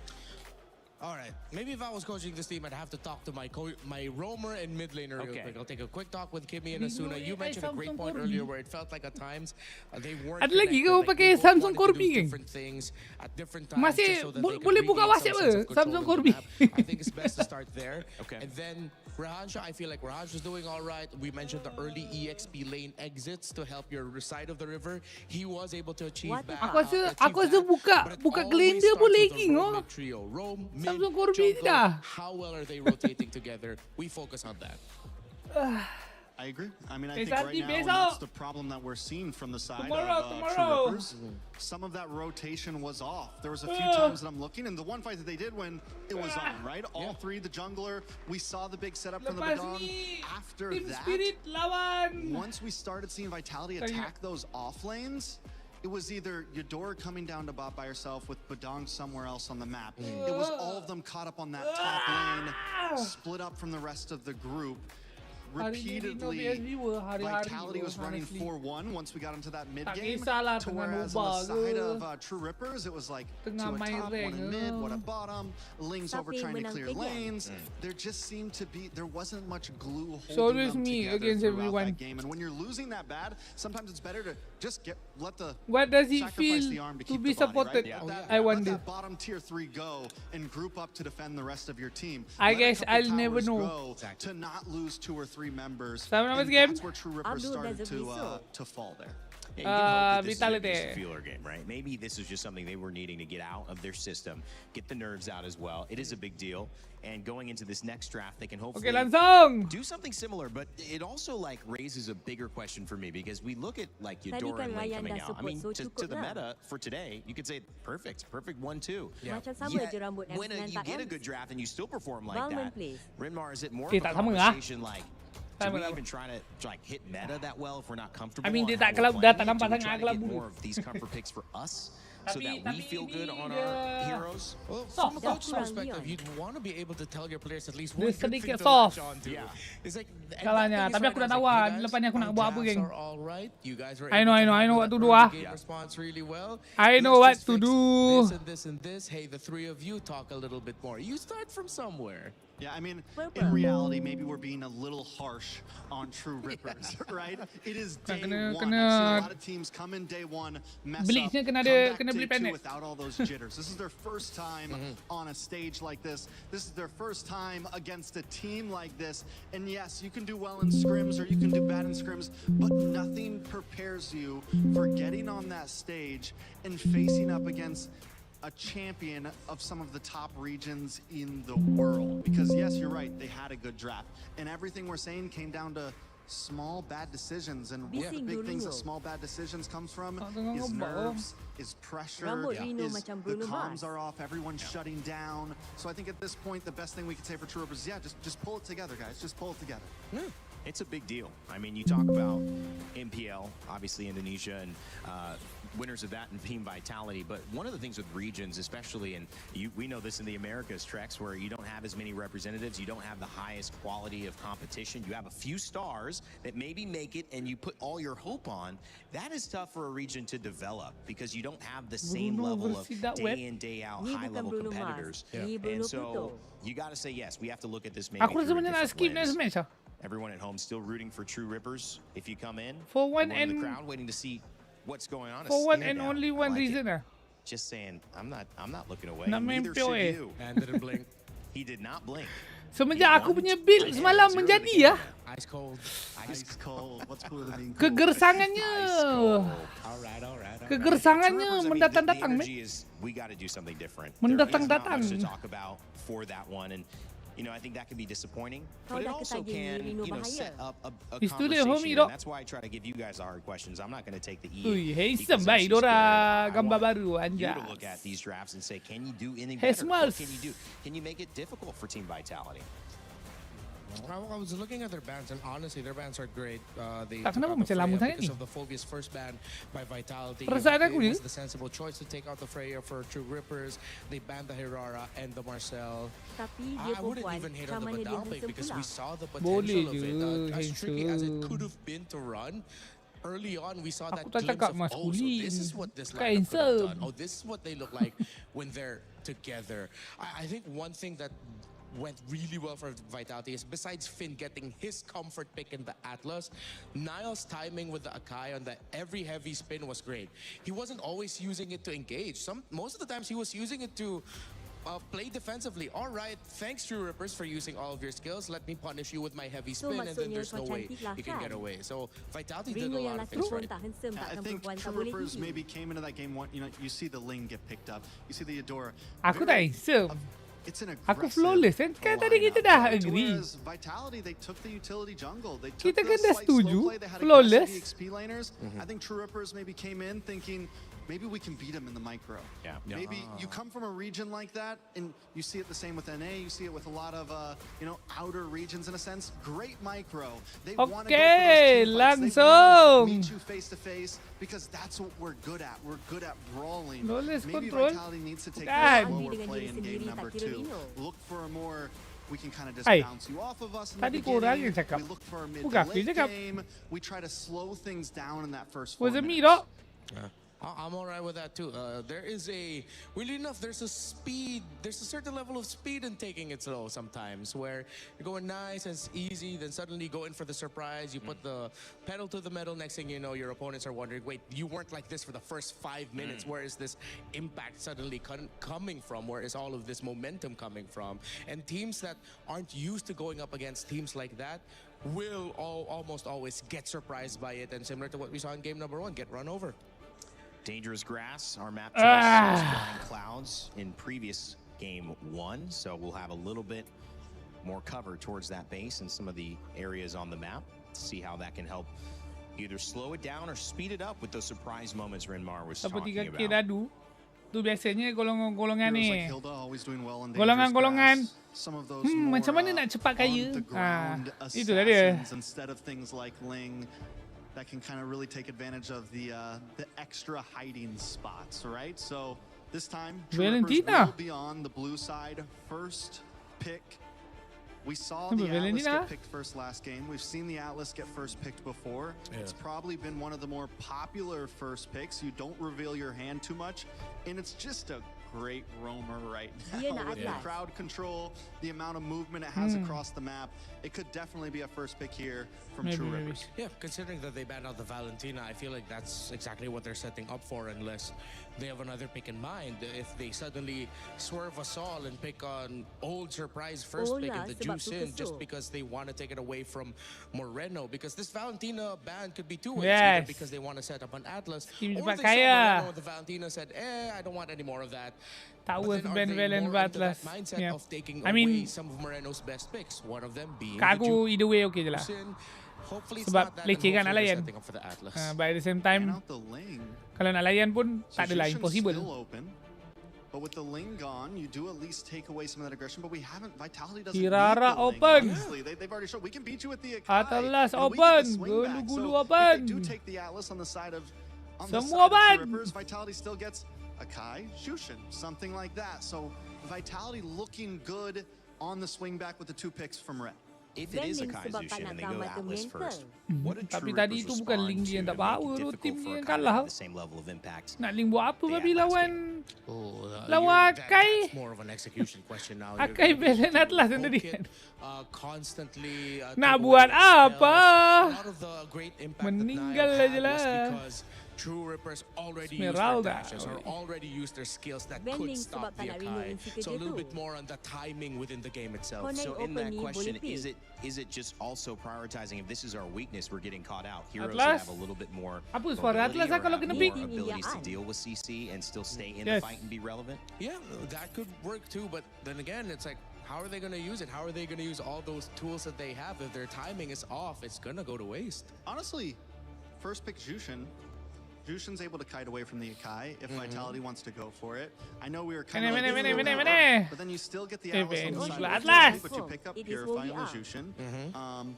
And then you can kind of play around. They end up going for the Atlas, so there it The is. ocean is not home. We talked about Moreno on the Jushin. Do we think It it's a is definite who lock? we are. If they do, Something like that. that's gonna be a bit of an ego pick. An ego in the good way. It's like Rindu it's Ocean. that Vitality ego. It's like, I know we're It's better not than just you. Let me show home. you some of our old favorite tak sama. tactics of like packing a sprint on this It Juices, is who giving it a Sky we Piercer, are. and then Dah ada suddenly it's just teks gonna pun go salah. crazy Tak sama. because you gave it Sam way tu too many kills dalam early muka pun on. I sama. could see them doing that, Bro, honestly. Atlas handsome oh, the 5 minutes. 2 picks coming up for Vitality. Bro, It's Atlas. taken away this time for True Rippers, who Atlas start aura with that. farming, man. Let's see what Vitality do to What the respond. hell do you With the way mean? that Vitality won last game, they could also completely steer it Hirara. away. And Hirara was less Yeah, open, Hirara so we are going to get to si see ni Nanaya. some aggression on the jungle of Vitality. As their second pick, Lele. Selena, this is exactly what I said. After winning game 1, we could see them take a complete left turn and kind of switch things up here. Betul nak It wasn't nak the juicing, but it keluar masuk kan ni. goes into that school of thought of, yeah, let me just show you how much Last better game I am than Gengarino you. ni. That's a hell of Ah, a lepas win. ni ada You lagi cannot satu see match. Selena Kurang come aura. out this early. This is Team coming from a Spirit team lawan that... apa pun aku tengok. Oh wait, no, I just realized Coach Panda is with Team Vitality. The last time we saw him in the MSC stage, he wasn't able to fly out, but that was the meta of Atlas. Then at gold. Sonseg. Selena was one of the picks he wanted to pick up because at least you could set up some traps. So that you could get vision. Now this is surprising to me because the And 37 Uranus is tak one of the silap. responses to the Selena in the sense of, all right, go ahead and waste your abyssal Yeah, arrow happy onto me so niya. you have a strong front line. Let's go But then they game pick up 3. a Kita na Lee menang, Sun oh. Shin. Let's go This Koneng. requires them also Koneng. getting a Kita na strong menang, kita na menang. fighter type in the gold because if they go double carries, it might be too greedy. Game 3, let's Freya's go. not open. They Yeah. could go for, call me crazy, but they could go Alright. for something like a ruby gold. You're crazy, but that's Silap good. lah Vitality lepas Honestly, hero the Koneng. Harara wants to dash in, the Selena wants to dash in. Something that can stiff arm those heroes that King want to get up Koneng close and Rush. personal. It works great along with the YSS. If you want to see at least a fighter in the gold, something bulky Yes, in the gold, yes. it could be Bellaric. an option for sure. Bellaric gets picked up by the Abang side of Long Koneng dah Vitality. This is sampai. a roamer we've had our eyes on. Is this a first showing so far today? We haven't seen the Bellaric yet, I don't think. So far today, yeah, it's been banned, surprisingly enough, yeah. Yeah, It's gotten crazy, banned huh? out more. The mini Oof. stun. What are they going to pick up at the gold? Bele, Actually, that's just my biggest Hirara, question right now for Lele. True Rippers. What are you picking up at the Kita gold? tengok lane? connect. Unless they swap YSS to gold. Yeah, exactly. It's like unless they really go a little bit back into the meta and then suddenly bring back YSS in the gold lane. They have the option. They have the option. They have the option, all right. They have the option. We'll see Sun Chen, Aku rasa Ben Akai abang. the last pick for True Rippers so Ben far. Akai We've Ben got 2 Akai more to go. Vitality. Is Bellaric Ambil selected? pokok sebab nak I'm cut not off used to seeing Koneng. that face there. I was Seseram like, itu who's tak? that? Yeah. Who is that? Still getting used I've to the newer never seen portrait. Yeah. Buang lah Akai je I've bang. seen that hero anywhere on. Yeah, exactly. We usually see it in a ranked game. Wait, that's a hero? Suddenly, it's a meta pick in MSC. Who would have thought? 2026, everyone. Earlier we said fire sometimes needs to be fought with fire. Sometimes you need to cool it down and try to go the opposite direction. In this case, fast game, fast win for Team Vitality. Do True Rippers try to match that pace and out slug them, or is this better if True Rippers try to find a lineup that just survives and just builds towards seeing more gameplay? It depends on whether they believe they just played bad last game, Right. or if they truly think that Vitality's a little bit better. What do you believe they think? We're gonna find out. We'll find out. Come on, We don't need to find out for you to believe. I mean, I don't know yet. Do you think they see it as a mismatch? I think they drafted very well last game, right? Like I said, I agree with their draft last game. So coming into game 2, orang tak biasa kuku pendek usia dia tak? Excitednya nak tengok Conan where is it beraksi. all Aku tak boleh, aku kuku panjang. game, right? Yeah. Tak kena terus tu tekan benda. I already said that I think they should slow play this game. I don't think they should come in thinking we can just go all out. You're up against Indonesia, which is known as a brawly region. Is my life. They're great at micro mechanics. They're great at going toe to Di toe, mana dah especially Akai with dah regions like sonseng ni this. semua bodoh They are kat kind aku of the stoppers for other brawly regions. Dia dah pilih Don't get me sonseng wrong, jungle. Vitality have great macro, but they are ready to headbutt with you a bit. So I don't know if that's the direction True Rippers should go, but hey, they might take it there. They got a YSS right now, so they kind of have to. Songseng Gold Key. Dia kalau ni dia sonseng golden kan, dia memang boleh pergi balik tu. Give me a Ruby firepower. Sanseng Jungle. Ruby Gold, and then they're gonna turtle it out and just hold the fort down for their Kuranu YSS. CSP, Sonseng Golden, bapak pick siap. That's gonna be a tough act. Last season tu. True Rippers are gonna surprise us with a pick here. But no, they'll play it stable. They'll go for a double carry. Wow! In the mid, greedy Finally! lineup, but they have the damage. Tapi ada handicap. Oh, Maybe that's what they felt. I mean, it seemed like the tempo man. was they wanted to counter engage, right? Yeah. So there was a lot of understanding that they were going to brawl. The choke comes out, and we were going to deal with the brawl. Maybe they felt they didn't have enough damage to properly punish the counter engage from What Team do you mean Vitality. no? So a different, but I think clear approach, Renmar, and what True Rippers wants to do in game 2. Yeah, you can see the idea there. It's just with Uranus games, it's always Really XP. really good or really bad because Conan your EXP to laner Really doesn't XP though, have strong anjas. crowd control, but the rest of them do. So the crowd control is there somewhat.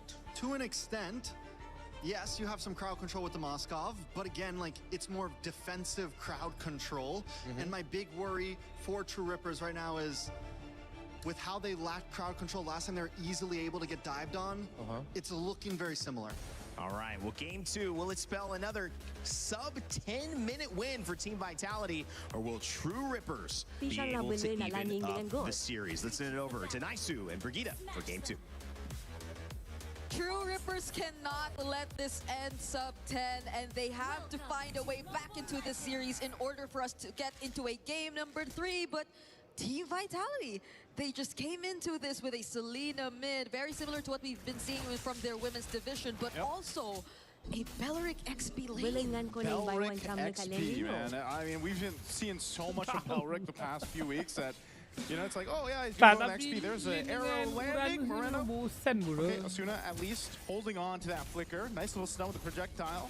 Has that damage on Finn too, but will be okay. This is one thing I have to say though too. Yeah, Belric and the XP, he's running the Revitalize, and so just as the panel mentioned, you know, over in the studio, they said they like to fight. Indonesia loves to fight, and now they can extend them even further. And arrows go land, you're thrown in the air, you have nowhere to go. What a chance! So early in the game. I think we are yet to see a successful game from, but the Selena has been very 50-50. We all know for a fact that it has been in this scenario, though, one of the more successful Selena games as she gets 2 consecutive kills in a row. They said it. You know, this is an ego pick. The fact that Selena was brought up that early in the draft, and now you've gotten yourselves 2 kills, you know exactly why it was picked up that early in the draft. So this is a problem that True Ripper is going to have to deal with now for the rest of the game. Yeah, because you have to worry about you being spotted out and you having to evade all these abyssal arrows that have so far always been connected towards the right targets for Moreno. So it's really becoming a statement right here. The ego pick is working wonders for them, if ever it is, because the rotations have been completely disrupted for True Rippers. You don't even see them confidently take control nor show up. Look how Shogun is holding down all these bushes and making sure that they keep every single member of True Rippers in check. Let's see what happens here again. Playing on this map too. Dangerous grass, extra bushes to work with. Kena lagi. Force out the rest of the members of True Rippers here for this fight. Mountain Shock are going to be used too. They're going to come in for the lockdown, and SOD already thrown out. Good kill on Nile. This is what Clippers need to be able to secure themselves an objective. They have all the room to work with right now as EANS will secure the turtle. Fights to break out. There's the gush. And True Rippers, they've awoken in game 2. Konen buat apa? Dia tak Extending that fight, actually leading to an advantage for True Rippers right there. I don't think Nile nor the rest of Team Vitality had enough damage to just take down this Uranus, this Rehansha who's been just standing in the way for so long. Even Kimmy just baiting out some of their the majority of the damage. Dia KS je bodoh. Tak payah nak ni sangat boleh. Aduh, menggelabah lah. Just really sustaining everything as much as you can because dia ambil asyik je bodoh. Gonna come, yes, from Moreno. Buta, mata. Hah? Kau tengok ML pakai kaki je. Then maybe there could be a way around this for True Rippers. Yeah, that way is their tanky front line. Vision used. There's a whole combo for Finn. Another kill picked up here for True Rippers. Rosak. Be a lot more active than you expected them to be. A really great setup on that Fatal Links as you've seen, but Rehansha too. The way that he's been moving around, I think it's really big help. And SOD again, Suna with a pickup kill. Next one, looking for more in the mid lane. A arrow thrown out. Finn joining the fight. Has a flicker, but doesn't want to risk it, so they just disengage for now. Vitality now in this position where they're second guessing some of these engages against True Rippers, and that's exactly where they want to find themselves currently because it's just you don't want to give too much over, right? This Gord we've seen it before. Koneng ada damage early game betul. Aku tak nafi. Tapi hero lain pun ada damage kat early game. So benda tu bukannya unik dekat dia pun. Okay. Tak eksklusif pun dekat dia, man. Abyssal arrows for Vitality. You know, the potential for a pick off with a kick from the Cho. But even True Rippers, this composition has its strengths, and one of them is that amount of synergy that comes with the ultimates plus that gush. Which is really interesting, because it seems like True Rippers are the ones who are going for the more brawly plays and team fights from this point onwards, but they're setting up for this objective. Shogun finally going to be part of this team fight. We haven't seen the Bellerin but Finn misses that flicker. Yep, not the setup they were looking for. Down into the Rapid Dryad, they'll be able to pick up one. Shogun, Emon, under the Zaman Force, they're still going to be firing off, and if Finn falls again here too. True Rippers fighting a Vitality, and Emon trying to get away. Sumpah intro boys ya. True Rippers, they found their footing. If you want to fight brawls, if you want to go all out on team fights, then True Rippers are doing exactly just that. They're playing around here, they're playing around Asuna. And even if you wanted to, we wanted to point out the fact that maybe this wouldn't be. Oh, hold on, Jens. Jens is going to be able to survive just 1 HP. Yeah. He cannot go down like that. Just as True Rippers were already getting the advantage. But going back, this seems to be a very straightforward approach for True Rippers. But it's working out for them really well. I guess we're starting to feel the demands of hope. Oh, he's going to go for the kill too. Went in for the kick. And Finn is the one to get punished. A misstep there from Finn. Yep, so maybe we are starting to feel the demands of how skill shot based or how mechanically dependent these compositions are for the team Vitality. You really have to layer them out really well. It has to follow a certain sequence, whereas True Rippers can just be in your face. They could just create space and they could just allow their damage dealer to do their thing. Team Vitality seems to be a bit more precise in terms of the team fight approach. Oh, Emon. He tries to get away, pop the Purified too. An engagement in the mid lane. Zaman Force already dropped down. There's the gush somehow. Trying to escape. Somehow miss semua. SOD thrown out as well. The Revitalize though helps the fight as they fight back. But Shogun goes down. A arrow not able to capitalize on a kill unless he can go back into this fight. He looks for the moment. He goes in. Bermain. Able to pick up a double kill for Nile. Looking for potentially more. And again, he has the Sky Piercer, so that's 2 stacks. And they've somewhat turned things around here for Team Vitality, at least for now. They're already able to lessen the lead, but Nile is still being chased by Rehansha here. Okay, we'll get the objective, but Rehansha... Nak jadi hero lah ni.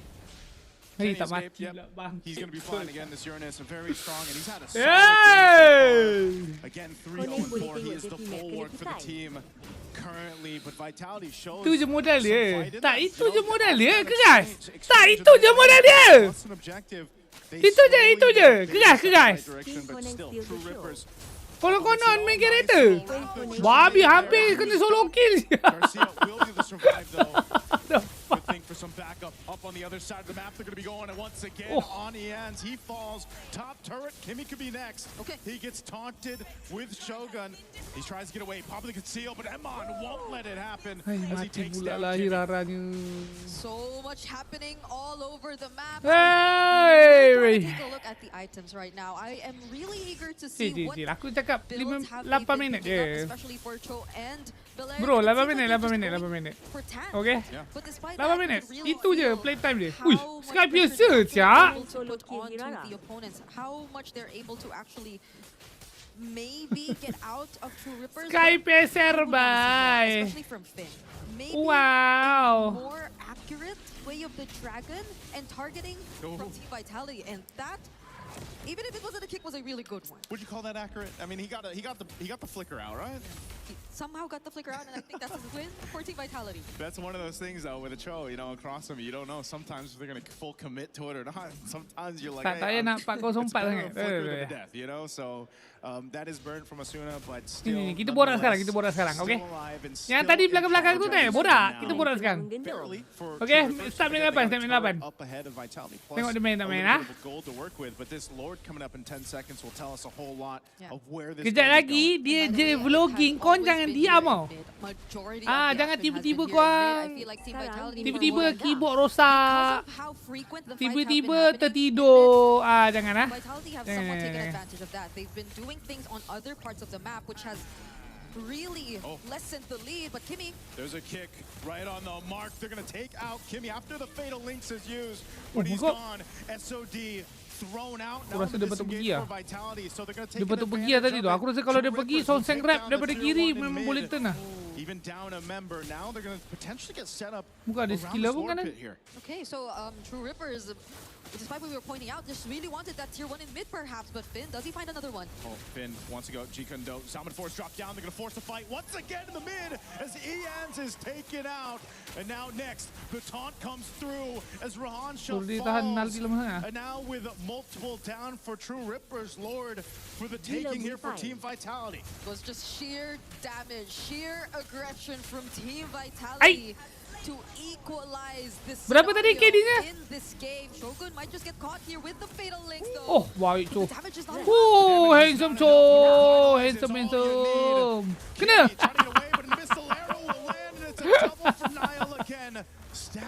Berapa KD? Sebutlah balik. They will take that tier 1 away. Cepatlah. Tadi kan berapa? 404. Now the lead, which was in the hands of True Rippers for the longest time, is now over to Vitality, and they also have a Lord. It's been 10 minutes of somewhat team fights happening in mid skirmishes and salah god. Betul, aku setuju. Tak betul. Aku setuju salah god. Tapi kuning tu pun salah juga. Dia bukannya kau kena pilih satu sama salah. Boleh je pilih dua. For the momentum to shift over Aku jangan mention lah. Off of a lot of forced fights or, you know, these skirmishes happening in the mid lane. You can see the stacks here too. Correct. BOD terus ah. He's got that 44 on the Sky Piercer and so tak pistol lah. Deadly to deal with because aku ingatkan last 2 item pistol BOD. Kind of in and out, you know, you're utilizing the aku rasa dia terbalik kan ada BOD pistol lah. Amount of damage you can kind of weave in and out of fights, and now that you have multiple stacks in this way, you're a big Itu minimum ah. CDR build item hiraran. At least for True Rippers, they have decent here. They were also able to at least take control of that top lane, so they don't feel as much pressure in terms of the synced up waves crashing. So kalau contoh kau tak buat Sky Piercer, kau boleh gak beli mid lane. Kau boleh beli Rose Gold le. Selain Brufos ah. Kalau kau memang nak main 30% kan. Si Albert dia. So they might have to watch out for that. Again, a play could be made here by Finn. A BOD was just picked up by Nile as well. Finn right there in the mid. Not sure if he's going to commit to it. Doesn't just yet. Again, Kimmy waiting for that flicker to be available so that he could potentially set something up. I'd love to see this all this time that Garcia has had to go ahead and farm up on the Moscow to go ahead and turn the tide with a great SOD or some initiation from the fight from True Rippers, because they've got that potential. They just got to go ahead and get the upper hand. Let's take a quick look at the items here. Yep. They already have the damage. That's the Trinity already built in here for Garcia, and he also has just locked in the Rose Gold Meteor. So even if Lee, let's say, unfortunately gets to take that Abyssal Arrow, he could probably survive an additional hit or two. But that's the thing, True Rippers, I like how they're being very careful about this. They didn't want to force a fight, especially without Garcia in range for the Wrath of Dryad. Wrath of Dryad used. Kimmy can't get away in there. There's the setup they were looking for, right on target. Dua kali sudah.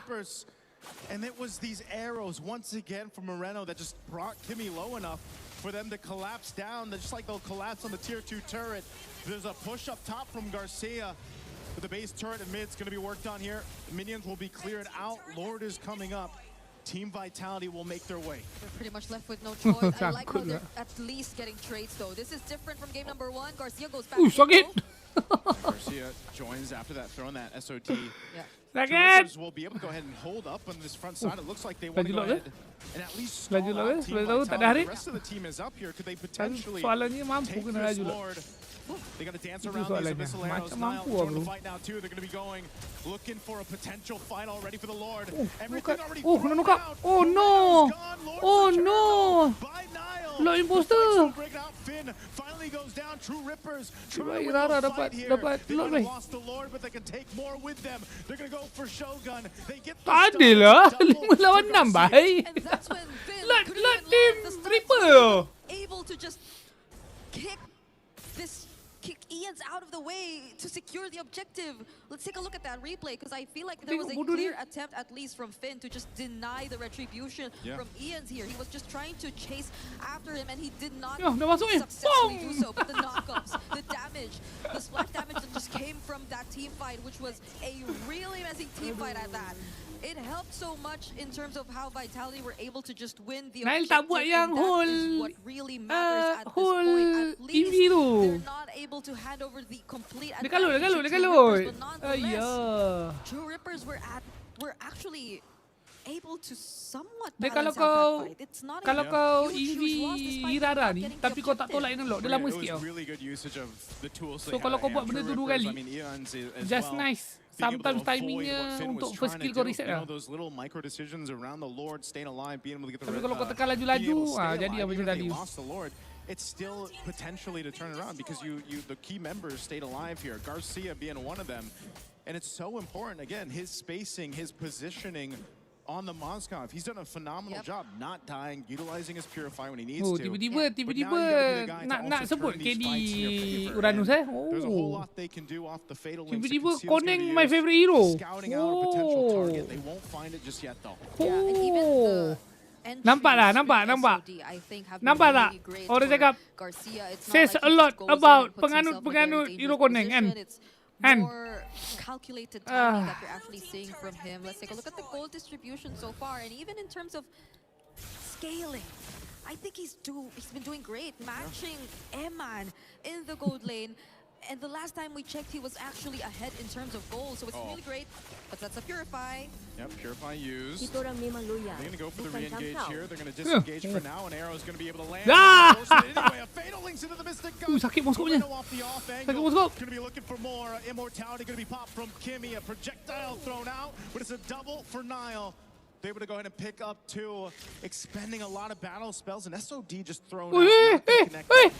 I-frames, the I-frames! Ian couldn't find the kill!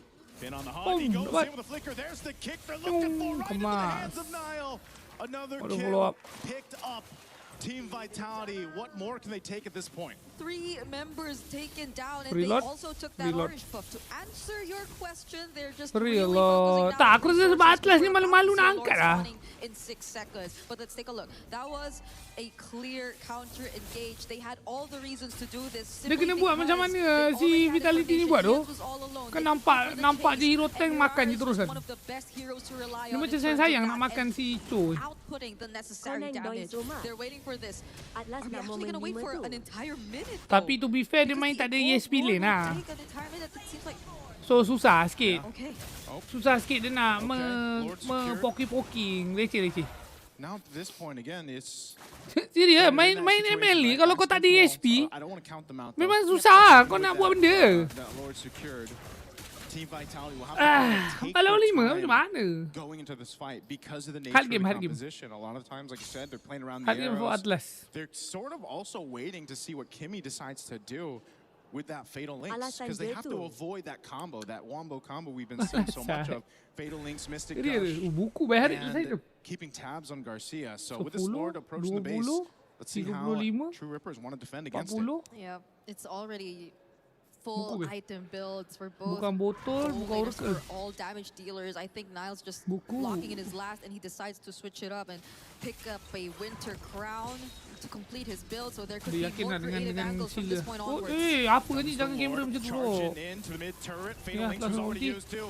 They'll force it anyways. Utilizing Ui. the upgrades. Whoa! The damage from True Rippers. They're gonna chase down Nile. He's got an immortality, but he's trying to get away. He could nice use punch. the- Oh! But that's so deep from Garcia will come Oi. through, and they still escape, only losing Iman in that fight. It's one base turret down, that mid one barely alive.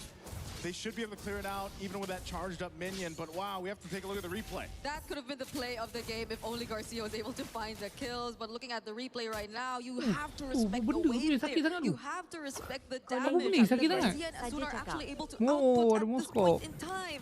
The way that Vitality have actually dengan somewhat Gordy lined di up kolam. in that particular sequence Tai really tu. favored the damage dealers here from the side of True Rippers, and now they've completely turned things around. They're the ones who are approaching the Fatal Links use Mystic Gush. Nice try, bro. Nice try. Kimmy's gone, and now they're gonna get chased down in the Tuh, mid lane. wah, kena. Gonna land on Asuna. Meow. Follow through as Asuna falls for the Wah, Garcia. bina macam laki It's elok. unleashing once again. Comes through. Udah Moskop ni bodoh. True Rippers to send Vitality back to the base. The double marksman Bro, setup is Moskop still ni here. loh. Does he want to take that Weh, out? bijang. Bye-bye. What do you do? And he went for it, and he gets punished. Tak, aku rasa hari ni kena beli botol loh.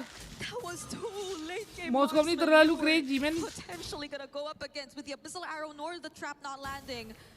It was a very difficult. Bukan, hari spot ni susah nak sampai for sebabkan Moreno Gordy at that point. ni. But this was the engage that changed everything. It was that Fatal Links Tu combo, campur Pierce si Moskop ni making lagi sure that they cair found the dah. targets, but I think this was also a sequence of miscalculations Yo. from Team Vitality as well.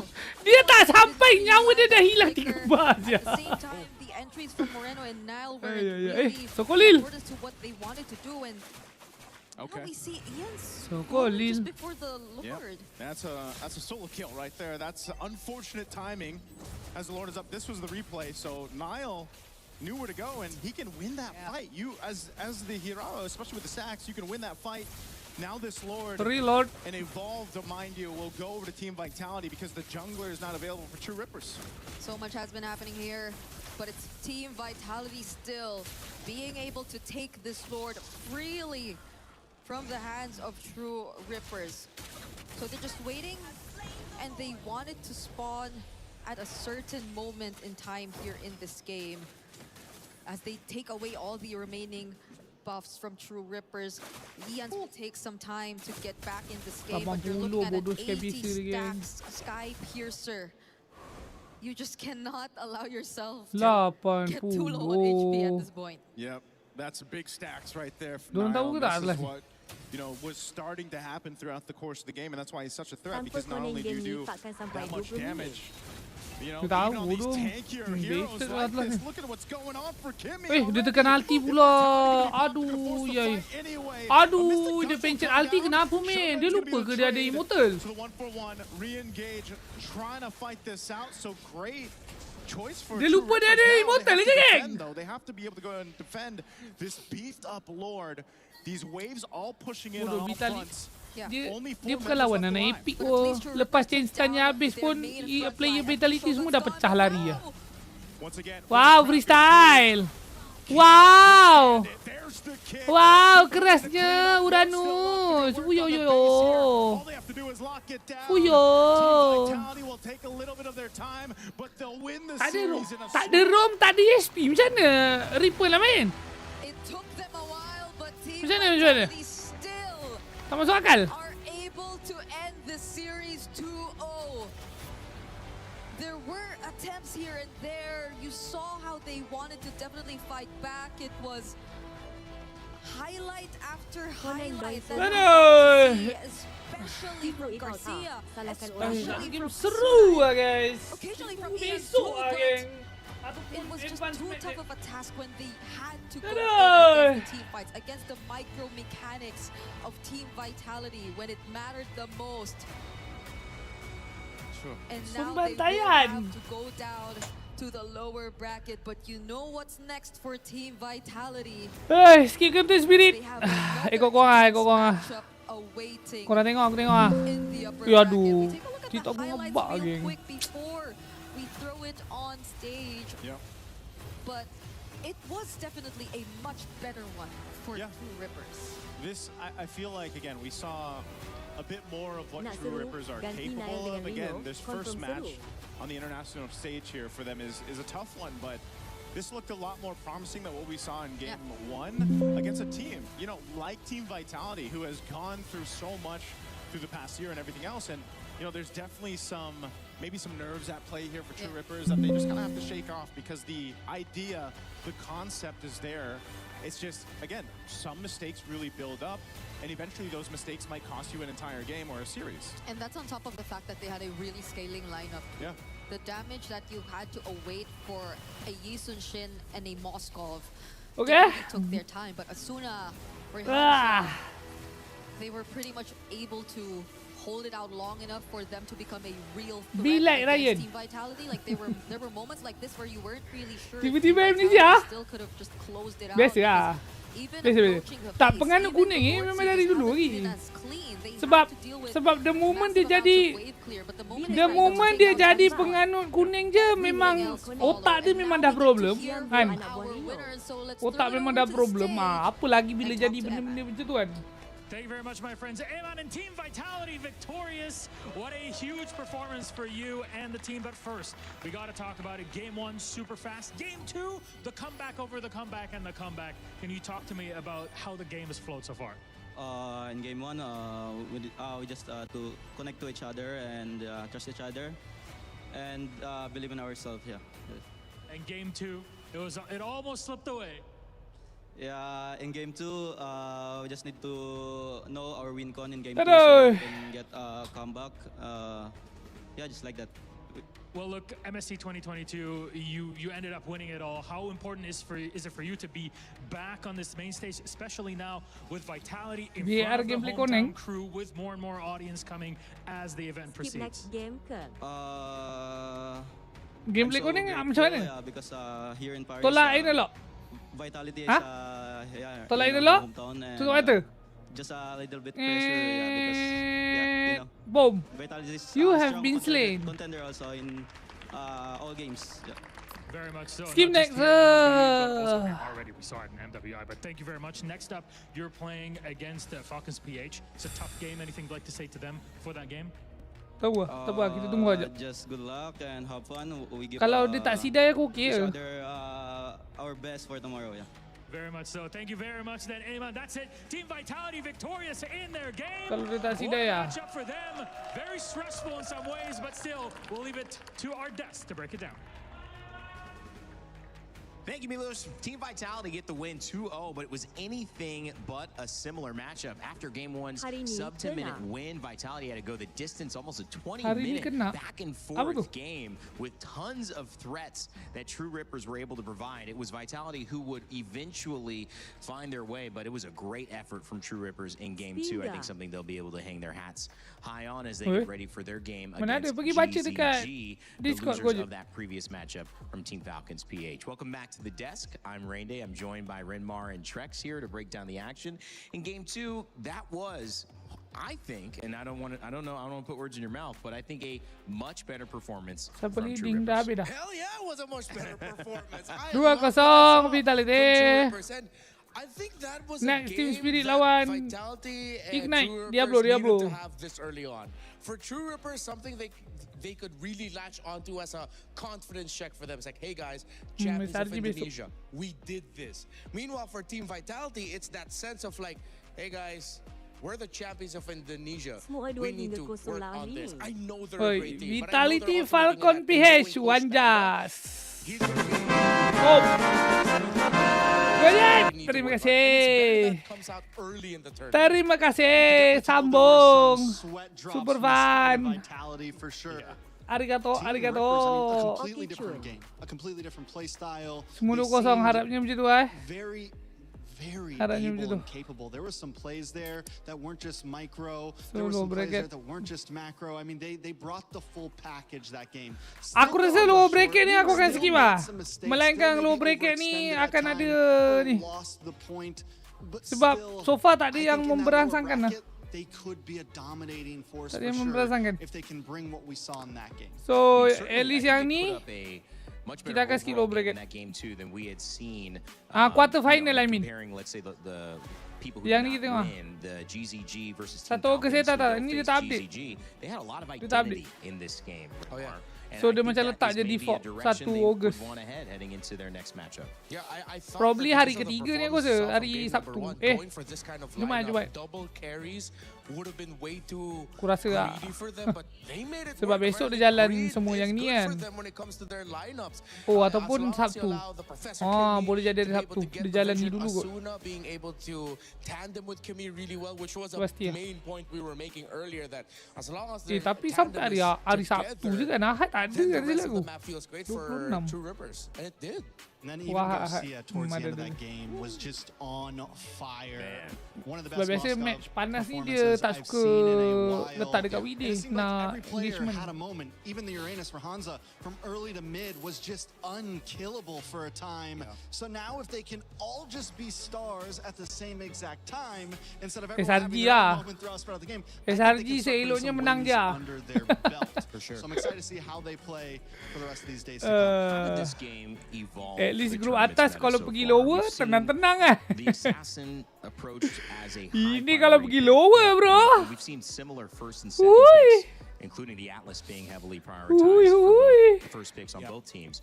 But Rimar, in your Ada eyes, empat, did we learn satu, something here dua, after seeing these two tiga, empat. matchups that will take to Tapi the rest of the possible ke tournament? empat-empat ni untuk I pergi? have a new wish for this tournament. Amin kalau SRG lepas terus Something that lepas we kan. usually see at the start is they're willing Kalau to ni be more lepas-lepas. creative Oh and boleh kinda kan sebab ni dia akan split experimental. dulu. Hopefully that isn't just a group stage thing. Ah, I dia hope akan this split, dia akan continues split. all the way until knockouts, all the way up Untuk until the grand Aurora finals apa? where you see teams PS lawan Oni taking ke sini. these risks. Was it risky and Let's say Oni egotistic for kalah. them to lock in the Selena for Oni Vitality akan early turun. on?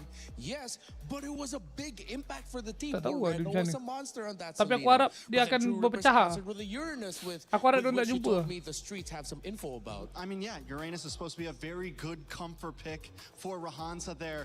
And that also leads to what you were saying in a sense of, we're in a meta right now where comfort can sometimes be okay. There is not a set 10 heroes that everyone has to play. Even the YSS we kind of questioned. Sekejap, It aku did nak kena amazing. restart. If you're able to pull it off, everything has a counter, Sekejap, right? Everything Yeah. seems to kind of, you can Aku go tit for tat. punya- You can get a little outside of the box. TTLS You can ngebug. still pull off wins. We saw it with the Selena there. I mean, overall, I think the meta's in a very good place right now, a place that we haven't seen it in a long time, if not ever.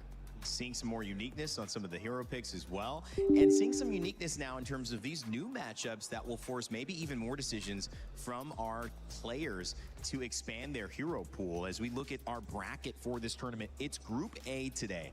Group B will have their matches tomorrow, but as I've said prior, we have Group A and Group B doing their own upper bracket and lower bracket runs. So we'll see elimination matches now coming up for the 3 and soon to be 4 teams that will have lost these initial matchups. We'll then see qualification matches for Team Vitality and Team Falcons PH, Hello, hello, hello. Team Vamos, and the winner of our upcoming game, Are we back? Team Ignite versus Team Spirit. And that Are will we back? advance Are we somebody back? to the knockout stage and send someone else into a decider match against either True Rippers and Guangzhou Gaming or Team Falcons Mena versus the winner Hello, of hello, Ignite hello, hello, or hello. Team Spirit. True Rippers versus Okay, Guangzhou Gaming is going to be a tearjerker because For so long, ever since we saw China come into the scene, we've wanted to see them do amazing things. And now we have this other new region coming into the scene that we're hoping to see do great things. Yeah. And no matter what, one of them are going home. Yeah. That's a tough match to have to watch right there. Yeah, May was one of the first names we saw perform in an international tournament for MLBB coming out of China. And then now he's at the risk of, he cried when he won the qualification tournament because he's been wanting this for so long, to make it into the group stage, not just be stuck in the wild cards. But now instantly at the lower bracket, up against a region that's been, again, desiring to be part of this scene for the longest time. It will be a tearjerker in that matchup. You could also look at it on the flip side that either way, somebody's moving on. So you got somebody to root for who definitely has a great story coming into it. As you've been having a lot of fun with Mobile Legends Bang Bang, like us on the desk and our casters and our players, we think there's something else you might enjoy. Make sure to check it out. It's a new idol adventure in the Mobile Legends universe. Take a look.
And play my game.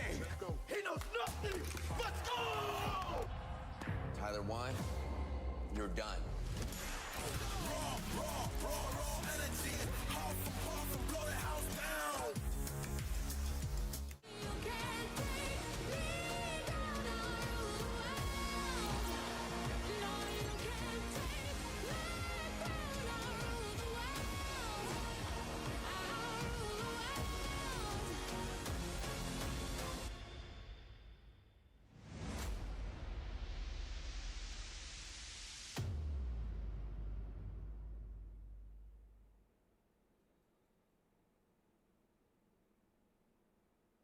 Play is in our DNA. Whenever we let it out, it becomes our superpower. Now imagine an entire city being built to supercharge it. Kadir City, powered by Play. If you enjoy the 16 teams here at MSC battling it out for $1 million prize pool, well, you're going to enjoy ENC, the Esports Nations Cup, where more Mobile Legends Bang Bang alongside 15 other games will take over Riyadh for 4 weeks of competition in search of the ultimate prize. Be ready to witness history there at the Esports Nations Cup. I know it is going to be a blast. We'll have another game that I know of there as well. It's going to be a lot of fun. All right, guys, welcome back here as we kind of get ready to preview our next match set. It is going to be Team Ignite versus Team Spirit. Gentlemen, Renmar, Trex, what do we have to say heading into this? We've obviously seen 3 great games today. We've learned a lot about the meta. What are you hoping to learn here as we head into this last one? Well, for this one, I'm actually hoping for a much closer game. Although Ignite Gaming is newer on the block and Team Spirit as an entire team have a deeper wealth of experience, I want to see these two teams challenge and I want to see them fight. Yeah, I think I'm hoping this can be the one that goes all 3. I think it's very, very possible. Singapore has been known to have some decent showings in MSC in the past. We've seen them be able to pull up and get upsets. Team Spirit, on the other hand, has just been an overall dominant force. Yeah. They've never gotten, grand finals.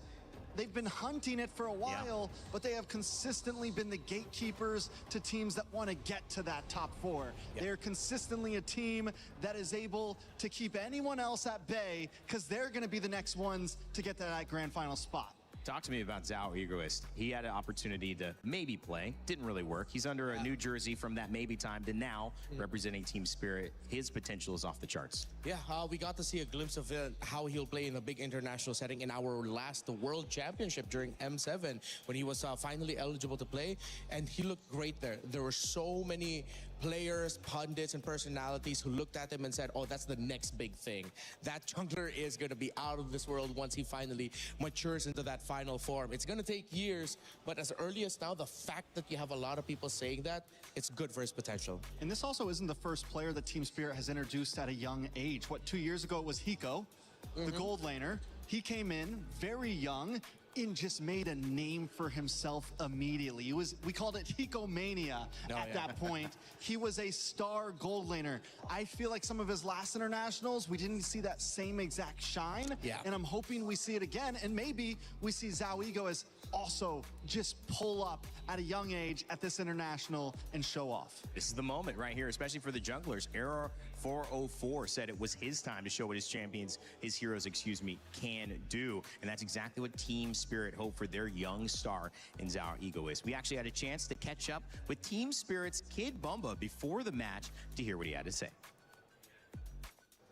We are now here with Kid Bomba right before the match, and obviously we do get to talk to you, and we want to, fact check with you, pulse check with you as well. What's going on? Nothing much. We're just waiting for the game, to be honest. We're happy that we can finally play. We had a really long boot camp, so I'm really, really, really excited to play, actually. 3 reallys, because I've been just waiting for this, This tournament doesn't have a lot of games, so I want the best to be in every game, so I'm very excited. Very excited. And of course, you said earlier on that you had a boot camp. Where did you boot camp in? Malaysia for 3.5 weeks. It was a very good boot camp, very productive. One of the best that we've had. Wow. And like I said, we're just looking forward to the match. What did you learn from Malaysia that you're going to take here? Is it more, strategy maybe? I mean... Just be general, it's okay. It's not Malaysia because we were scrimming against every team, right? Every Asian team. It's not that we scrimmed against Malaysian teams only. I mean, we get what we always get.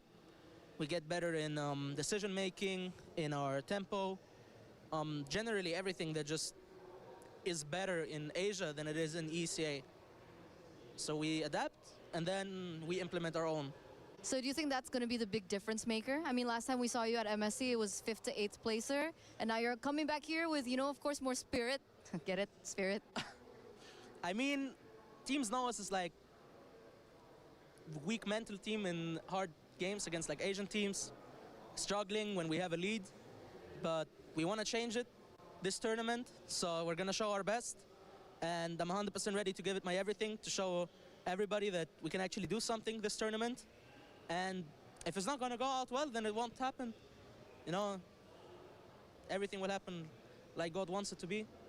Amen, amen, amen. We will see it. I'm pretty sure you guys are going to do well. But before you do well, obviously your next matchup is against Diablo. Now, talk us about the laning phase.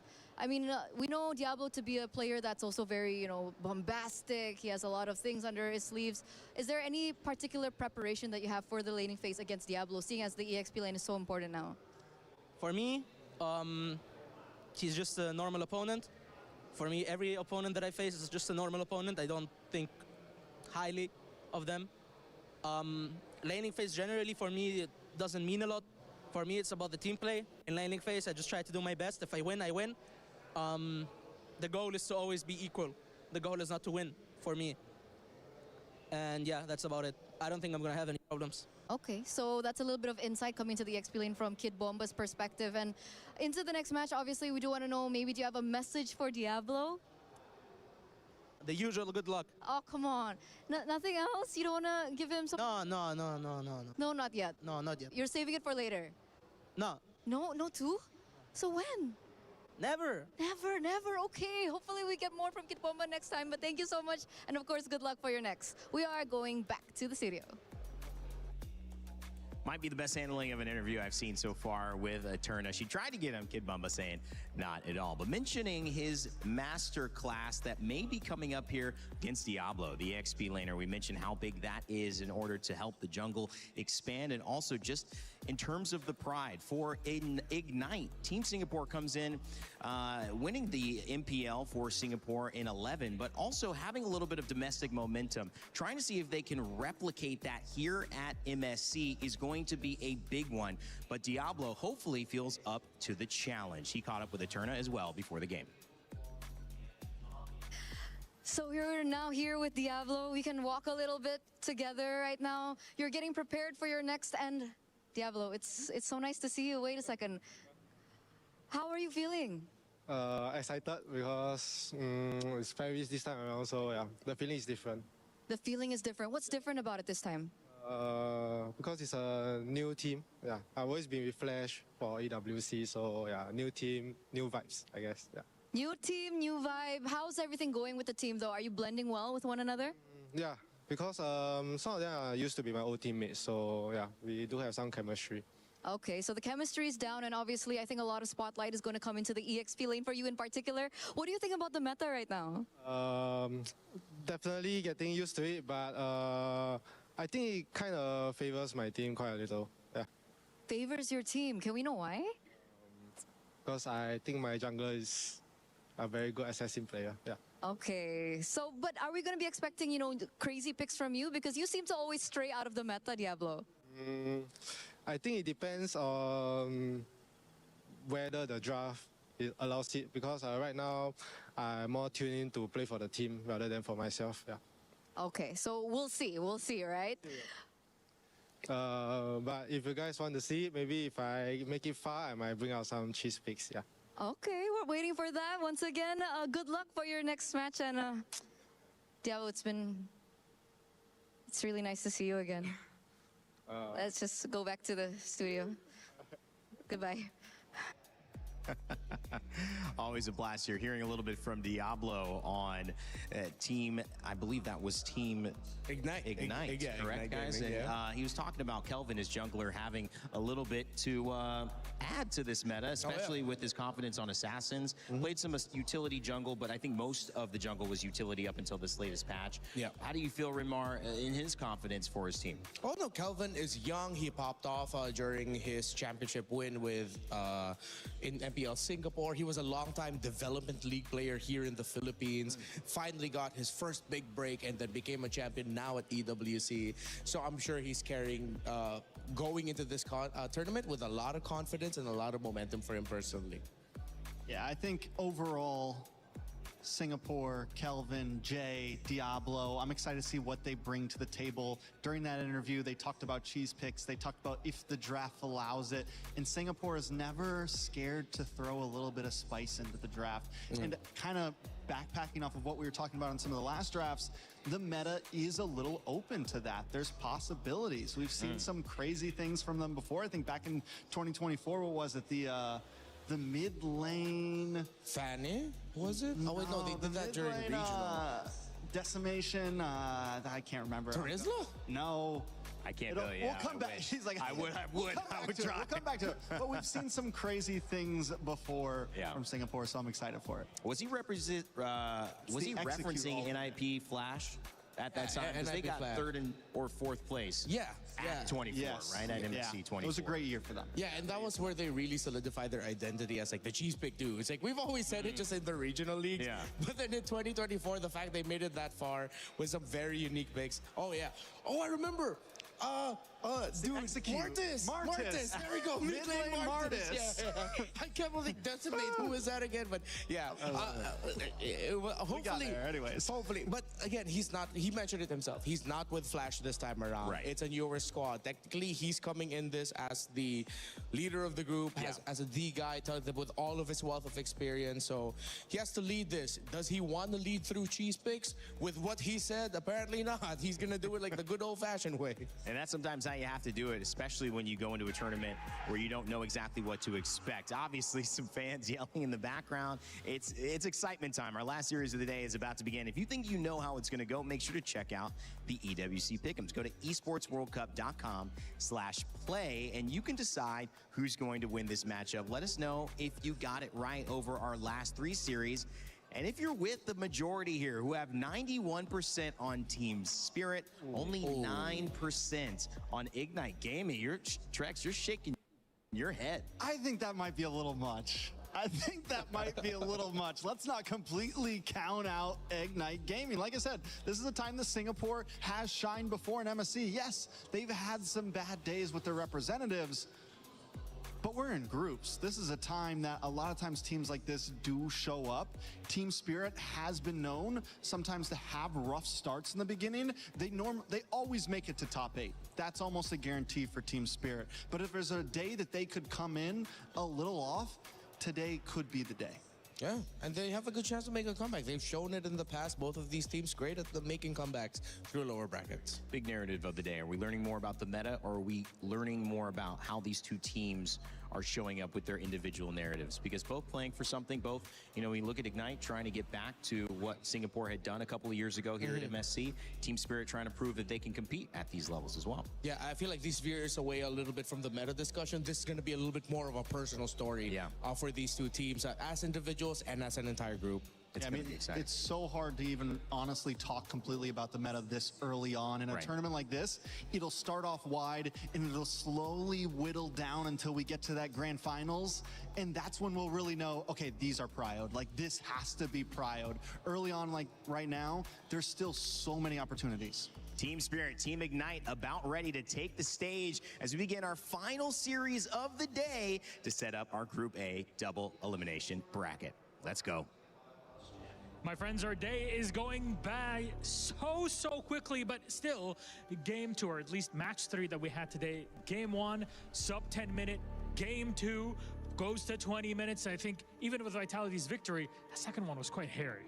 Oh yeah, definitely. Match 3 was a roller coaster to watch. You know what? They got game 1 in under 10 minutes. That was crazy. We were yelling in the green room. And game 2, ooh, that was very 50-50. But you know what? I think that the last match of the day could all get us at the edge of our seats. Ladies and gentlemen, join me in welcoming Team Spirit. This is a team that is no stranger to the international stages. After a run that was cut short last year, have they done enough for the redemption they are oh so hungry for? Team Spirit are no slouches, I tell you that, fair enough. But I'm telling you, on the other side is a team that has still a lot more to prove in this moment. So let's bring them out. Please join me in welcoming Ignite Gaming. They've set the stage on fire. From community qualifiers to the international stage, their underdog story starts today. Their unpredictabilities help them win upset after the next, no matter their opponent's experience level. I'm telling you, the other side, it's a lot of experience. Yes, but let's not forget some of the players for the side of Ignite Gaming is also no stranger to the international stages. Both teams are looking to prove themselves today, but only one will come out on top. Then, gentlemen, please, you may place your keys. Go ahead, Ignite. Go ahead, Team Spirit. You may go place your keys. Captains, remember, shaking hands before we start off our game, because it's all about fair play, right? You want to be very happy and thankful. You're getting to play at this level, and there it is. Gentlemen, we avoided the fist bumps, and we got the handshakes in. Our game is set. We're all ready. Let's send it back to our desk and get this one rolling. Team Spirit ready to go up against Team Ignite. What a game we've got to close out day 1 here of our group stages. We've got plenty of days. I think it's 9 here with MLBB on the Lenovo Legion Gauntlet. And so the road is truly just beginning, but it all leads to that one trophy in the middle, the MSC champion. Will one of these two teams be lifting it at the end of this competition? Well, today is certainly a way to find out. By the way, just to let you guys know, watching at home, you can get 2 champions in one game. My champions pick. That event is now live from now until July 27th. So make sure to scan that QR code and have a chance to get some exclusive MSC skins and pick your dual champions and win 50,000 diamonds. Man. Lots of goodies. Lots of goodies available for all of us there. And hopefully we get a goodie in this one. As much as Diablo says no cheese picks, if it's not gonna come from him, hopefully it comes out of anyone in this game. Just give us one new one. Or is it too greedy to ask? We've got D-Roth, Brody, Eudora, Ling making a comeback. Just one more and I'm a happy boy. I think we could definitely see it. I know they said they were going to keep it simple, but I got a feeling we see at least one more unique pick in this best of 3, especially if it goes the whole 3. And if there was any match that I looked at today that I thought was going to go 3 games, it would be this one in front of us now. Yeah, but Team Spirit, with what Kim Bomba is saying, much happier with the results of their scrims this time around. And I'm sure everyone remembers the interview that Kid Bomba had after a tough loss experience against Onyx Philippines in the very first round of knockouts last MSC. We saw the emotions for Kid Bomba flow and for Team Spirit as a whole, because for them it felt like they were just repeating the clock again off of their biggest international loss. It's been a year since then. They've won so much more and they've gotten even more wins in big international matches. But I'm pretty sure just ever so slightly that's in the back of the heads of Team Spirit, and they will do everything they can to avoid that. It'll be Flying Cloud for our map reveal coming up in game number 1. Seen a lot of dangerous grass. We've seen a river. We've seen some Flying Cloud as well in our last series. And now it's time to see it again. This is the end of match day 1, and those coming into it, everybody is still alive, win or lose here. But if you lose, not only do you lose the chance to have some momentum, but you get put into an elimination game the next time that you play. If you win, you're in the upper side of the bracket for your group, and you have a chance to lose again or advance straight to the next round. So lots at stake here for both of these teams. 2 contenders, some would say very evenly matched, ready to begin their draft. All right, Hibana, the Fanny and the Freya taking away again a Fanny pick for Zar Egoist. I expect Ignite Gaming are preparing a game plan where they control the jungle, whether through the draft or through aggressive rotations, just so they can keep tabs on Zar Egoist. They take out another one. They don't want the Herara. They really are trying to minimize the hero pool of their opponent. But with that, I mean, we saw Ling get first pick and Team Spirit go for it. Yeah, Team Spirit has always kind of favored an aggressive jungle. Even when there was opportunity for something utility-based, they like to pick up things like Suyo in the past. They like, now it's the Ling, even with the Herara and the Fanny gone, they immediately lock that in. And a lot of teams have been going for roamers as their blue side first pick. Team Spirit, on the other hand, they want to make sure that Egoist gets as much as he can out of this draft. Valentina coming up in response alongside the Cho. Yeah, very quick answers here for Ignite. But with this Valentina early, they have to watch out that Spirit are going to end up with those long-range mid laners for Sunset Lover. And not even just that. He's great at the heroes such as the Lily as well, but they're playing it close to their comfort. They pick up a juice in. So Team Spirit, you know their mindset. It's control, but through multiple angles, through a very strong EXP laner, through a jungler that rotates fast, and of course one of the most annoying mid laners to go up against. It's an aggressive lineup right now from Team Spirit, but I will say Ignite have some ways to close the distance, have some ways to get in onto this Jushin. The Valentina isn't horrible against it. Yes, it does get outranged, but with the Cho behind it who can quickly dash through that beacon, quickly look for those pickoffs, What do you mean? the Jushin doesn't look as strong as it normally would. We're seeing the Valentina a couple of times here. Tahu Trex. hitung dah dua hari ni. Why do you like it or not like it? I think a lot of it just comes down to the matchup.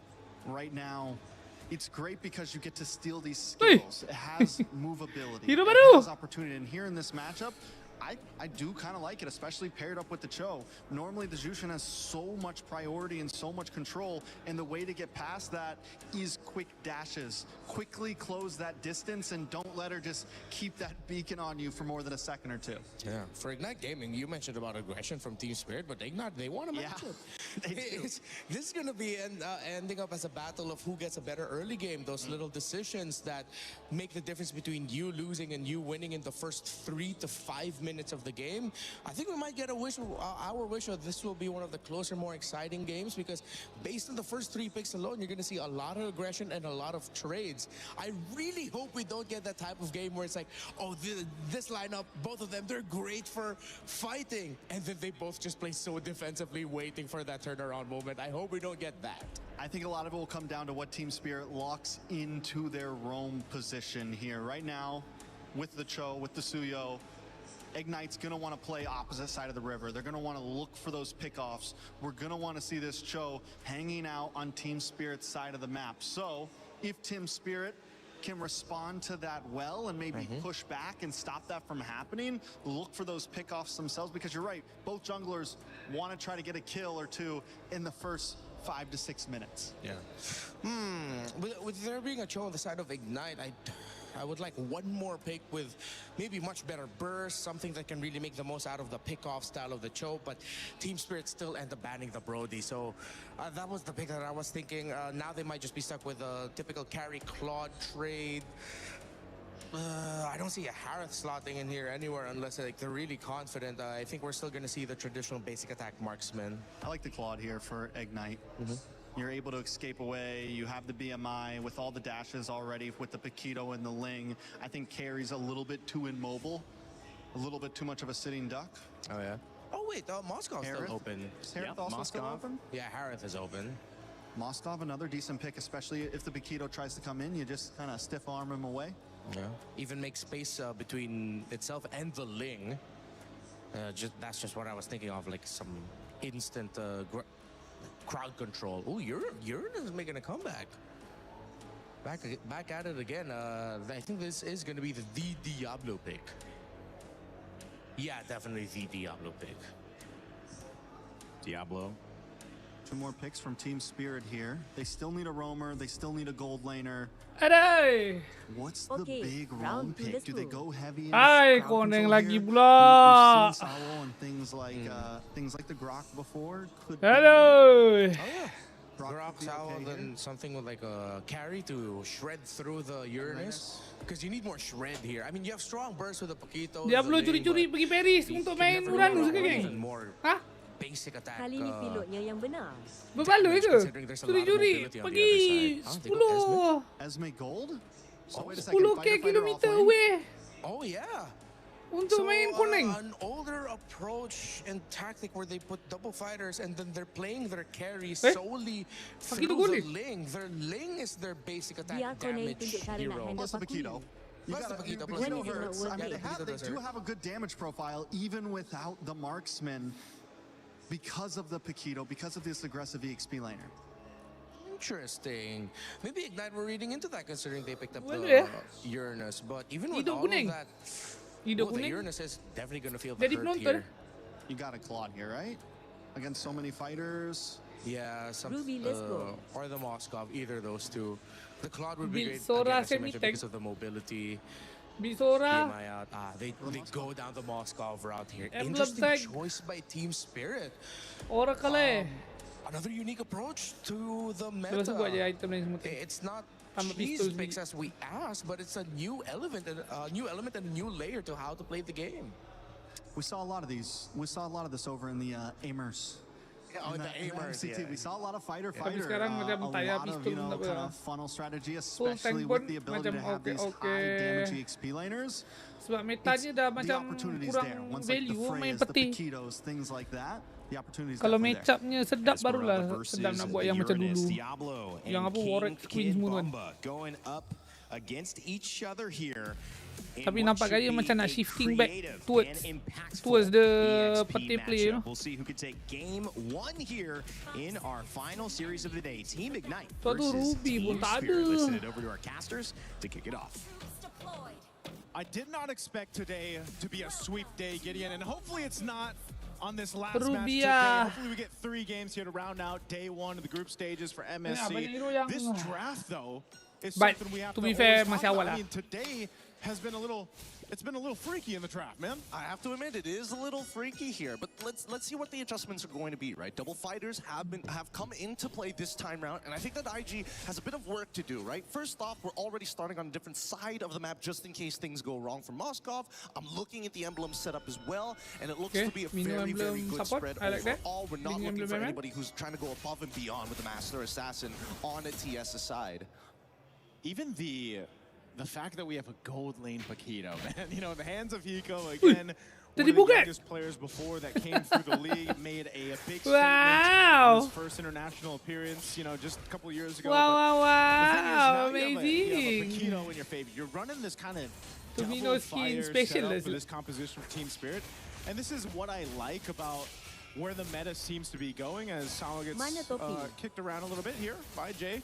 But JK tak ada aku cancel bodoh nak beli sebabkan keluar skill Street Fighter tu. This could hyper scale your Ling. I think you hype give down, the you know? grounds for your Ling to go ahead and get scaled up really quickly for Zariguis. And again, this Tapi is a ada pula player yang pakai who skin I bogat. think a lot of people are looking forward to play. Was it just last year? But he was unfortunately not able to compete just in his MSC appearance last year. But now we get to see it in the hands of Ling, who seems to be rising in stock right now in the current meta. Yeah, I mean, every assassin player wants to get their hands on Ling. It's such a power hero, not only with ultra mobility, but genuinely just an absolute menace to play around. And I think that IG, the question is, how do they eventually punish Team Spirit? A lot of it, I think, has to be directed towards after that, we don't really know, right? Somebody on the side of TS has to make that mistake unless IG can force it out of them. And for now, I don't see that happening, considering the double fighters are just good at fighting early, right? You can't win the 2v2 skirmishes anymore. Even the mid lane is a little bit hard to contest as of yet until Roy is able to find a good ult, and even then, there's only one good ult right now. Yeah, you can see maybe hasil daripada minggu ni kita dapat idea yang menarik. Kita tambah untuk you know, marksman matchup that we usually see. Good little attempt. Tak ada benda yang ikonik berlaku. Purple buff. And now the turtle is up, and this is I feel like the result of just this composition. I mean, no one's committing to the turtle; they just want to make plays elsewhere. Yeah, this is really, really interesting. You know, holding up the retribution to make this invasion happen. And I think if you're in IG's position, if you try to attempt and counter invade instead of taking the turtle, it will be too late, and Sawa will hit level 4. So at that point, you probably don't want to send too many members. Okay, Fallen Star would just not connect, but that's fine. Jay, good movement for now, as IG's considering how they want to approach this. Diablo's going to open up the map first. He's going to get pulled back, but eventually somebody's going to have to take this neutral objective. This is the slowest first turtle we've had today. I mean, they finally go and put pressure on Sunset Lover, but still neither team seems to want us to go ahead and secure this. So meanwhile, the FCS continue to farm up. He's got the SOD available now, so it's just resulted into no one giving it a go just yet. But now this turtle started up by Kelvin. Half health on the turtle. All right, Fallen Star Moon already connects. Is he going to get it? Zariguis is able to steal it away, but Noam Fury has already been unleashed. Jay forced the flicker out there as Diablo wants to hop over the wall, takes the flicker. However, Zard chases him over, and with the help of Kid Bomba, they secure first blood.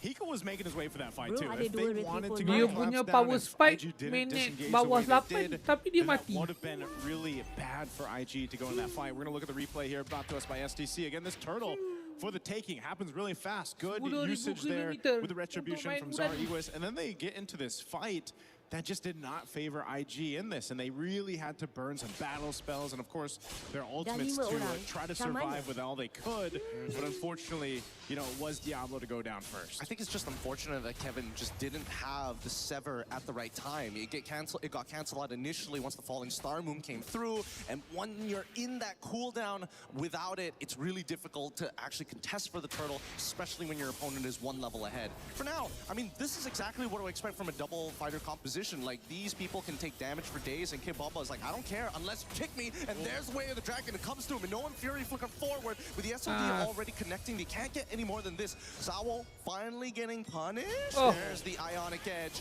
Collapse on. Backline getting attacked. Blade of Tempest as well. Gets one. Looks for a second. Zariguis can't take any more damage to this, and they back away. Well, I guess at this point you should care a little bit about what could potentially happen, you know, and the kick being one of them from Jay, but it was a good attempt for things to go ahead and start. And yes, TS will go ahead and grab one themselves, but once again, take a look at the replay. There's the kick we were talking about, that way the dragon right on Kid Bomba.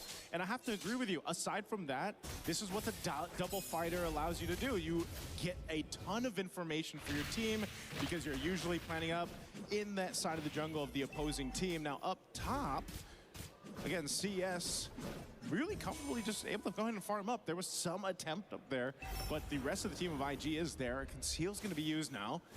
Jay's going to go ahead and spot this out. So again, this seems to be the case, Gideon, where it's like, if we can conceal, if we can make an attempt, we'll go for it. But right now, it's just kind of waiting here. Oh, in trouble. CS finally goes down here. Tries to make a flicker play. Unfortunately, gets punished significantly for it. POV main golin dekat rank. You know, and the packed punches of a Paquito coming through. Ada link kat kiri, ada Paquito kat kanan. Nak lari macam mana dok? Bro dah pakai flicker, bro dah pakai ulti, sama je. As well as Diablo, they got to go ahead and grab that purple buff. But we might just see it once again where IG wants to go ahead and take their time for this turtle, not overly committing just because, again, firepower-wise, they need time to go ahead and build up. Speaking of which, I am interested in the item build in just a second here. Hascall done by Zara Egoist. Let's see how this is going to play out. He still has Tempest of Blades, so it's really difficult for him to actually, you know, not miss Retribution. He hits it. Now Kevin is dead. Pretty easy work for Zara Egoist, but the rest of his team covering him. They didn't have to use too many ults, and now they tak ada buffer, man. Memang orang tu kejar tu. Kau segi 1, kau segi 3. Apa lagi kau ada? Tak ada skill lah. But ideally kalau lepas tu ada buffer kan. Ada orang kau engage-kan stun sikit ke. Sempat lah. Kalau macam tadi tu. Tries to get away too and he'll live. But man, it's costing IG a lot in these skirmishes, and now the bottom turret will be worked on Hiko. So at some point, IG has to be able to go ahead and kind of recalculate here. As we look at the replay, once again, this was an easy objective take. Zara Egoist does win the Retribution. You know, that's one of the things, again, this is a very skilled player. He's young, he's just aggressive, likes to pick these hyperscaling heroes. And it'll come down to the Retribution where he's just able to go and cap it off against Skelton. And there you go, you can see in that replay, he's going nice, knowing that he's done good, his due diligence, and not to mention that he is in a position to actually hard carry this game like he's meant to, right? Oh my god. They make a kick onto Watsawa's side. The Queller comes on through Soul Server, Minoan Fury, but there's no flicker to actually make it work. The Blade of Tempest comes out, but this should be a nothing fight unless Kid Bomba makes something happen on himself. Well, he goes in. He's going to drag him back. Jay, there's an SOD though, where they're going to follow through. It connects good, but now they need to maintain the battle lines. If not, things are going to get worse. And Roy, he's thinking about it. He's got that Blade of Tempest. Bodoh useless, bodoh Muran sini dah lah, geng. Sudahlah. Banyak gila do hero sekarang. Jedel. Despite everything that has happened, 5-2. Banyak gila do. 4.4K. Kau literally boleh pilih. Every ada hero, man. Is on the jungle. Bro, at this point aku rasa Argus lagi function sial daripada benda lah kuning ni. And that's why, you know, one of the things they're trying to do is even out the jungle a bit, because again, even when it comes down to a level gap, that plays a part. Of course, in the 50-50 for the Retribution, it's not much of a 50-50 if you're too far down in this case. So now with this Lord being up, they got to go ahead and get in position. IG has constantly tried to face off against this double fighter lineup, but they're just kind of zoned out from everything. Nice little block there. Sunset Lover. Lord will be secured for Team Spirit. And look at him go. He doesn't get an MVP title for this one. It's a bit tough to letak sebelah apa pun dia akan lagi tak power. It's great to see that the rest of his team is able to become that strong foundation for them. No one's really overextending. Nobody is like making too many mistakes. And even on the Hiko side, I think he literally is having a gold lane experience as a fighter. Which is weird, right? Because it's like, man, I don't know. I don't know if boxers are used to all this gold that he can work with, you know? And right now with Hiko charged up, he can lead that charge because his kind of a threat, just with the nature of the way Paquito works and how he packs such a punch, is deadly enough where then again, Zara Egoist on the wing, you have kind of that freedom to just join the fight when everybody is pretty low in terms of health bars. You can go ahead and capitalize some kills. Sunset Lover, I'm surprised the Jushin hasn't been picked up as much, right? Even with her nerf a bit, she's still very valuable, like this. I mean, you're able to go ahead and drag people back. You get the Ice Queen 1, you slow them down a bit. And now this Lord is going to charge in up the top side. Shields are popped top, mid, and what a play coming in from Sunset Lover, taking advantage of the last hit on the stacks of the butterflies. Finds one and pulls him back. They try to get a little bit back. They have to move away. Oh my goodness, that was about to be absolutely nasty had it not been for flickers. Yeah, if they either way, as we take a look at the replay here brought to us by STC, look at this move. This is why I was saying the juice in, man. The value, the utility that she still brings to the table as a hero is insane. So you can force this fight into this. Yes, none of the base Tak, aku rasa condition yang aku baca okey kan untuk Uranus kan. Kau kena main early game ni agresif yang gila babi lah. Dia aku okey lah. Maknanya kau memang strategi kau ni kan. Kau memang nak main 8 minit. Memang lepas 8 minit tu goal lead kau at least 6k lah. 6k ke 8k at least. Then okey lah. Kau nak cut lane dengan roam kan. Uranus pergi cut lane dengan roam, lepas tu rotate laju. Lepas tu cut lane lagi gitu lah. Rusuk tak berhenti lah. Non-stop lah. First 3 turtle tu. Dan aku okey lah. Masalahnya tak ada pun main begitu. Main macam biasa. Main menung-menung je. Tak ada pun buat benda-benda yang hyper agresif ke apa ke. Nothing. Massive lead, 11,000 up plus. Oh my lord! At the difference across the economy here for Team Spirit against IG. This is not looking good at all in game 1. Again, we're just approaching the 12-minute mark, but it feels like, you know, for IG, they're just kind of trying to buckle up in this game and taken for a ride. I think IG were not prepared to deal with DS and their double fighter shenanigans here. And not to mention how polished it really is. It makes you wonder, had they just gotten rid of a couple of other picks, maybe if they got rid of, I want to say Minotaur, but I think the Jushin is a lot worse. Yeah, maybe the Jushin right now, this is... Memang cair apa tu. You want to contest? No, you don't. Tak payah nak tanya. Kau berjaya. Tak ada Q-Rush, tak ada Black Armor. Tak payah lah bang. Is 2 of your base turrets already gone? Nice You're down at try. this much gold, so your fighting prowess is pretty much non-existent right now, and even your tankier members, your tankier heroes are getting shredded down. I mean, even if Diablo tries to Banyak get ni in tak keluar that lagi ni. front line, Tapi yang aku paling nak tengok sangat, if I have to pick one, aku nak tengok Matilda Rafa. So you have to be able to buckle in on this one, because this defense, as crucial as it is, it's very dire for them. The Lord is going to make its way down mid. It really is, and I think there's a way for the entire team. If they can just zone out specifically CS, then I think they have an opportunity. But here comes the conceal. They're going to take their time. The kick, it's good. It lands on the red target in the middle. Tapi tak mati lah pula. Memang penuh yang muda. Ego is able to find one as Hiko kills Jay. And at this point, the base is already done for. A good idea, however, executed just a little late and no way to delay those waves. Such a clean performance from Team Spirit. Clean game.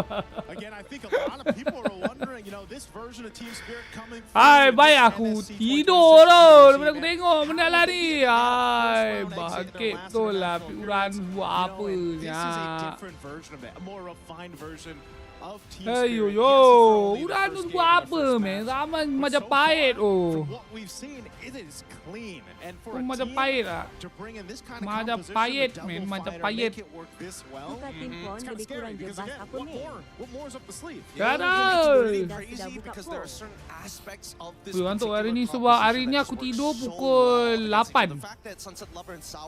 Hari ni tidur pukul 8 kerana POE semalam ada power spike yang gila babi. So aku macam gersang sikit, lama sikit main semalam. Lepas tu pukul 11 aku dah bangun.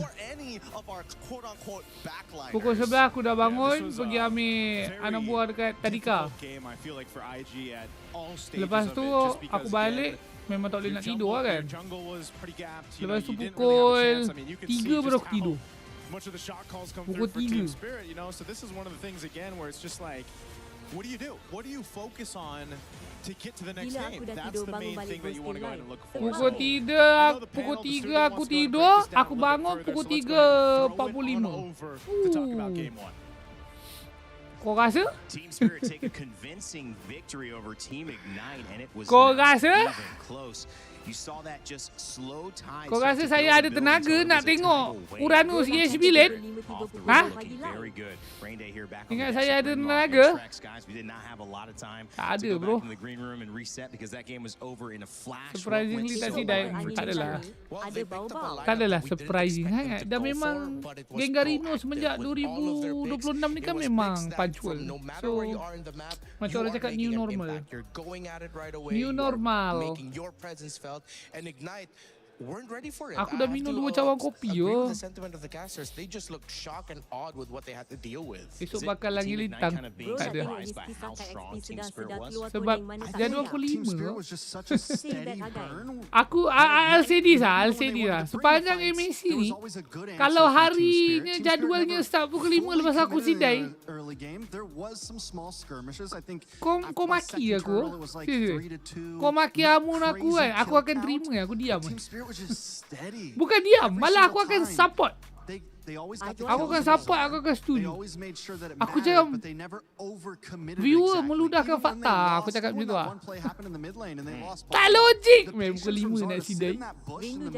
Tak masuk akal. Rekod. Screenshot. That was much more valuable than losing Sawo. Overall, Team It Spirit just doesn't make sense, man. Game from them.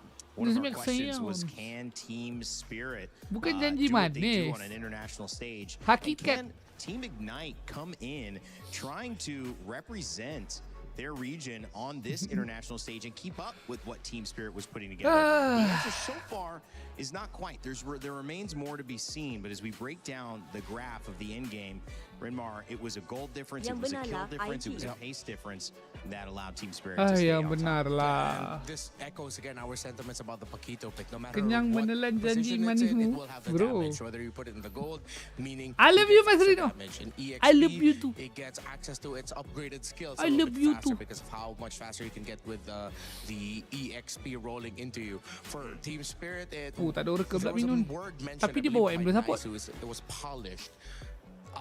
Based off of what Kid Bomba said with how their boot camps were like in Malaysia, getting to play on the big Asian server with everyone else, with some Sebab of the itulah big korang kena top terima. 3 Bukan region saya ke teams. kau. They Memang really aku looked like they ni learned apa orang so cakap much from it. lovable. They weren't just Walaupun bro talking, banyak move, they really firasat put the mengatakan yang action tadi into boleh it. percaya. Lovable. Tahu kan? Memang macam Paquito some in people. the lane. Some people dia macam apa benda dia buat pun macam lovable person, faham? You can let Ling off the leash and just come back. Familiar We saw that yang earlier benda on in yang one of our first sets in konsep Team aku cakap ni. Bombas. They destroyed with the potential of this character. I mean, this seems like something that needs to be limited and Macam hero addressed koneng somehow bukan? in this next Hero matchup. koneng tu dia bukan lovable. Hero koneng ni dia macam mitos. Kan kalau netizen kan senang sangat terbohong dengan mitos-mitos. Dengan benda yang macam gempak tapi sebenarnya kosong Uranus satu. Uranus lah the epitome of lebihkan kari dari bukti. Uranus. Like the worst thing yang pernah, the worst trend yang pernah berlaku dekat ML ni adalah Song Senggolin. Tapi at the very least, selepas semua orang sedar yang Song Senggolin ni useless, orang berhenti tau. Tapi Uranus setelah berlayer-layer, bertepek-tepek, dibuktikan betapa uselessnya hero-nya. Tapi masih di pick, masih di ban. Kenapa? Lebih kari dari bukti. With what they did here, you do not see this kind of lineup often, but when it works, so aku it really punya works. hatred ni dia dah terlalu dalam. Faham tak? Maybe it started as a joke kan, a year ago. Okay, orang cakap sikit-sikit kelakar. Sikit-sikit kelakar. Tapi kalau dah setahun, safe to say dah setahun. You can see all those new interactions there in the shop. Sebab Looking pretty Uranus fun. sama Make sure to dengan grab kuning sama your dengan Vincent chance tanda to pagar enjoy it notification. here with the Rhino Day. Happy Rhino Day, everybody. It's around addictive. the world. Apa yang Keep saying it addictive? Sounds like Rain Day